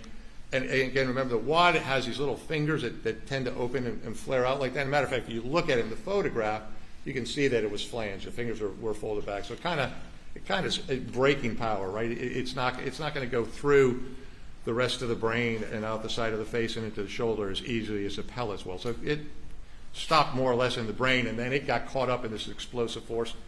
I'm assuming it just went up. It could have gone up into the shooter. It could have gone up into the door. Could have gone up the ceiling, and wherever any one of those areas could have happened and fallen down on the floor where we find it. And I want to talk about the shooter. How close would the shooter have been in relation to the shot into Paul's head? Well, so this is contact. So he's got to be close enough to get the barrel in contact, firm contact with his head. We don't know what that gun is. I don't know is it an 18-inch barrel length, a 26-inch barrel length? We don't know that. Obviously, that's going to change the difference. But and the shot is somewhat overhead downward. So all of that is bringing this shooter much closer to Paul than when he took the first shot with Paul standing upright. So we see indentations from a pellet in the door. We see a pellet stuck in the threshold of the door. What's happening to the shooter in this, in your reconstruction of a contact shot to the back of the head, what's happening to the shooter at that point? He's getting hit with large amounts of brain material, blood, skin, hair, bone fragments, and I believe very likely some of the pellets. And what would be the force of that hitting the shooter? Substantial, and the reason we know that is, one, we've seen what's happened to the skull, how badly damaged it was, and secondarily, we have two of the pellets. One is actually denting this metal door, and another one is embedding in the wood above it. That, I can't quantify that force, but that's substantial force, and that's the kind of energy that's taking all of the brain, all the fluid, all the tissue, and all the hair, and all the broken skull places, and sending it. Principally, it's going to follow right along the barrel pathway, around it for sure, but that it's going to go in the same direction, essentially, that the barrel had been placed. Would you expect to see any type injuries to the shooter? That's quite possible. I mean, for sure, they're literally covered in all of that material, for sure. But given the size of the bones, the amount of the bone, and now pellets coming back at them, if any of them hit him, it's going to be an injury, whether it's substantial or just a stinging injury. Yeah, I think that that's possible, actually probable. And when and how much biological material and blood is going to be on the shooter's clothing and on the shooter's person? A lot on the upper body and head. I mean, if the shooter has thick hair, something a lot different than what I have, would you expect it to be matted in the shooter's hair? Certainly. I mean, you're going to be covered on any surface, but yeah, I guess the thicker the hair is, the probably more it'll retain in there.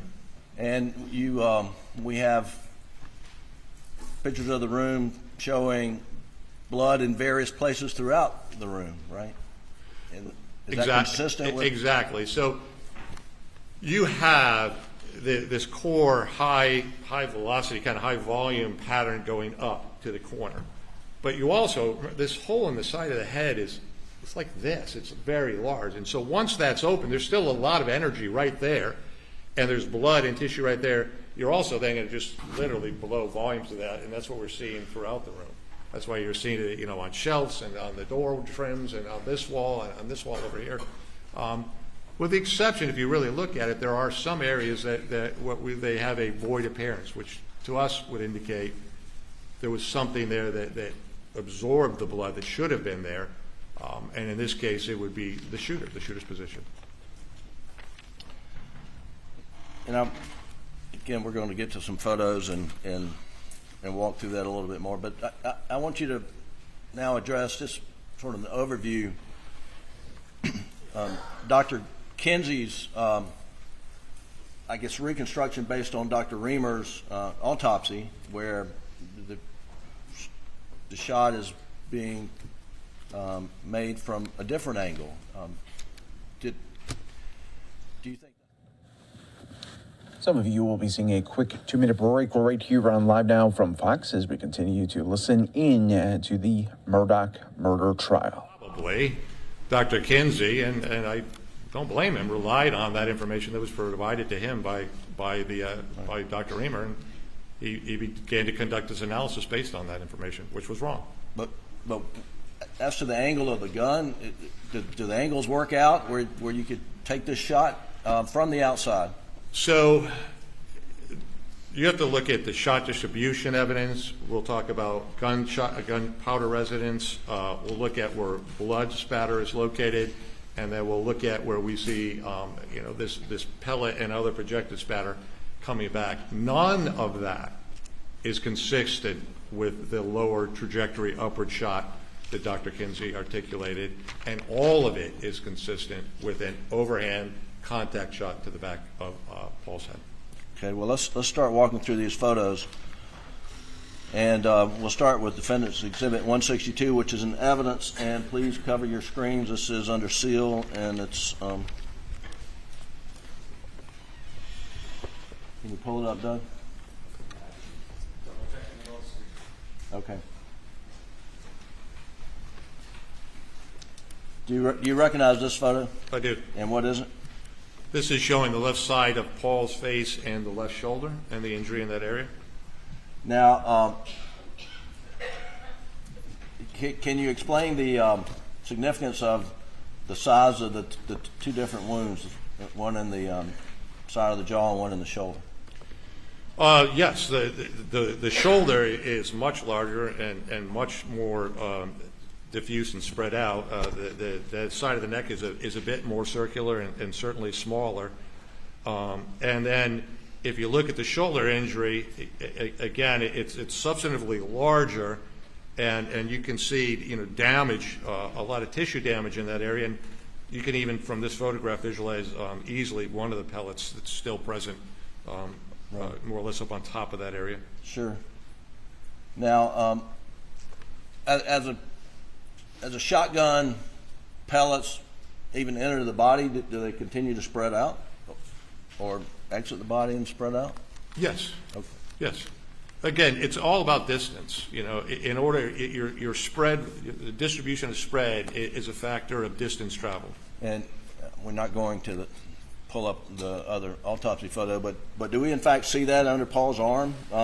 This individual pellets as it exits under his armpit. Sure, and then you actually can see the effect of spread over distance, because by the time those pellets hit the window behind there, which is 5, 6, 7 feet, now you start to see the spread of the shot. Okay.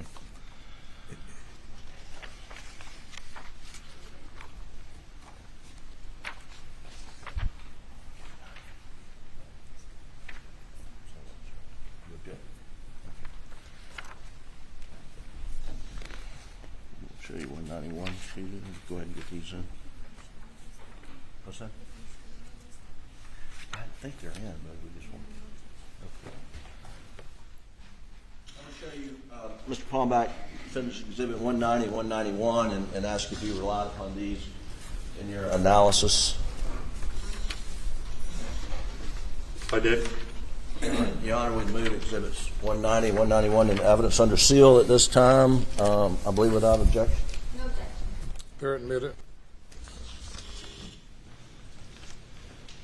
Doug, if you could pull up 190, please. Now, will you tell us, Mr. Palmbach, what this photo depicts and how it relates to your analysis?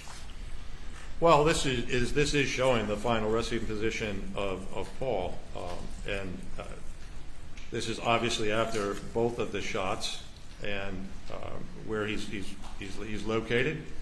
As you can see, the brain is located on to the left of him against his left leg, and there's a substantial amount of spatter in this area around and transfer and pooling by his feet in the doorway. And you see that his feet are more or less on the, if you were standing on the outside, it would be more or less on the right side of the doorway, and then the rest of his body angles a little bit more toward the left from that once he's outside. Does this photo inform your opinion as to where Paul was probably standing or kneeling at the time he received the fatal blow to his head? Well, this photo, in conjunction with several other photos in that area, but yes, it does inform me his motion between the two shots. And let's go to 190. Excuse me, 191, also under seal. And again, is this same, just from a different angle? You're watching Live Now from Fox, everyone, there as this defense witness, a forensic crime lab expert, continues to testify there from the defense team. We are going to take another quick 2-minute break here on Live Now from Fox. When we come back, we're tracking some severe storms in the Chicagoland area, now moving into Indiana right now with several tornado warnings. We'll check in with Fox 32 Chicago coming up on the other side of this break.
Welcome back, everyone, here to Live Now from Fox. I'm your host, Mike Page. Thanks again for joining us here, as always, as we continue to bring you the top stories and headlines from across the country. We're checking in on some of the weather conditions that are pushing through the Chicagoland area. Strong storms were making its way in Chicago and the surrounding suburbs. Now it has entered northwest Indiana right now, with several tornado warnings popping up right now. We want to go out to some of the coverage from Fox 32 Chicago, as the weather anchors are giving the latest updates and warnings right here on Live Now from Fox. Caitlin? Okay, yeah. We're going to be up, of course, watching these storms over the next 20 minutes. And then, of course, we'll be on at noon with all the updates you need. All right, Fox 32 Chicago, moving away from that. They'll be coming in a little bit later here with the latest. They will be having a top of the hour update coming up in about 20 minutes. So when that happens, we will take you to that right here on Live Now from Fox. You can see what the Dow is doing right now, up for all of the day so far, more than 113 points there in the green. We continue to track it always right here for you on Live Now from Fox, everyone. I want to take you back out to the Alec Murdoch murder trial there, continuing right here on Live Now from Fox.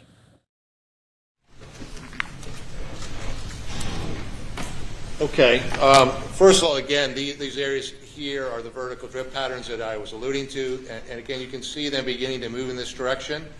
And you'll even see a couple of the larger droplets here, again, moving toward the door. Again, these are coming from Paul as he's moving away more or less kind of from the center part of the room toward the doorway. But an area I think that's really worth paying attention is this area of the floor here, and then this little bit of trim here.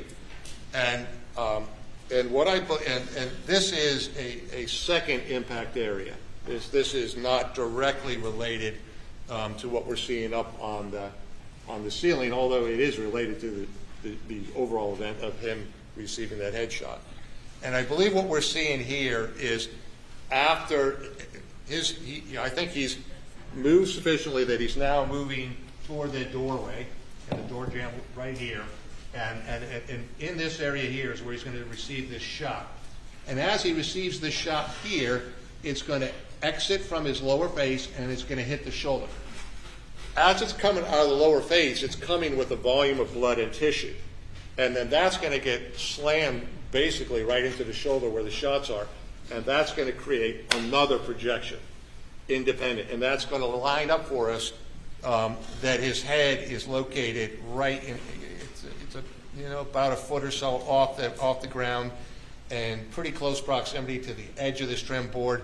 And you can see the resulting spatter in this area, which all supports that impact site and is consistent with that being the projection of the shot out of his head through his lower side of his face and into his shoulder. So are you saying that the blood spatter on the floor there that you just pointed out is from the exit wound from the chin and back into the shoulder? Correct. Okay. Now, Doug, if you don't mind pulling up Defense 192, please.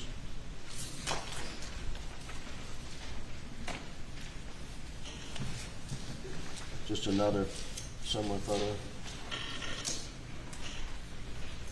Are you sure that's 192? Yeah, there we go. Does that depict the same? It's the same basic area. I mean, we can highlight here, again, there are larger pieces of brain-like matter or tissue, bone fragments here, and here, and there's even more that are beyond placard number 1. Now, Dr. Kinsey, and relying upon Dr. Reamer, where does he have Paul being shot? On this side or on the other side, or do you know? Well, with his claim of it coming from the left shoulder and the left side of the face, he'll always have to be, the weapon will always have to be lower than that area and to the left side of the victim, of Paul. Well, from the spatter on the floor here, where's, in your opinion, Where's Paul physically located at the time of the shot? He's right here. He is right up against that doorway. And where's the shooter?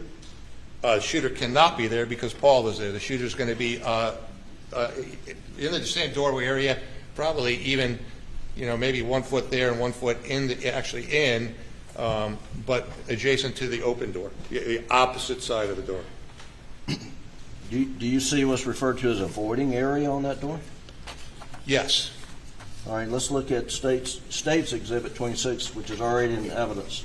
Well, and please pull that. Okay. And hold up, don't move on yet, Doug. Well, I say we could actually see on the floor there. Okay, Doug, go back to 192, I believe is what we were looking at.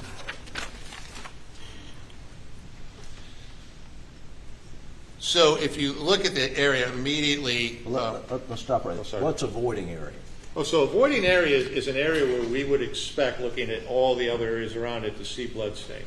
So in other words, in this case, you really have blood projecting everywhere, just because of the voluminous explosion of the head. And so if we look at an area that seems like it has less blood than the immediate adjacent areas, then the best explanation for that is something was there to block it and capture it. That is to say that blood didn't make it to the floor and didn't make it to the door because it's physically on the body of the shooter, and that's now gone. It's left the seat. So point out the voiding area that you see. Again, with the shooter standing in this area here, which is the door side of the door jamb, right? There is much less blood. Now, again, there is some here, but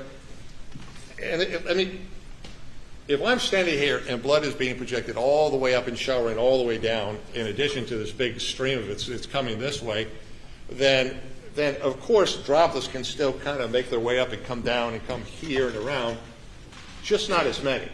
My presence here is going to absorb a lot of those droplets, but not all of those droplets. And so we see much less of that blood here. And if you look at the face of the door, the lower half of the door, there's much less than there is above it. Again, will you see some droplets on it? Yes, but actually most of those droplets, when you really look at them, have a downward trajectory, which is, again, very consistent with them coming up and over and downward. So it's by volume, there's less blood there than we're seeing in the immediate adjacent areas, and the scientifically defensible explanation for that, the reasonable explanation for that, is that we have a voiding effect taking place. Let's go to State's Exhibit 26, Doug.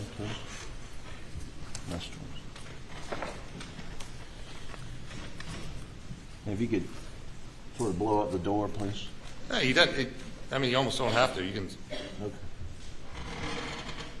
Well, it doesn't really help when you do that. Yeah, if you go back to the original, I think it helps. So, literally across the whole top of the door, but most particularly in the upper left corner, right by the hinge side, the upper top, you see large amounts of blood transfer.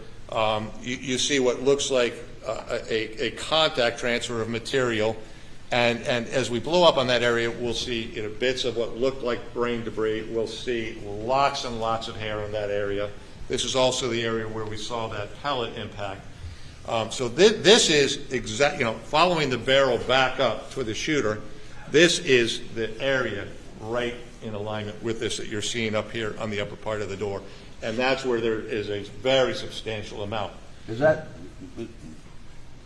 indicate it went above the shooter? Well, as I was going to say, if that volume is there and that much is coming back, then logically, why are we seeing such diminished below that? Why is that? Yes, there's blood there, but the volume difference between that is substantial. And that can be explained by, again, the fact that is a shooter location, and much of the blood, not all of it, but much of it, is being transferred onto their clothing. Okay. Or face, or hands, or them, or the gun. How off the ground does Paul have to be for that much blood to go up that high? Well, I think the best, we have some pretty good data as to where Paul's head was because of that secondary impact location that I showed you. The exit portion of his head has got to be in that general vicinity. Obviously, a 8 or 10 inches up is where the entrance part of it is. But that does give us a pretty good approximation of where Paul's head was when that shot occurred. So 2 feet off the ground? 3 feet? Not even. Not even. Okay. Is there enough force to send his hair to the top of the door? Well, clearly there was, because we see it. I mean, yes. Okay. All right.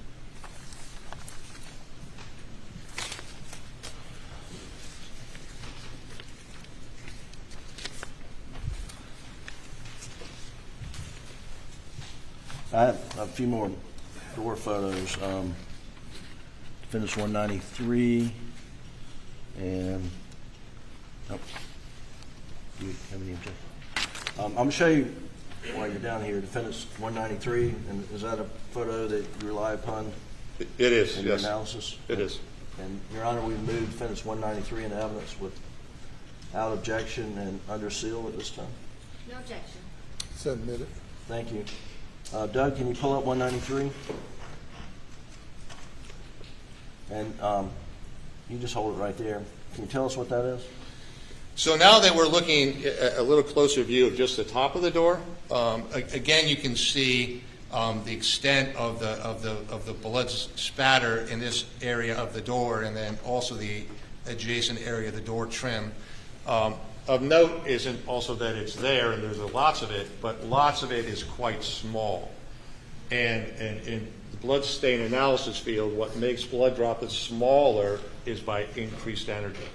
So as we start seeing an accumulation of droplets, which we do on the trim up here and also on this door here, that means that they are subjected to much more energy and than virtually the other droplets we're seeing around the room. And that's because these are the ones that are coming directly back under the explosive power coming out of the entrance hole and moving up, much of it into the shooter, some of it up and over and into the ceiling and the top of the door.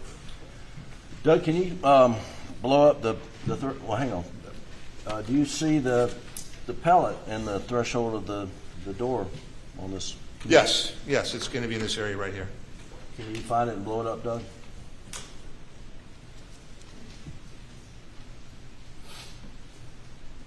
I think you missed another. Well, yeah, he got the other pellet. Yeah, he got the actual pellet, and that is the actual pellet. And then I was pointing, which is here, I believe, it's right here. Yep. And that's the actual physical pellet that was observed in the door. So this photo is from the crime scene. Correct. Right. And when you went out Friday, did you see that exact pellet? I did. And tell the jury again, in your opinion, how that pellet got there? It has been projected back along the axis again of the barrel of the gun because of this high voluminous material that's now escaped and is pushing back out the entrance hole. And it's moving all this material with a lot of energy, a lot of velocity back up in this corner. Now, Mr. Palmbach, if the shooter was on the outside and angling toward Paul's shoulder and up through his head and out the top of his ceiling, would you expect pellet and the markings on the door to be in that area? Well, for starters, I wouldn't expect the patterns. In the scenario where the top of the head is going to be the terminal point of the gunshot, in other words, of the theory that it started in the left shoulder, went to the left cheek, went into the head, I do not believe that you'd even have a fracture of the skull. You wouldn't even have an exit wound. That those pellets, because of two reasons, mostly, it's not contact. All that gaseous material is not going up into the cranial vault. It's just going freeform, so you don't get any of the explosive value. And secondarily, the number 2 pellets are much lighter. Their mass is less. And so they're not going to have the energy that's necessary, particularly after moving through the shoulder, through the face, and up through the brain to penetrate and break out of the skull. I think you wouldn't even see any of them outside of the skull. You certainly would not see that rearward projection or blast of blood and hair and bone and pellets that we did see. I'm going to show you Exhibit 181, 183, 188, and 186. And can you identify these are those photos you took on Friday? They are. Yeah.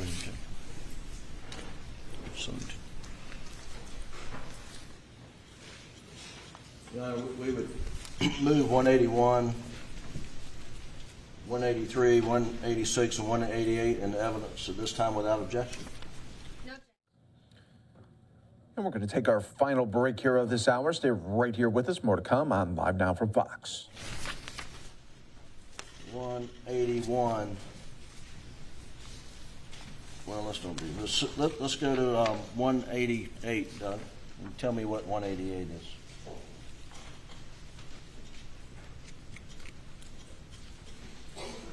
So this is an overall photo of that same area of the door that I took on Friday, and you can see the impact dent right here in that upper corner. Same relative position as you saw it in the crime scene photos. Can you also see the pellet lodged in the? Yes. Yep. And the actual pellet is up here on the door trim, and again, it's in the same relative position as observed in the crime scene photos. Okay. And then. Guess let's look at 181 and just briefly point out 181, Doug. Thank you. So this is a close-up view, 90-degree on, of that pellet up in the into the door trim, and what it's demonstrating is a couple things. One, that it is a steel pellet. You can see the coloration. You can also see that the diameter fits the general profile diameter of a number 2 pellet. A number 2 pellet is 0.15 inches or 3.8 millimeters. And so if you, unfortunately, this particular protractor and ruler had it backwards, so you have to kind of protract down, but that is very consistent with that 3.8 millimeter. Okay. So this is just to demonstrate that it's actually embedded into the wood, and it's the right kind of structure and size of what the number 2 pellet would be. And 186, please, Doug. 186. Yep. Just tell us what that is, Mr. Palmbach. So that's a close-up. That's actually a close-up of that impression on the metal door that we saw, and you can see that it's kind of oblong in shape, and it's more round and fatter here toward the bottom. And again, and the resist ruler, by the way, is running parallel to the floor, and the floor is below it, and then it tapers off angularly this way, which shows the directionality. That pallet is actually coming in an upward direction. It's not coming straight on.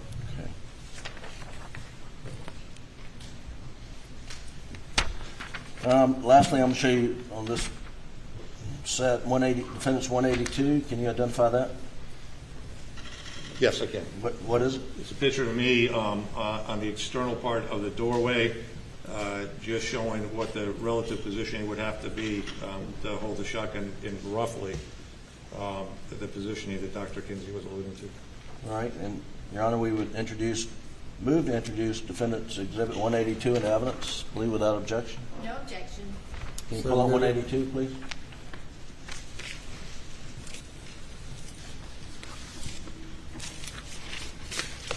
So, as you can see, I'm crouched very tightly against the right doorway. It's about as far over as I could go, and still, I was trying to, how far can I go over and still manage, a firearm in this kind of relative position here. Right out of the gate, what you realize is my body is physically in the position where Paul is passing through. And we previously identified this area right here, like right in my right shin area, about a foot off the floor, and here where I'm seeing the impact spatter associated with the exit out of the lower face and into his shoulder. So Paul is moving through here, and his head's at about this location, very close to this door, and then outside of the door where we finally found him. And it's in that location that from the other side, the shotgun comes down into his head. The other thing that I wanted to show in this photograph, and it should be noted that you see a shelf here on the right, that that's a change from the original scene. Not that that shelf is the same, the best I can determine, but they cut out the rest of it. So, it actually went down the whole length of that wall. There was a refrigerator on it and other objects. And if you look at the distance between the edge of that shelf, it's 4 inches or so. It's not possible that the shooter could have gotten in the room, and there's just not enough room for them to be on the left side of Paul. So they would have to be outside reaching in with the shotgun in order for that to happen, but in my attempt to do that, I was in the wrong location.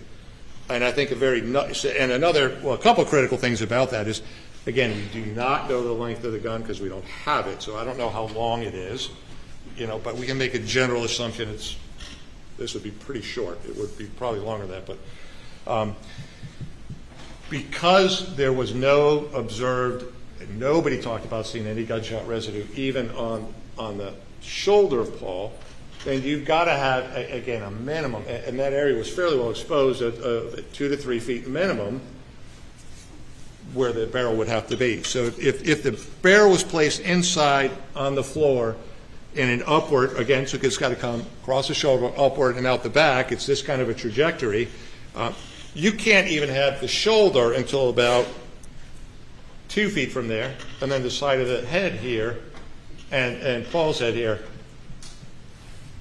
None of that creates a pattern consistent with anything that we see. Now, that would account for a lack of gunshot residue if that was true, but what it definitely would have changed is the pellets coming out of here now would have definitely begun to spread, and you would have seen pellets all across the side of his left side of his face, which you didn't.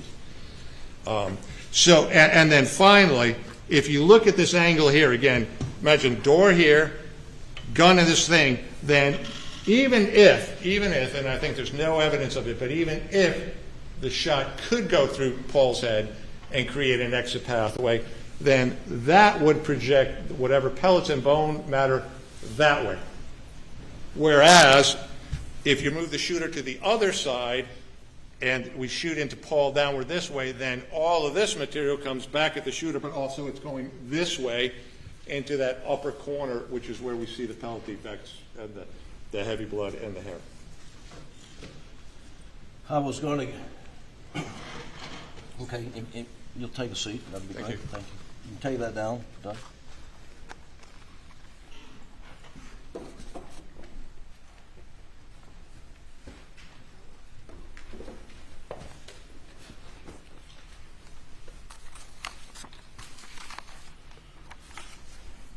Mr. Palmbach, let's talk a little bit about the reconstruction of murder of Maggie Murdoch. Did you assess the crime scene as it relates to her? I did. And what your observations? Well, generally, there's a couple really key observations. One, all of her wounds were facing the direction of the shooter. So at all times during this, her shooting, she's facing the shooter. Now, she is moving, for sure. There is some degree of movement from where the initial shooting most likely occurred, which is, we can't give you an accurate estimation for that. We can give you a really good estimation where it ended, and that's where we find her. And I'll talk about which wounds were associated with that in a minute. But so you have her facing the attacker the entire time. At no point did she turn or blade or anything other than face him, and moved a little bit in the area, although not much. And then the shooter, based on the overall distribution of the shell casings, also moved, again, somewhat, moving toward where the ultimate location where we find Maggie. I'm going to show you two photos.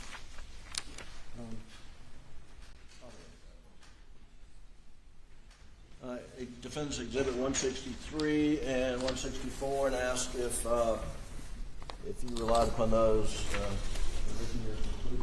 I did. Your Honor, Defendants Exhibit 163 and 64 in evidence at this time. No objection. Committed. If you don't mind pulling out 163, Doug. Thank you. And jury's seen this, but just give us an overview of what this is. Well, so Maggie is underneath the blanket there, and she's in a face-down position there. Just leave it like that, don't it? Her head is more toward us, and her feet are pointing more toward, I think what's been identified as a doghouse.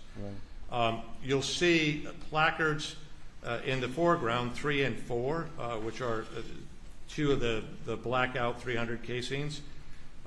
You'll see a placard 12, which is over on the grass, more in alignment. We're heading more toward Maggie's head area, and that was a large piece of what appears to be brain-like material.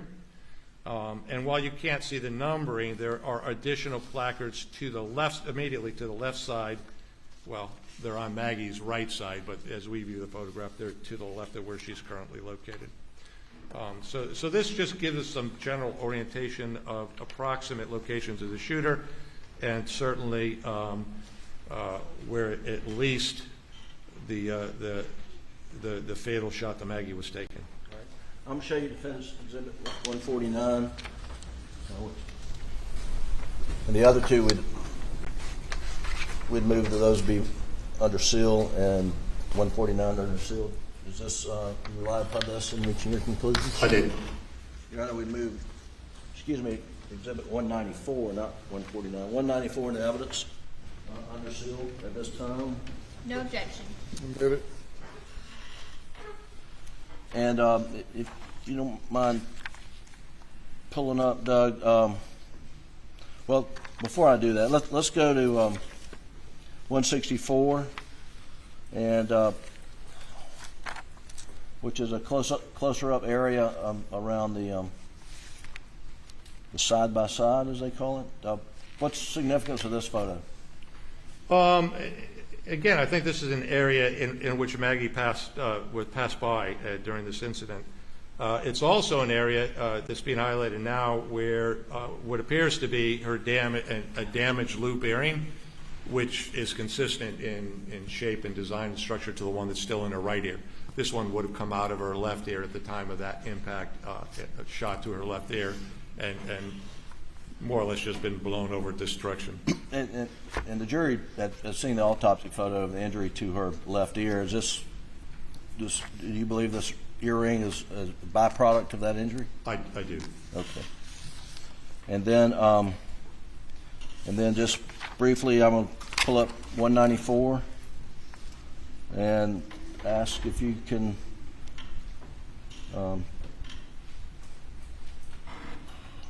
just generally, I think you were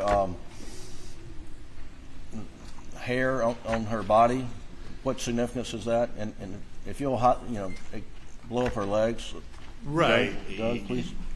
So when you find a body, you always have to wonder: is that really the position that the body remained in, or through medical, maybe the defendant did, or the accused or the shooter did something to the body.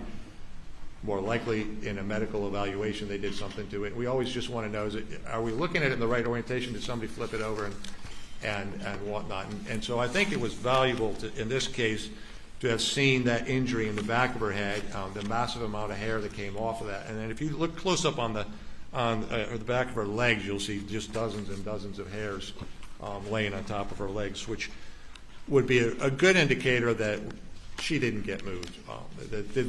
We can count on this being the final position, unaltered position of Maggie. Doug, can you go back to 163?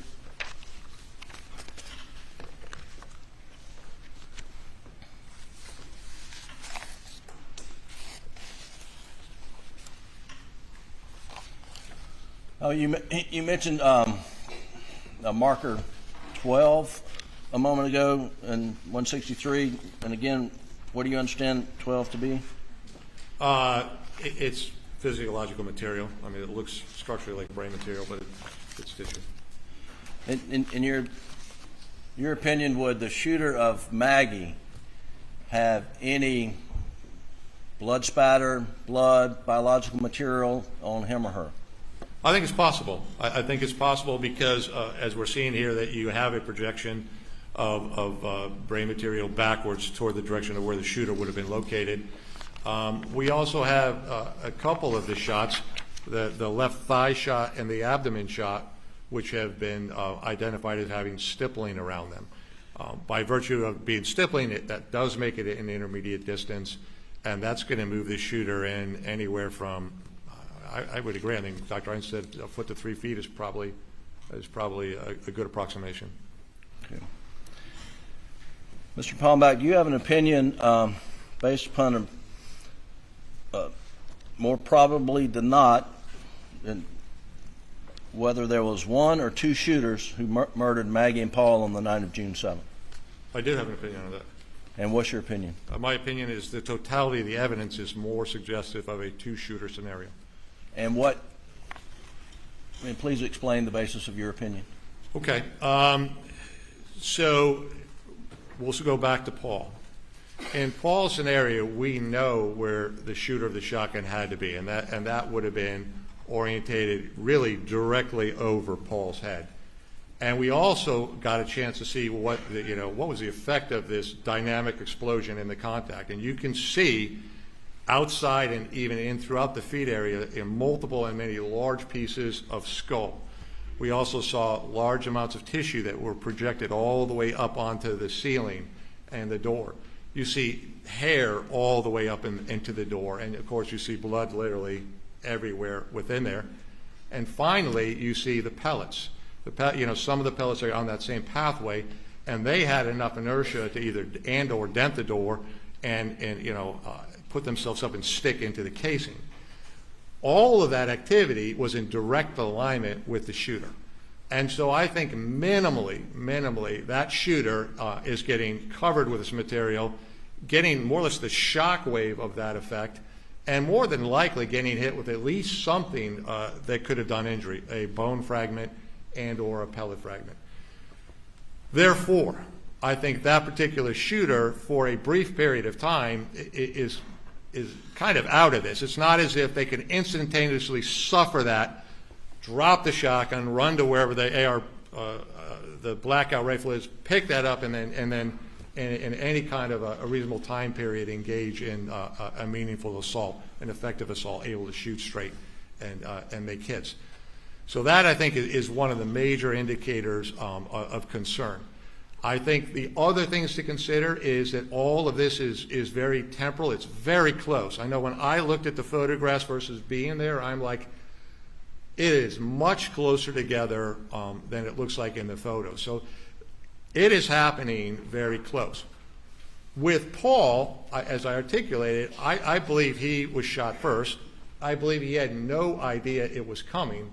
And he took the shot to the chest, and very soon thereafter, the one in the back of his head. Anybody in the near proximity to that, if Maggie had been anywhere in that area walking around down there, she would have heard that.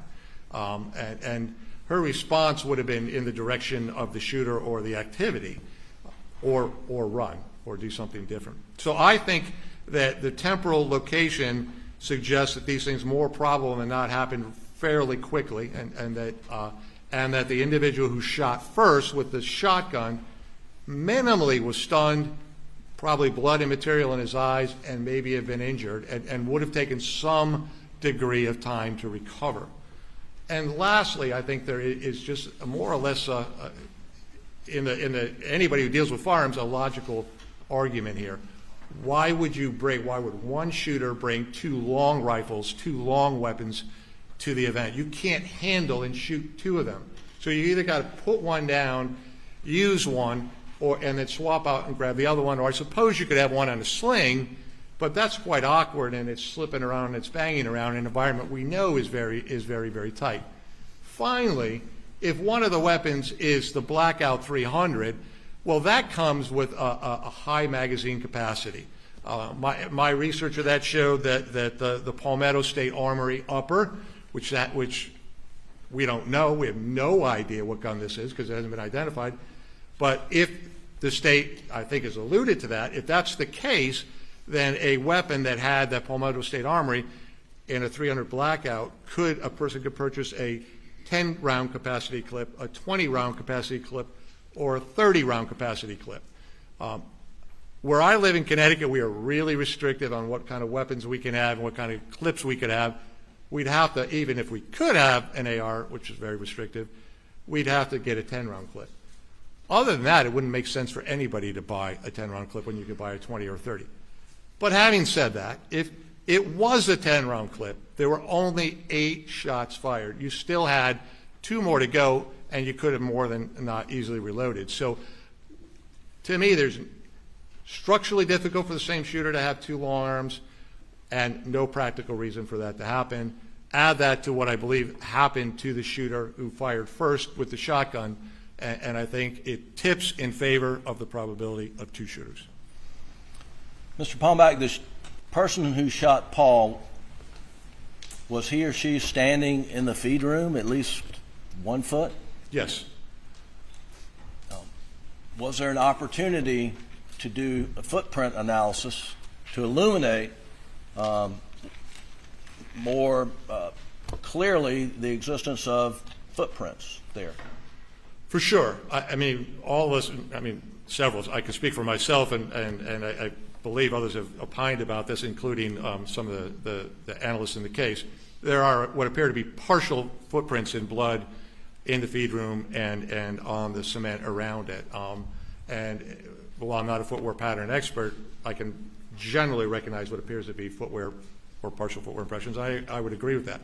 But in order to go beyond it's a general pattern to something more specific, that generally what you do, and I've done this countless and countless times, is you spray enhancement reagents on them.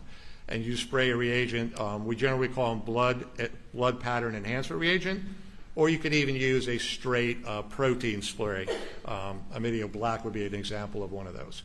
And by spraying those reagents in the area, it reacts with the presence of blood or proteins, and it brings up the transformation. It gives you a lot more clarity, a lot more detail, and you can tell an awful lot more about a particular footwear pattern. Absolutely should have been done in this case. And I also believe, second to that, you had a lot of dirt in the immediate area that should have had at least partial footwear impressions, and I saw no indication of any attempt to either look for it, photograph it, properly photograph it, or analyze it. And thank you. One moment, Your Honor.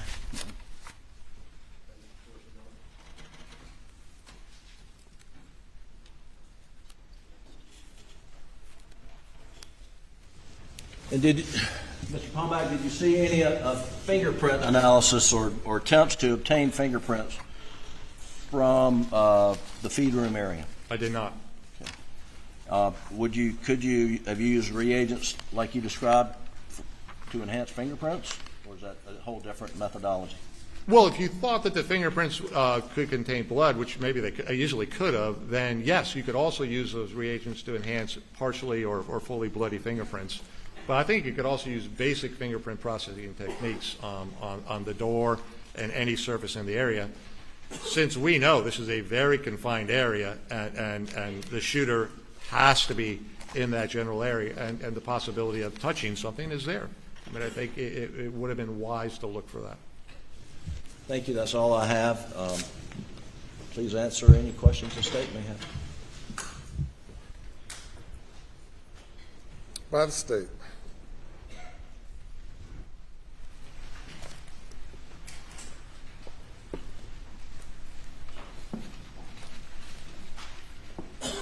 Dr. Palmbach? No, ma'am. Oh, I'm not a doctor. Okay, I want to get it right. Now, you said you were hired by the defense to investigate and come up with your own conclusions here. And you just got the chance to go out to Moselle, was it last Friday? That's correct. And so between last Friday and today, you've had the chance to determine all of these things you've testified about. No. Before I arrived here, everything else was predetermined, and I had done all the work in the analysis. What I didn't know or didn't perceive was these 2 pellets and the fact that the energy was able to project 2 pellets upward. That was the only new information to me. And you form your opinion by reviewing reports and things that were provided to you by the defense? Correct. Do you know if you reviewed the entire case file? No, I wouldn't know that. You just reviewed materials that were provided to you. Correct. Did you prepare any kind of report? I did not. You did not. Correct. But you did review reports made by Dr. Kenny Kinsey and a pathologist and other witnesses for the state. I did.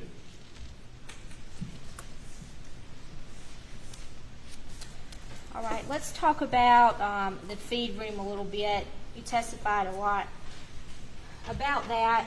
Now, you said the shooter stepped in the feed room, could have stepped in the feed room to shoot Paul in the back of the head. Correct.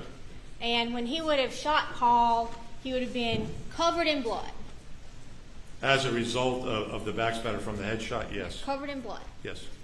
And in the picture of the feed room, were there any other bloody footprints clearly apparent?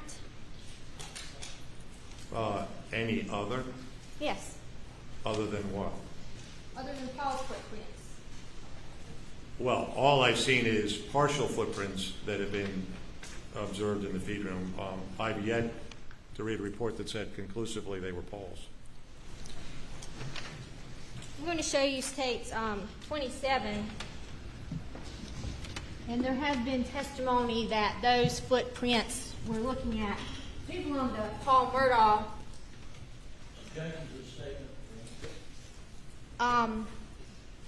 Were there any other clearly visible footprints that you can see in that picture from a bloody shooter? So first of all, and again, I am not a footwear examiner, so I'm not going to make a determination about whether or not it definitively is Paul Murdoch's shoe. All of the reports I've read generated by the state, the ones that I've seen, would say that they didn't exclude it, but that also does not mean that it's Paul's. Now, I'm not disagreeing that it doesn't maybe have some characteristics in similar, but I don't know that they're even at a point where that has been fully identified as Paul's. So you haven't seen the report that identified those as Paul's footprints? Definitively identified as Paul's? No, I did not. You only saw the reports the defense wanted you to see? I got the reports that were supplied to me, yes. Now about the damage to the door, we saw this picture where there's blood in the corner of the door frame. And that was the defense's exhibit.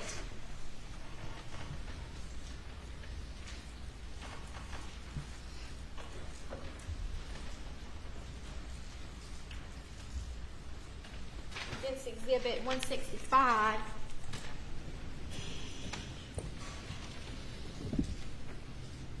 And I think we were emphasizing the blood in the right corner, the bottom of the door frame there. Yes. Were there any defects from pellets in the door frame down there? Not that I saw. There's defects from the top of the door, right? That is correct. And you referred to Paul being shot in the back of the head, kind of like an explosion. Correct. And I'm not a physicist or anything here, but when you fire a shotgun, things are going in a direction that the gun is fired, right? Correct. So there wouldn't be just like a boom explosion like from a bomb when you fire a shotgun. Actually, that's more exactly what it would be like, yes. So you're saying a shotgun, when you fire it, the impact is all around like a bomb instead of in the direction the gun is fired? Only when you confine it. And again, and that's why it makes the classical determination of a contact wound in something like the cranium. It's not, if you shoot a person anywhere else, you will not trap the gaseous material and allow the pressure to build up within eventually, yeah, it does look like a bomb going off. That only happens in the cranial vault. So if there was an explosion of this type, wouldn't Paul's whole head be blown off? I'd say the fact that his entire brain came out and a large portion of his skull is missing, that's pretty dynamic. I don't know how much more you want. But his brain wasn't destroyed, was it? There were pieces of his brain throughout the room, and including out on the ground. Most of his brain was intact, right? the majority of the structure was physically together, but whether it was injured is absolutely not for me to decide. It's a pathologist that needs to do that.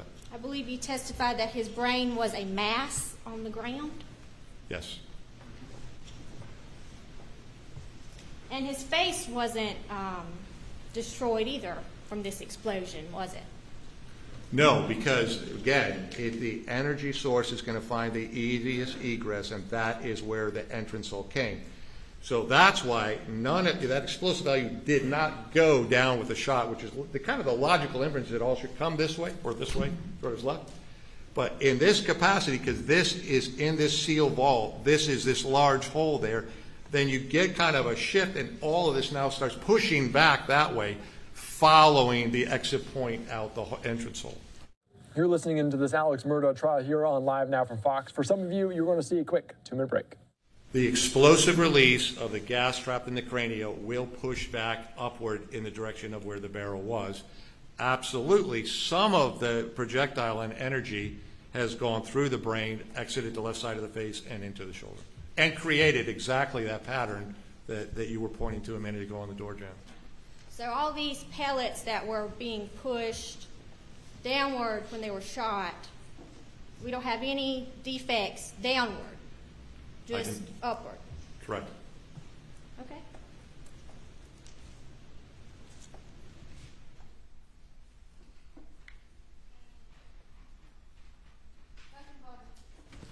Anything further? You may step down. Thank you very much.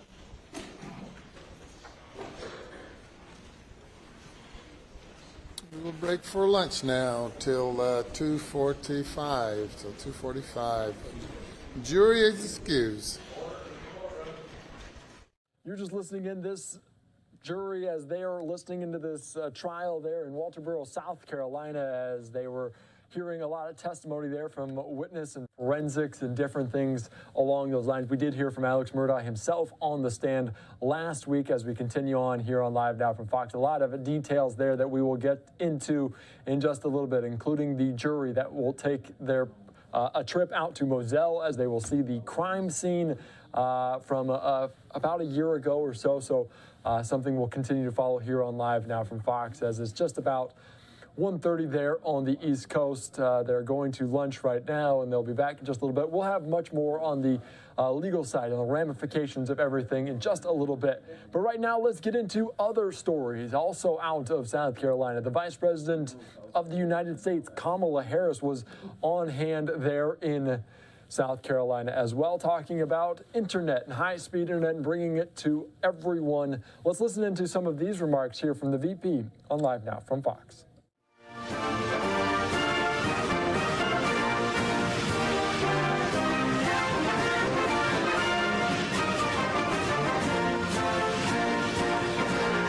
Good afternoon, everyone. Good afternoon. It is so good to be back in South Carolina. Thank you, Dr. Monica Adams Soror, for that introduction and for your work. Your work is just extraordinary. We have been talking about her vision, not only for the future of education, but for the future of our country. And that future being captured in these bright young people that she is nurturing and investing in for the sake of all of our benefits. So I thank you for that introduction. And it is good to be here. Mayor, where are you? Rinkenman, thank you for the warm welcome this afternoon. You've greeted me on the tarmac. I appreciate that and your leadership here. And to our president of Benedict College, Dr. Rosalind Clark Artis. It is good to be with you again and with all these bright young leaders. Thank you for all that you do. And of course, it is a special honor to be here today with the great assistant leader, Jim Clyburn. So I don't need to tell you, but he is a champion not only for the people of this state, but he is a national leader on so many issues, on the issues of poverty and civil rights and voting, and of course, a leader on the issue that brings us here together today, high-speed internet.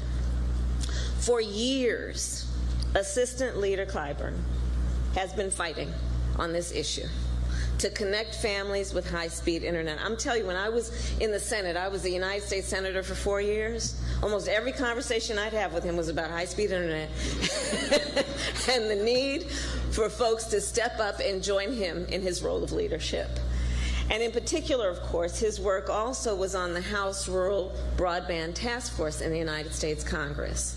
So, Assistant Leader Clyburn, I thank you for inspiring and urging us as a nation to capture your vision for the families of America and for all you have done for our administration and our nation. Thank you. Thank you.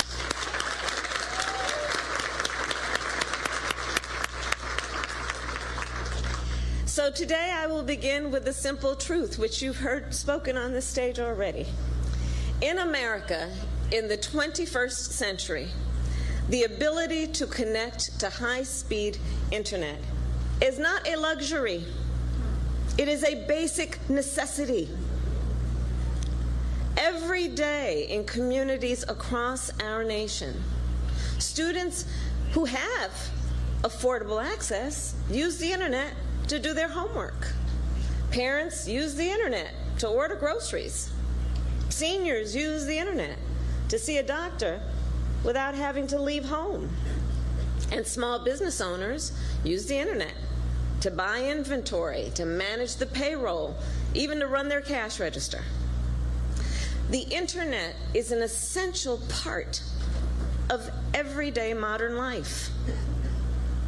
And yet, more than 24 million American households still do not have internet access, including 137,000 families right here in South Carolina, either because they cannot afford the cost of high-speed internet or because they live in a community, often a rural community, where high-speed internet is just not available.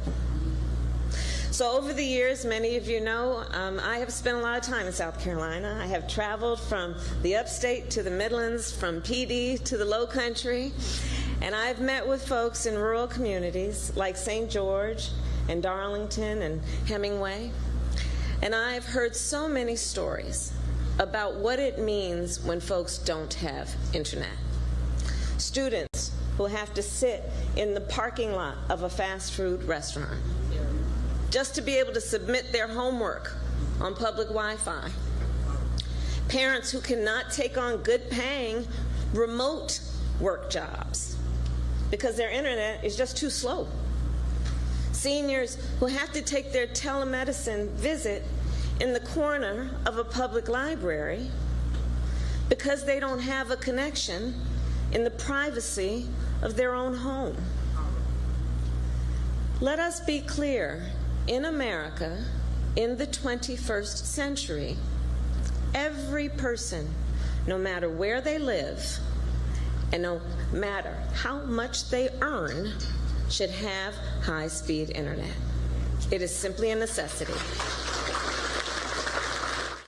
You're listening in here to the Vice President there talking about internet and bringing it to some rural places like South Carolina. You're watching Live Now from Fox. Some of you are going to see a quick 2-minute break.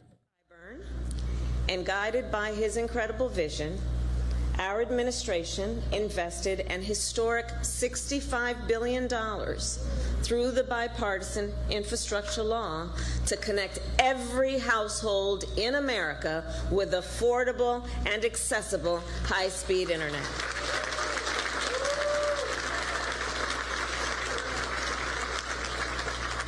Now, for emphasis, affordable and accessible, both, because one doesn't work without the other. And so today, we have begun work to build infrastructure in more than 300 communities, to construct thousands of miles of fiber optic lines that deliver high-speed internet. Places where I've been like Orangeburg and Chester. Places where we have connected thousands of farms and churches and schools and small businesses with high-speed internet for the very first time. And the majority of those 300 communities are rural. Now think about it. In addition to all the benefit that comes from that, all of this work also creates jobs, good paying jobs, jobs for electric workers who installed the fiber optic cables, jobs for technicians who will repair and replace those lines for years to come. Which brings me then to the affordability issue. As Mr. Clyburn mentioned just a few minutes ago, when we took office, we created something called the Affordable Connectivity Program, or the ACP. Every month, this program gives more than 16 million working families a $30 discount on their internet bill. 800,000 households in South Carolina are eligible. And because we worked with internet service providers to make sure they offer plans for $30 or less per month, with a $30 discount, a majority of these households can access internet for $0 a month. That means every month, families across our nation have more money in their pocket to pay for groceries and school supplies and home repairs. And nationally, every month, this program saves Americans more than $500 million. Think about that. Through this family, we also, through this program, realized, and this family of networks of folks who are working on it, realized, okay, so that's good, so we're going to now check off the affordability issue and the access issue, but how am I going to get on the internet, right? And so that's where we designed into the program a one-time discount of up to $100 for families to purchase a laptop or a desktop computer or a tablet. Because obviously an internet connection is not much good if you don't have the technology to get online. So I want to just now do a public service announcement, and I need all the leaders here to help me, okay? To check if you qualify for the ACP, look at your neighbor. To check if you qualify, go to getinternet.gov.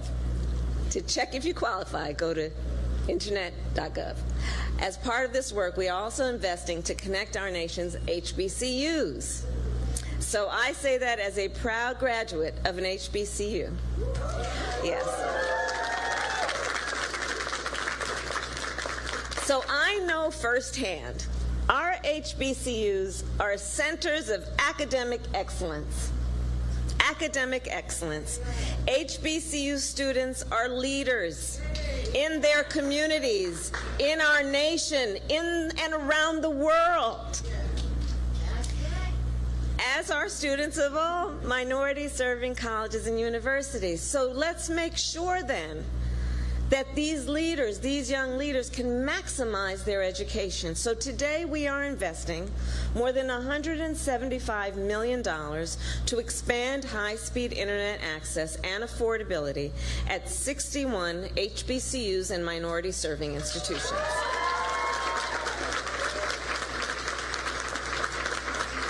Because we have to be intentional. We have to be intentional. And many of those that we have focused on currently do not have reliable access to high-speed internet on campus.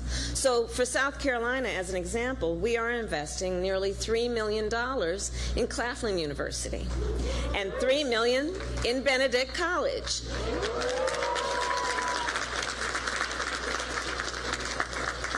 And this means that more students will be able to use the internet for their everyday needs. Think about it. Like accessing telehealth appointments, including for mental health care. Because here's the benefit. I was talking to some of the young leaders before we came out. Here's the benefit.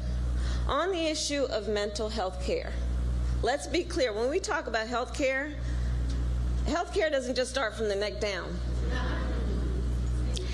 And so let's acknowledge that we need to make sure everyone has access to the total health care they need, but let's also Acknowledge that some people don't necessarily want to be seen walking into the therapist's office. Okay? But what does telehealth for Medicare mean? For medical care, that's mental health care. It means in the privacy of your dorm room, or your home, or even maybe your car, you can talk with somebody that gives you the help that you need.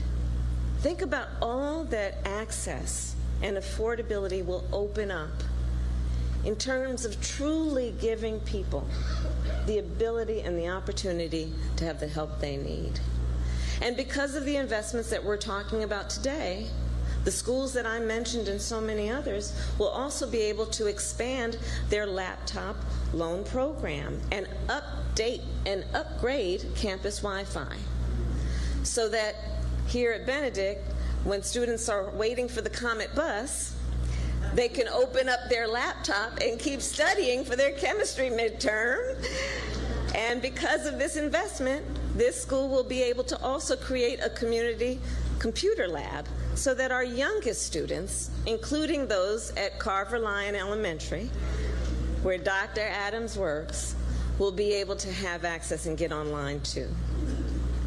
So South Carolina, for so many people of every generation, these investments will be transformative. Because we know when we connect folks with high-speed internet, we connect them with opportunity. The opportunity to get an education, to train for a new career, to build a business, and to see a doctor. We give people the power to build, for our collective benefit, healthier, happier, and more prosperous lives for themselves and for the people they love. Together, this will help make our country a place where all people, no matter where they live, can thrive. So thank you all again for your leadership, for your work, and for everything you do. May God bless you, and may God bless America. Thank you all.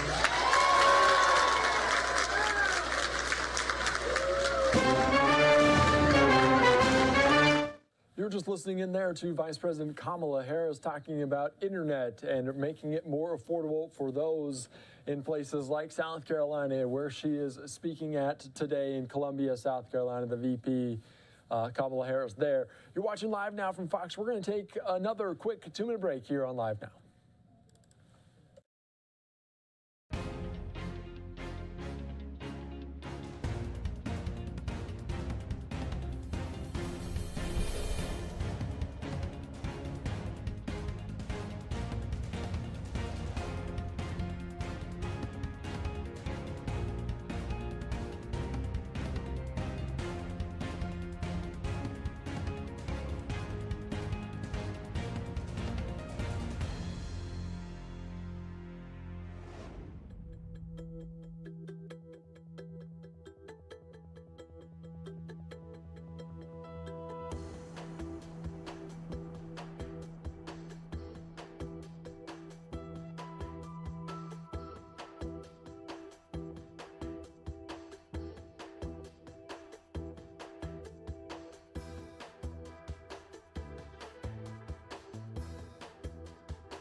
Welcome back into Live Now from Fox. I am Andy Mack. Thank you so much for joining us on this Monday. I want to give you some Live Now looks around the country at some of the top headlines we're following, including severe storms moving their way through Illinois and now into Indiana, Chicago, and the area around it, Chicagoland area, potentially dealing with some tornado watches and warnings there. You can see the lines there. They're also dealing with some flooding in Wisconsin near Milwaukee as well. We're also awaiting potentially a press conference from the State Department. This is a look right there. Hopefully get an update from there as well. We also want to put up this. As you can see, they are on a break in South Carolina, Walterboro, as the double murder trial of Alex Murdoch continues. We heard from Alex Murdoch himself taking the stand last week. We are potentially going to hear some closing testimony, closing statements here this week, as they will send it to the jury likely after they make that visit to Moselle, the site of that crime scene. I'm Andy Mack. Thank you so much for joining us here on Live Now from Fox as we continue on covering all the top stories of the day. The tributes are pouring in for President Jimmy Carter as he remains in hospice care. The church where he taught for decades is continuing his legacy. Fox News correspondent Madeline Rivera has more from Plains, Georgia. Former President Jimmy Carter is now in his second week of hospice care, his family by his side. Sunday school at Maranatha Baptist Church in Plains, Georgia was held as usual this weekend. The small congregation is keeping up the tradition made popular by its most well-known member, former President Jimmy Carter. It's where he often sent his class off to complete a Jimmy Carter challenge. If there's someone that needs something, don't just pass them by, go do something for them. Earlier this month, Carter made the decision to enter hospice care after a series of hospitalizations. It's reserved for terminal patients who have decided to no longer seek life-prolonging treatment, though they can take medication for pain and comfort. The former president is used to health challenges, but his nonprofit, the Carter Center, did not say what prompted him to enter hospice care for now. He knows that every single breath he takes, every step he takes, every person who's there with him is there because it's supposed to. As he spends his remaining days with family, Carter supporters are visiting the places that built his legacy. He wasn't wrapped up in the politics of being a president, and it resonated in everything he said and did. The Carter Center says thousands of people have sent well wishes to the former president on their website. In Plains, Georgia, Malda Rivera, Fox News. Thank you so much for that latest report. Also big news as the COVID-19 lab leak theory is gaining new headway in the federal government. A report just out says the U.S. Department of Energy now believes the virus was most likely released accidentally by a Chinese lab. Doug Lazader has more from Washington this morning on what the new revelation could mean. This is all according to the Wall Street Journal, and the once controversial lab leak theory is now gaining wider acceptance within the federal government. We may never get the full story of what happened at this lab in Wuhan, China, but the Wall Street Journal says the U.S. Department of Energy believes the virus likely spread via a mishap at a Chinese laboratory. That classified conclusion, according to the Journal, has now been delivered to the White House and some members of Congress, where there will be, no doubt, more calls for investigations. Well, I think we need to have public hearings on this and really dig into it. The FBI had already reached a similar conclusion, but the Department of Energy brings its own level of expertise, overseeing a number of labs in the United States. But there is no certainty here, and the Biden administration says that the jury is still out. Some elements of the intelligence community have reached conclusions on one side, some on the other. A number of them have said they just don't have enough information to be sure. Still, it's clear that the lab leak theory, once dismissed as fringe or even racist, has become more mainstream, even as some have long questioned the idea of a natural origin for the virus. Most pandemics, most outbreaks do happen from natural spillover. You find it in the wild, but to date, they still haven't found a genetically similar virus to the one that causes COVID-19 in the wild. And the Wall Street Journal points out that 4 other federal agencies still lean toward natural transmission, but others, including the CIA, are still on the fence. In Washington, Doug Luzader, Fox News.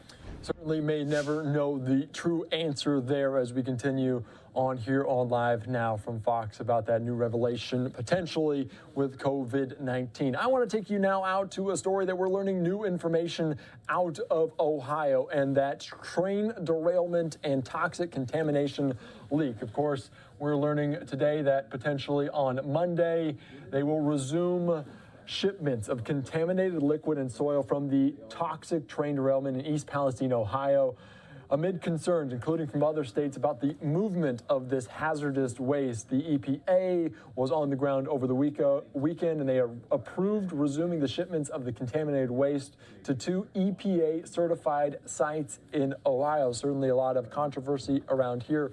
And who is financially responsible for this? Obviously, the U.S. Department of Transportation Secretary Pete Buttigieg was on the ground. Also, former President Donald Trump on the ground there in Ohio last week. As we continue on here, we want to take you out to some remarks from Senator Sherrod Brown on the ground in East Palestine alongside some residents as they were talking about the cleanup and the impacts it has on everyday life there in rural Ohio. Daughter, Melissa Smith, she owns this shop. It's a generationally held business, and it smells really good in here. And she is, life's challenging for her, as it is for everybody here. You want to say a couple words, and then I'll kind of talk about the meeting. Sure. Okay. I just wanted to thank Senator Brown for coming today. He met with many community leaders and brought with him a bipartisan attitude, which is so refreshing in a time where everybody's politicizing a lot of things. And we discussed a lot of important things and issues with business leaders and the community that we feel are still important things that need addressed, that we maybe feel need a little more focus. And I'm really confident that he'll be able to address those things for us and be a cheerleader for us. Thanks, for our Melissa. town. Thank you. Thank you. Thanks, Melissa. And I've heard in there repeatedly, we just want our town back. We want East Palestine to, this is one of the things that's really struck me is how resilient this community is. And as Melissa said, the people in that room, they were local business leaders. There were people that haven't been able to go back into their homes yet. There were a number of government officials, law enforcement, that are all on top of this, the mayor and commissioners and council people and citizens, as I said. The one thing that comes through, a couple of things come through. One is people want their community back. They want to see Norfolk Southern take care of what it's promised. The EPA today handed out a rule that if Norfolk Southern refuses to do what they said, effective today, they pay 3 times the amount of whatever they refuse to pay. And so my job is to continue to come here even after the cameras are gone and after the national attention is gone, continue to come to East Palestine. I have staff here from Mingo Junction that's here 3 or 4 times a week. I talk regularly to the sheriff and commissioners and mayor, and we'll continue to do that because I'm not leaving until this is fixed. And we know a couple things about Norfolk Southern. We know their executives have done huge stock buybacks. We know Norfolk Southern has paid big dividends. It's a very profitable company. We know at the same time that they have laid off thousands of workers. And we also know that they have cut, they have not invested in rail safety, boxcar safety, engine safety, the way that they should have. And that's what will come out of this. I want to see rail safety legislation pass in the next few weeks. We're on top of that. But most importantly, coming here and seeing what this community needs, and my job is to make sure, working bipartisanly, as Melissa Smith said, working with Congressman Johnson, I talked to him coming in today, working with Senator Vance, working with the mayor and the county commissioners to make sure this works right. So I will stop there and just take questions. Senator, what resources are you advocating for now that you're here? Well, the first round of resources is that everybody keep their receipts, whether they're testing their well or their hotel rooms or the cleanup, that everyone keeps the receipts, and I will make sure that that Norfolk Southern is accountable. We have EPA here. They've been here since day 2, I think. We have FEMA here. We have the National Transportation Safety Board, NTSB, here from the beginning. I'm making sure that the President and DOT and others keep focused on this, and my staff and I are going to be here day by day, week by week, to make sure that this community gets what it is owed because of this misfeasance, malfeasance of Norfolk Southern. You're just listening in there to Senator Brown in Ohio talking about this tragic situation with the people of East Palestine after this contaminated soil and toxic waste there from this train derailment. For some of you, you're going to see your final 2-minute break of this hour. We talk to, there's liquid disposal of waste, there's disposal of liquid waste, disposal of soil waste. We want to make sure that every procedure done to clean up that waste, before it's transported or after it's transported, is done correctly. I'm not a scientist, I'm not an engineer, but I'm riding herd on all those agencies to make sure it's done right. Some of it's talking about transport to Vickery, Ohio, some of it's transport to Texas, some of it's transport, the plans are, at least the discussion is, to East Liverpool in this county, but we're going to make sure it's done right. Senator Brown, what are your thoughts considering the need here in East Palestine that President Biden has decided not to come here? Well, I don't think whether the president shows up and they have to close schools and everything's disrupted is the issue. I've talked to the president, I've talked to DOT, Department of Transportation, I've talked to the head of the National Transportation Safety Board. All of them have their staffs here. I'm fine if I know that Buttigieg was here, I know the EPA administrator was here. I don't know that the president himself coming particularly matters, but I do know that his focus, I've talked to him, he called me from Warsaw to talk about what are we not doing that we need to do.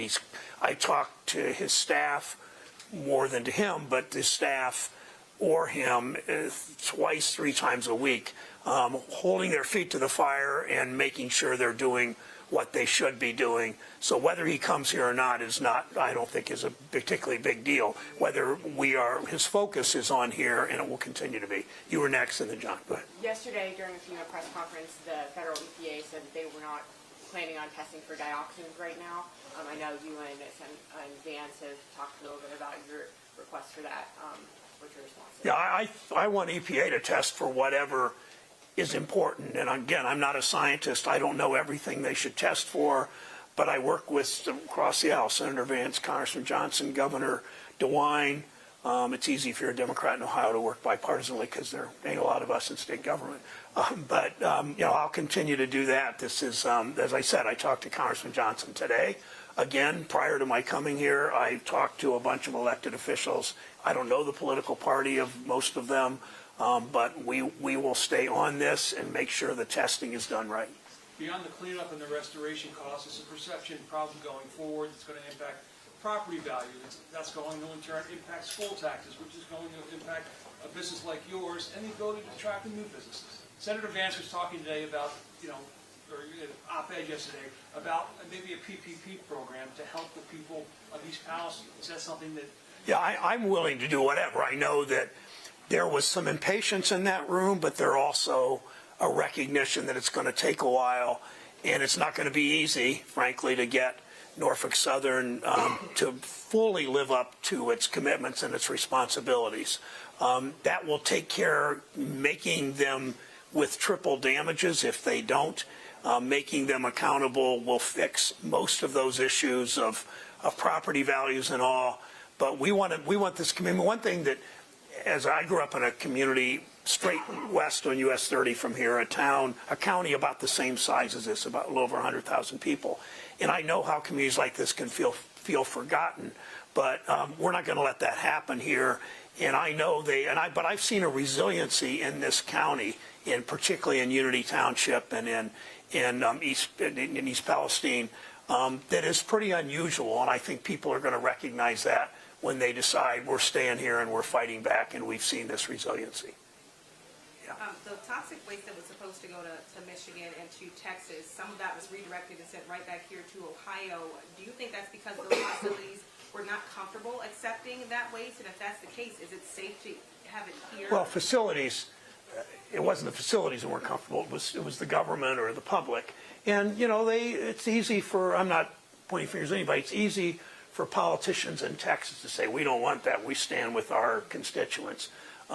Texas politicians who usually sell out to the oil companies time and time and time again and don't seem to care that much about the environment, unless they have political gain there, I might add. But we are making sure anything that is trucked out of here, that we know the liquid that's trucked out, the chemicals are much diluted with water, but they will go to facilities that do this for a living, that know how to make sure this is clean, and they're really deep wells in places like Vickery, Ohio. And so I will continue to hold them accountable, but I'm confident that these are professionals. They have no reason to lie about it, and we want to see this done right. What further rail safety measures would you like to see? I know you mentioned that earlier. It's something that What further railroad safety measures? Oh, well, the railroads wanted to have one person. They have argued one employee in a train of 150 cars, including a second locomotive at the front of the train and in the middle of the train. No more cabooses. They use their special interest power to get rid of the cabooses, having somebody at the back of the train to watch. They want to continue to weaken all that. We want to make sure there's investment in the rails themselves, that there are what's the term? I forget. The side rails, if there's a problem with the train, and these trains are often just one track, so they don't like blocking anything. They lose money. That you have a side rail you can move them to. Well, we don't have enough side rails. They're not adopting the latest technology in braking. There are the boxes that measure the overheating of wheels are not as frequent as they should be, and are not followed by the railroads as frequently as they completely as they should be. All of those things. There's just a lot of the problem has been for years. The rail industry, the railroads have had their way in Congress, and you remember just 3-4 years ago, they got a rail safety, a weakening of a rail safety standard. So we know that's going on. That's why I'm committed to working for language that's pro-worker and pro-consumer and pro-safety for communities. The East Liverpool incinerator. I'm sorry, you've done two. Does anybody else have one? I'll come back to you. I like your aggressiveness. That's good. Anybody else? Okay, go ahead. The East Liverpool incinerator does have a bit of a checkered past, it's a track record. You think, like, in your opinion, like knowing that it is? Yeah, I don't have an opinion. I don't know enough, but I do talk to EPA and FEMA and the National Transportation Safety Board.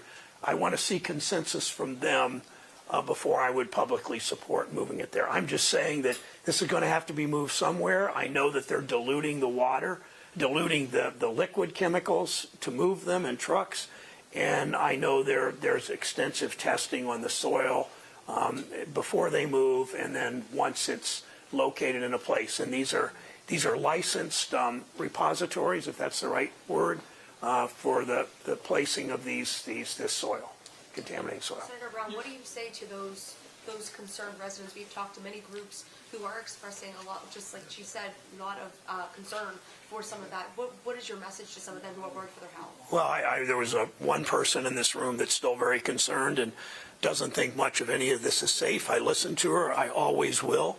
I don't tell anybody they should go back to their homes unless, I know the mayor has said, and I concur in this, and the EPA from both DeWine's EPA and Biden's EPA in Ohio, Columbus and in Washington have said it's safe to drink the water here. I fully believe that. Unless you have a well, then in many cases you haven't been tested. But even if you do have city water, you should have water, soil, and home testing before you move back in. Again, always paid for by Norfolk Southern. Keep your receipts. So it's up to each individual renter or homeowner what to do there. But abundance of caution is that they make the decision themselves. So, Melissa, I know you make your candles here. You work in this shop. You're in here all the time. You also have mail order business. What's your biggest concern about recovering from this from your business perspective? Don't be shy, ma'am. Come right up. My biggest concern would be We have an online presence for our business, but our foot traffic would be what our big concern is. We've discussed this with several other community business owners, and some of them are seeing people that are a little afraid of coming to our town. Now, we've had a great outpouring of support from some of our customers that are from outside the area who have shown that they aren't afraid. We have had air quality tests done, but there is still a cleanup going on, and I can understand our concern. Our big concern would be after the media leaves and after all the attention dies down, what's the future for us? And so we just want to keep that on the back burner a little bit while we're focusing on the community and the people. But definitely we need to focus on doing a resurgence and making this, we've been discussing, we want this to be a comeback. We don't want this to be where we fade away. 2 more questions? Thank you. Thanks, Melissa. Are you in contact with the EPA on a regular? I met with EPA this morning. I met with FEMA this morning. I talked to Congressman Johnson by phone. In person on both.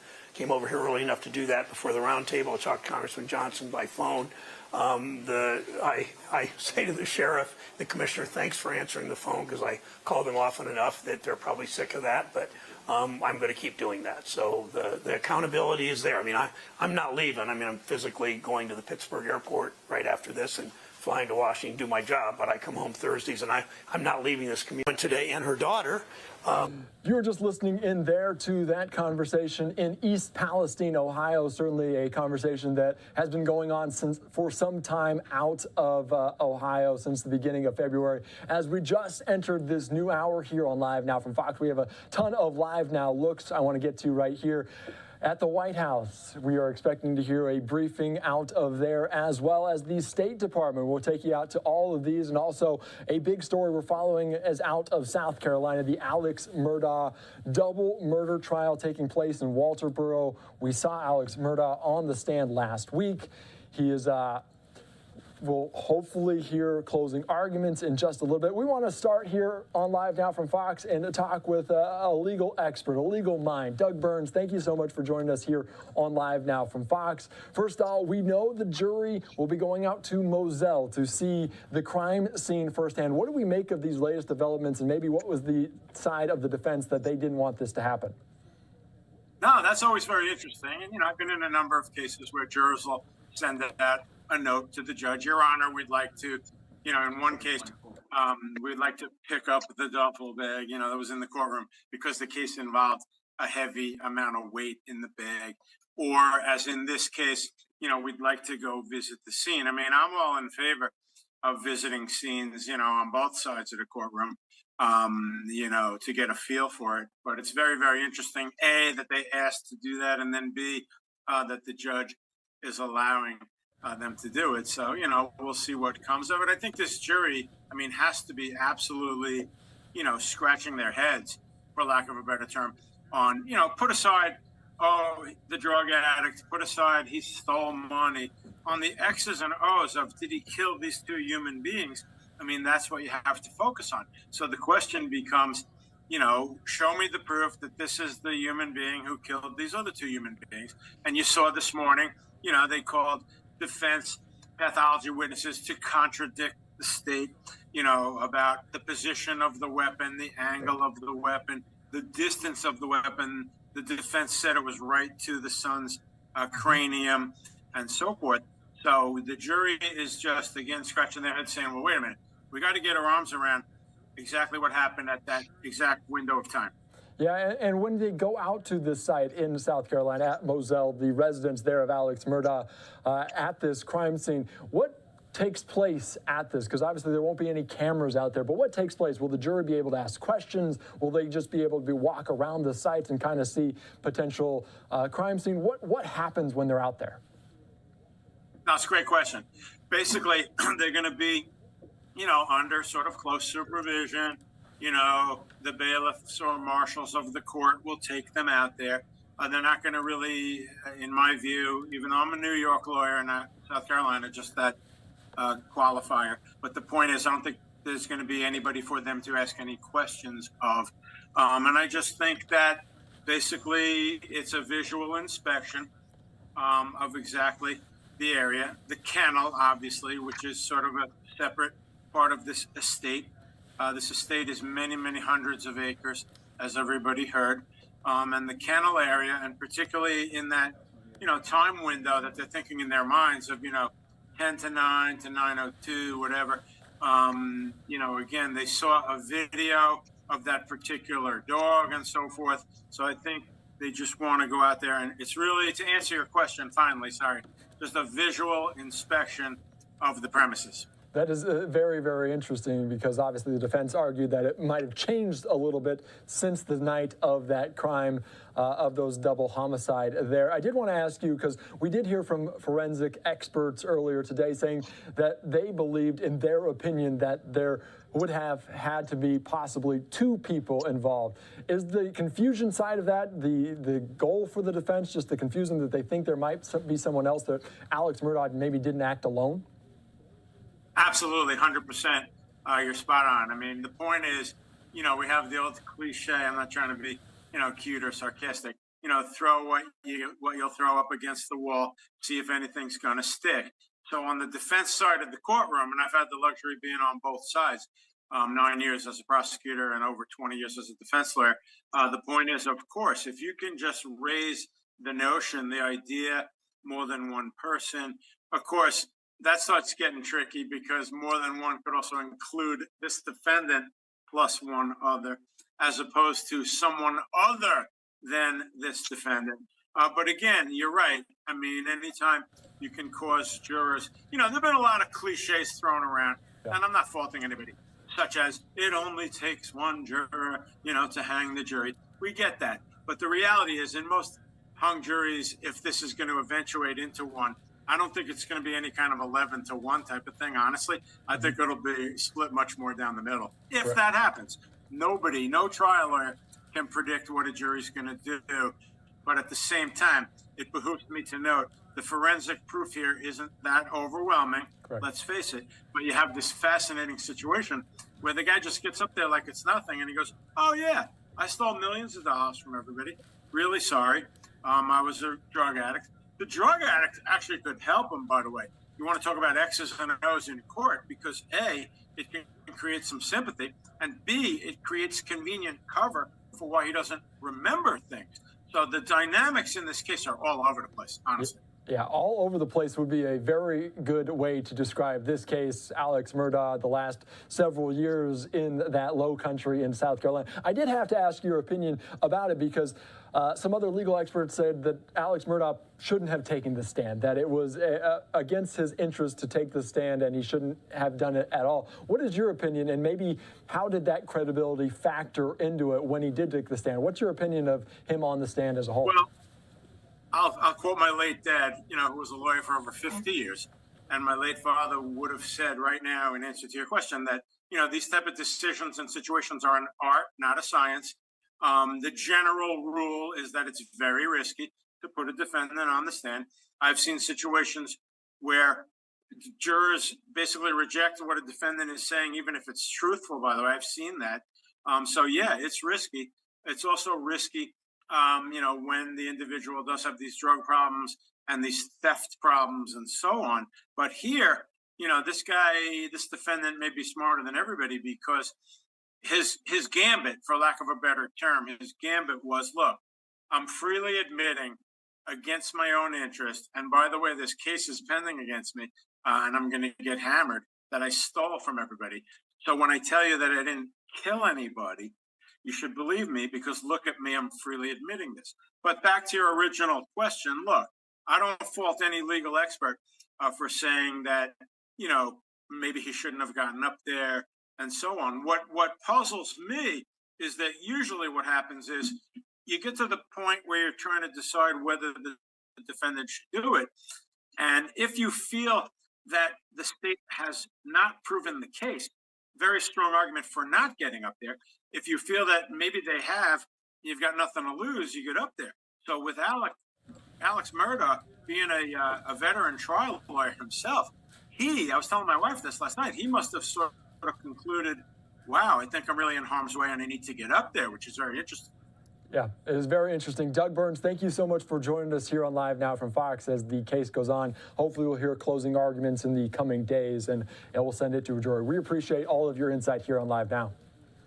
My pleasure. Thank you. All right. Thank you so much. As we continue on here on Live Now from Fox, here's a live look at the courtroom there in Walterboro, South Carolina. The Alex Murdoch murder trial continuing on as the jury will potentially visit the crime scene. We just heard that there from Doug Burns here on Live Now from Fox. We want to continue to bring in all of the experts. We're going to bring in right now another legal expert here as they are talking about this. We're going to bring in Randy Zelen. Thank you so much. Also a legal mind here that we constantly talk to here on Live Now from Fox, and we always appreciate your insight.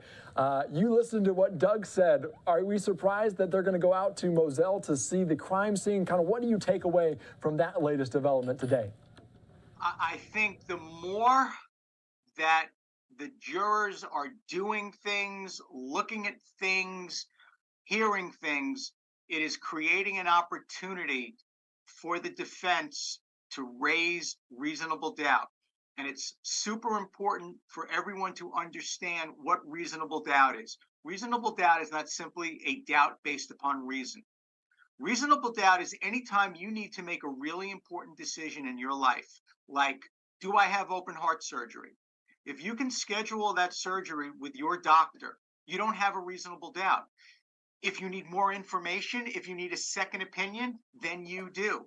So I think taking the jurors out to the crime scene, it's not going to give them the forensic evidence that's missing. It's not going to give them the eyewitness that's missing. It's not going to give them the confession that's missing. It's not even going to give them the motive, which is super, super weak, that has been offered by the prosecution. So I think put that check mark in the column of the defense. What are they really going to see other than maybe, well, maybe those experts that are talking about the shooter needed to be 5'2", and maybe there's more than one shooter. They'll start playing in their own minds being at the scene. Wow, let me try to reconstruct this, and I'll be the amateur crime scene reconstructionist. That is a very good point, a great insight there about what we might see with the jury out there at Moselle. I did want to ask you, because we also talked with Doug Burns about the confusion it caused and the saying that the forensic expert today said that there possibly, in their opinion, their professional opinion, there must have been two shooters because they wouldn't have brought two guns if there was just a... How much of a confusion play is there for the defense there with that forensic expert today? In a case like this, you want to make this case everything about a double homicide.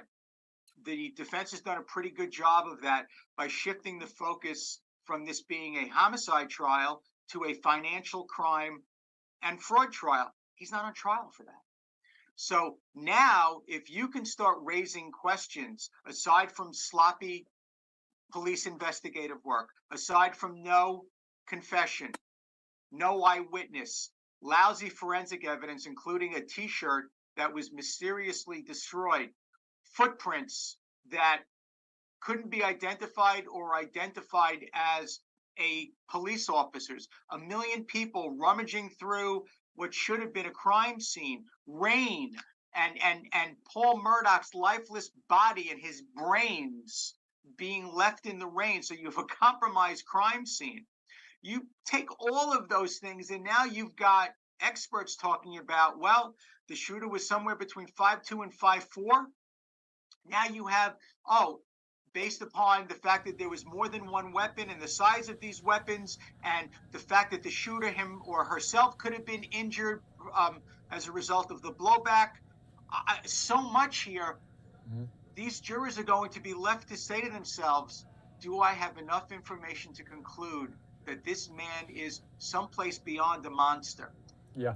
There's a lot of information here beyond just the case that we're watching, and that may overcloud some of the facts that were being presented here during this case, just all of the different circumstances there. And I do want to ask you, because I've asked other people about this as well, but Alex Murdoch taking the stand. He is a disgraced lawyer, but he's a lawyer nonetheless, experienced for decades and decades in that field. What was your opinion of him taking the stand, and maybe how did his credibility impact that when he was on the stand? It was a brilliant move. Quite frankly, it was a move with absolutely no downside. Alex Murdoch is playing with house money right now. He's facing 99 or 100 or 150 other charges. Odds are he's coming out of jail feet first, and he's already admitted to all of those crimes. So there isn't anything to even talk about. He had zero downside by getting on the stand, and to Doug's point, saying, listen, I've done this, I've done that, I've done the other. I'm a horrible person. I'm a terrible person. I've hurt many, many people, but I would not do anything to Pawpaw, and I would not do anything to Mags. And that, to me, it wasn't a gamble. It was a riskless transaction. It was betting with money where you're getting paid whether you win or lose. It was heads I win, tails you lose. It would have been foolish. And I'm saying that now, knowing that last week I went on and said in no uncertain terms there was no way in God's green earth he was going to testify. I could not have been more wrong if I scripted that out. It was an absolutely brilliant maneuver, and it has left at least one juror saying, I am not convicting that man. Yeah, it is interesting because obviously him taking the stand, and he looked like a lawyer on the witness stand. Sometimes lawyers make the worst witnesses. Maybe this wasn't the case. He was brilliant. He was reasonable when he needed to be. He kept saying to the prosecutor, listen, I'm not here to argue with you. If you're telling me that's what you have, I'm not pushing back on it. He admitted when he lied. He admitted to the use of the police badge or the overuse of the police badge.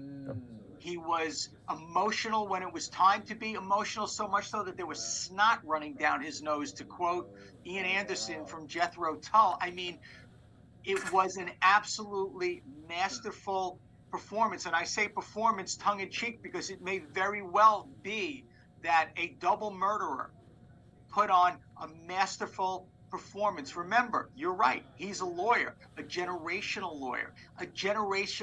prosecutor. This guy knows how to prepare a case. He knows how to take a case apart, and he knows what's going to resonate with people. Definitely. Thank you so much for the insight here, Randy Zellin. We always appreciate your time here on Live Now from Fox, as we will hopefully hear closing statements in the coming days, and we'll hand it over to the jury there as well. We appreciate it. Thank you. All right, thank you so much. As we continue on here on Live Now from Fox, we're still in the lunch break there in Walterboro, South Carolina. We're going to take a quick 2-minute break.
Welcome back into Live Now from Fox. I am Andy Mack. We are just nearing 2:30 there in the afternoon in Walterboro, South Carolina. We learned today that the jury will visit the crime scene in Moselle, the house of Alex Murdoch, in this double murder trial. We just heard from two legal experts, two great legal experts here on Live Now from Fox, about what they thought of the jury going out to this scene, and also what they thought of Alex Murdoch testifying in his own behalf. Randy Zelen calling it brilliant there. So very interesting. We'll take it to you on Live Now from Fox as soon as they resume this trial right there. But we want to take you out right now to the Washington, D.C. State Department as they are holding a briefing. Spokesperson Ned Price taken to the podium. Let's listen into this here on Live Now from Fox. We condemn the horrific killing of two Israeli brothers near Nablus and the killing today of an Israeli near Jericho, who we understand was also an American citizen.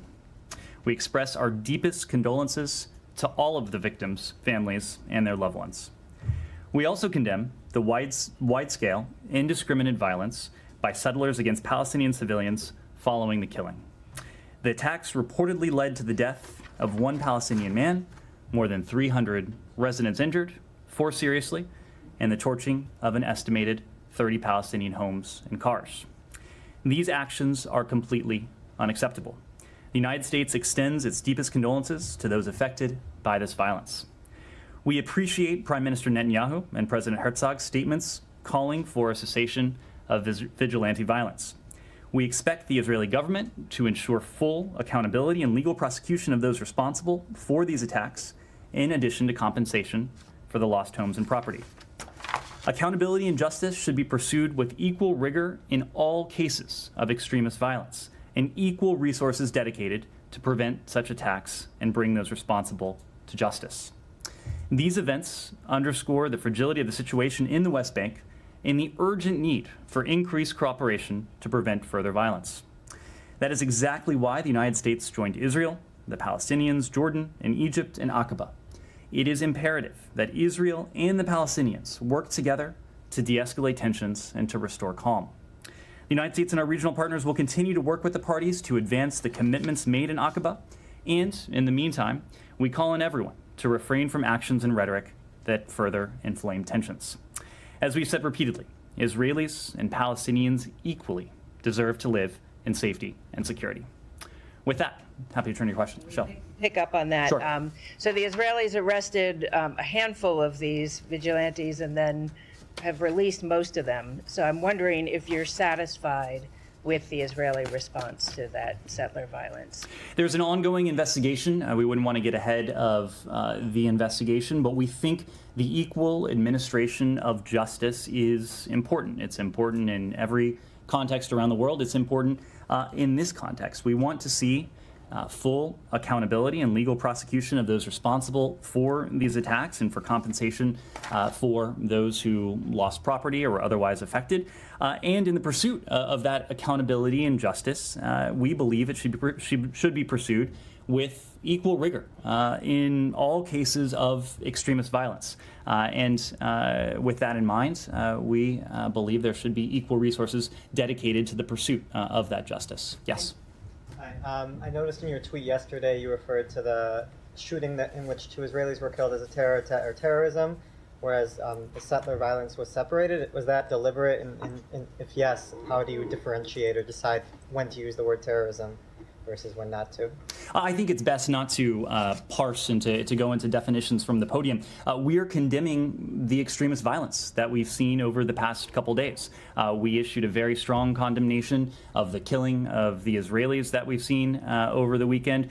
We've issued today a very strong condemnation of the violence that's resulted in the death of Palestinian and the destruction of property. In all of these cases, in all cases of extremist violence, we think it's important that there be accountability, that there be justice, equal justice under the law. Yes, Jenny. Thank you. I have 2 questions. Anything else before we leave the region? Okay, sure. I just wonder if any of this undermines the Aqaba statement. I mean, or do you think that statement is really alive still? Well, the Aqaba statement is important in and of itself. It was a historic meeting between Israelis and Palestinians. Of course, senior U.S. officials were there, our Egyptian partners were there, our Jordanian partners were there, and the resulting communique and the commitments that Israelis and Palestinians made to one another, I think, speak for themselves. That's important, but what is equally, if not far more important, is the implementation, is the follow-through. And that's where we want to see Israelis and Palestinians fulfill the commitments that they have made to one another in Aqaba. Aqaba set out a path for both sides to de-escalate tensions and over the longer term to, we hope, build additional levels of trust between Israelis and Palestinians. But this is not a path that the United States or any other country in the region can itself walk down. This is a path that Israelis and Palestinians laid out for themselves, for one another. We hope, we expect that Israelis and Palestinians will themselves walk down that path, that practically speaking, they will take the steps that they've committed to and that will be necessary to de-escalate tensions. The de-escalation of tensions, especially now, is imperative. It was imperative prior to this weekend. It is even more important now, given that the violence that we've seen over the weekend, and now we have firm commitments from both sides and a clear roadmap from both sides that we think and we hope can lead to this de-escalation of tension that we so urgently need. Will there be any other steps or follow-up steps after the announcement yesterday or the declaration? And what role did the U.S. play in convening this meeting? Well, the United States played the role that we typically do play. We played the role as a partner. We helped bring the parties together. We're obviously grateful to our other partners in this, Egypt and Jordan, for the critical role that they've played, but we were there for the discussions. We supported the discussions. We welcomed the agreement that resulted from the discussions between Israelis and Palestinians and the other parties. As to the next steps, the most important next steps is follow-through, is to see to it that Israelis and Palestinians adhere to the commitments that they made to one another in Aqaba. They live up to the pledges that they have made to one another, but also importantly to the world. There is an agreement that emerged yesterday.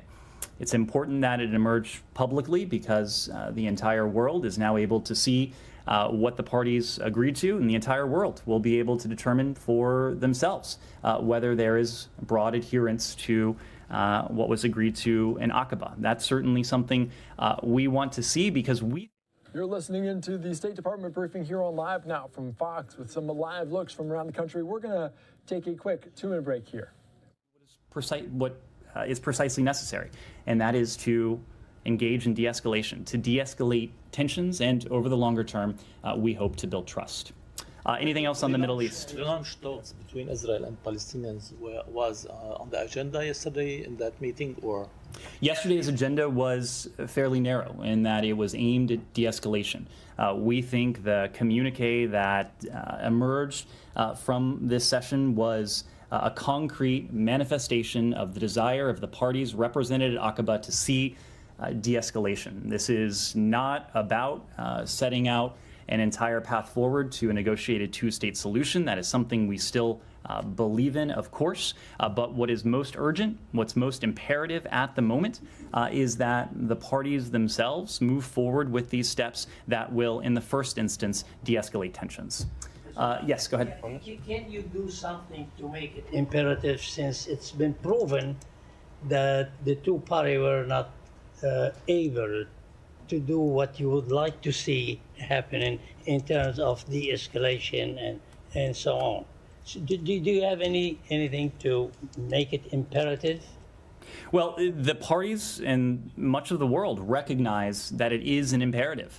I only speak for the United States of America, and we have consistently spoken of the importance of de-escalation. But the fact that Israelis and Palestinians, not to mention Egyptians and Jordanians, gathered in Aqaba over the weekend, we think, we hope, is a very concrete manifestation of the recognition on the part of the two parties, but also on the part of two very important regional players, that there needs to be de-escalation, that the imperative for de-escalation is an urgent one. The fact that the parties gathered, the fact that the two parties in this case were able to make commitments to one another that, again, put out that path towards de-escalation, we think is reflective of the fact that the parties themselves recognize the need to de-escalate. Again, however, what is most important is not the piece of paper that emerged. It is the follow-through. It is the test of whether the parties will be in a position to live up to the commitments that they have made to one another, that they have made to their regional neighbors, and that the United States was on the ground to witness. We certainly hope and expect that's the case. Yes. The Israeli press is already reporting that some members of Netanyahu's government are saying that there will be no settlement freeze. Some of these members have been deemed outright fascistic. They've praised Baruch Goldstein, who massacred Palestinians. Isn't it imperative to address what they represent and what they are at this point? None of these members are the Prime Minister of Israel. We work directly with the Prime Minister, with his team, with our direct counterparts. We are going to, and this applies to governments around the world, judge governments on their actions.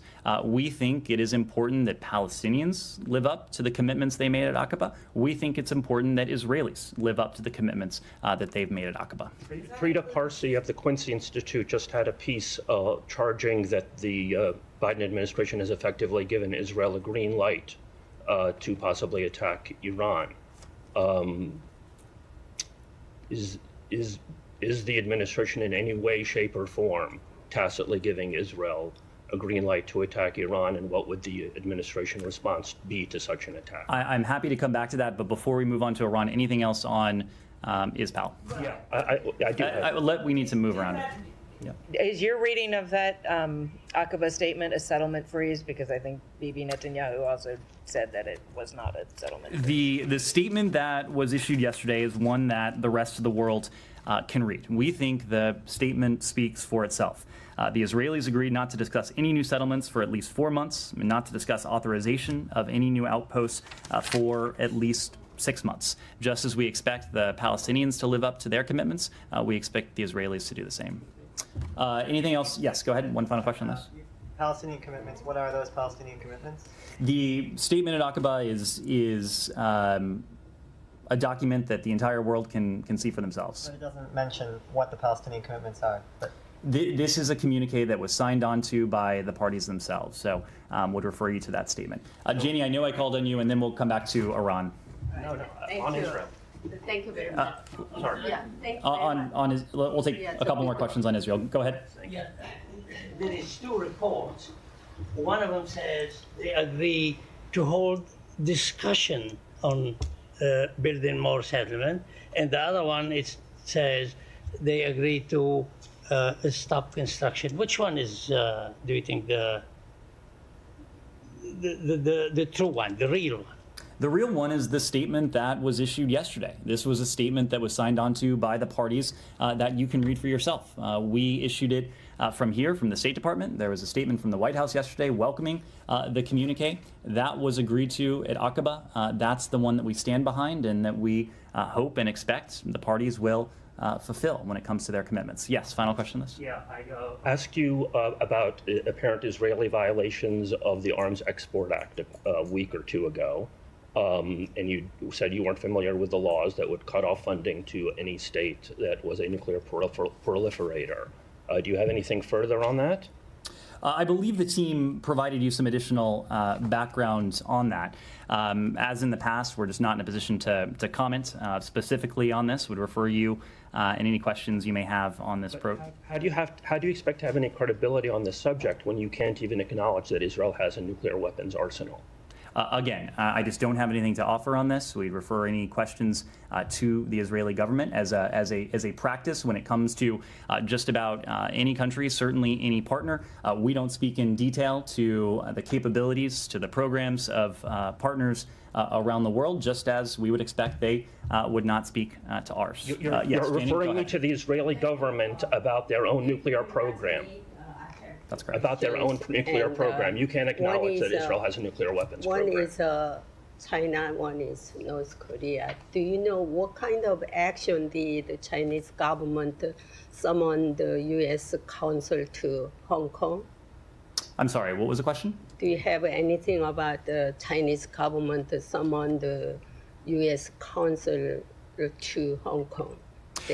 I don't have a specific reaction to that, as our representatives do around the world. Our senior official in Hong Kong is representing the interests, is representing the values of the United States. This is not activity that we undertake in relation to the PRC or to any other country for that matter. These are affirmative activities that represent our interests and our values, and we're pursuing that work in Hong Kong, just as we are in places around the world.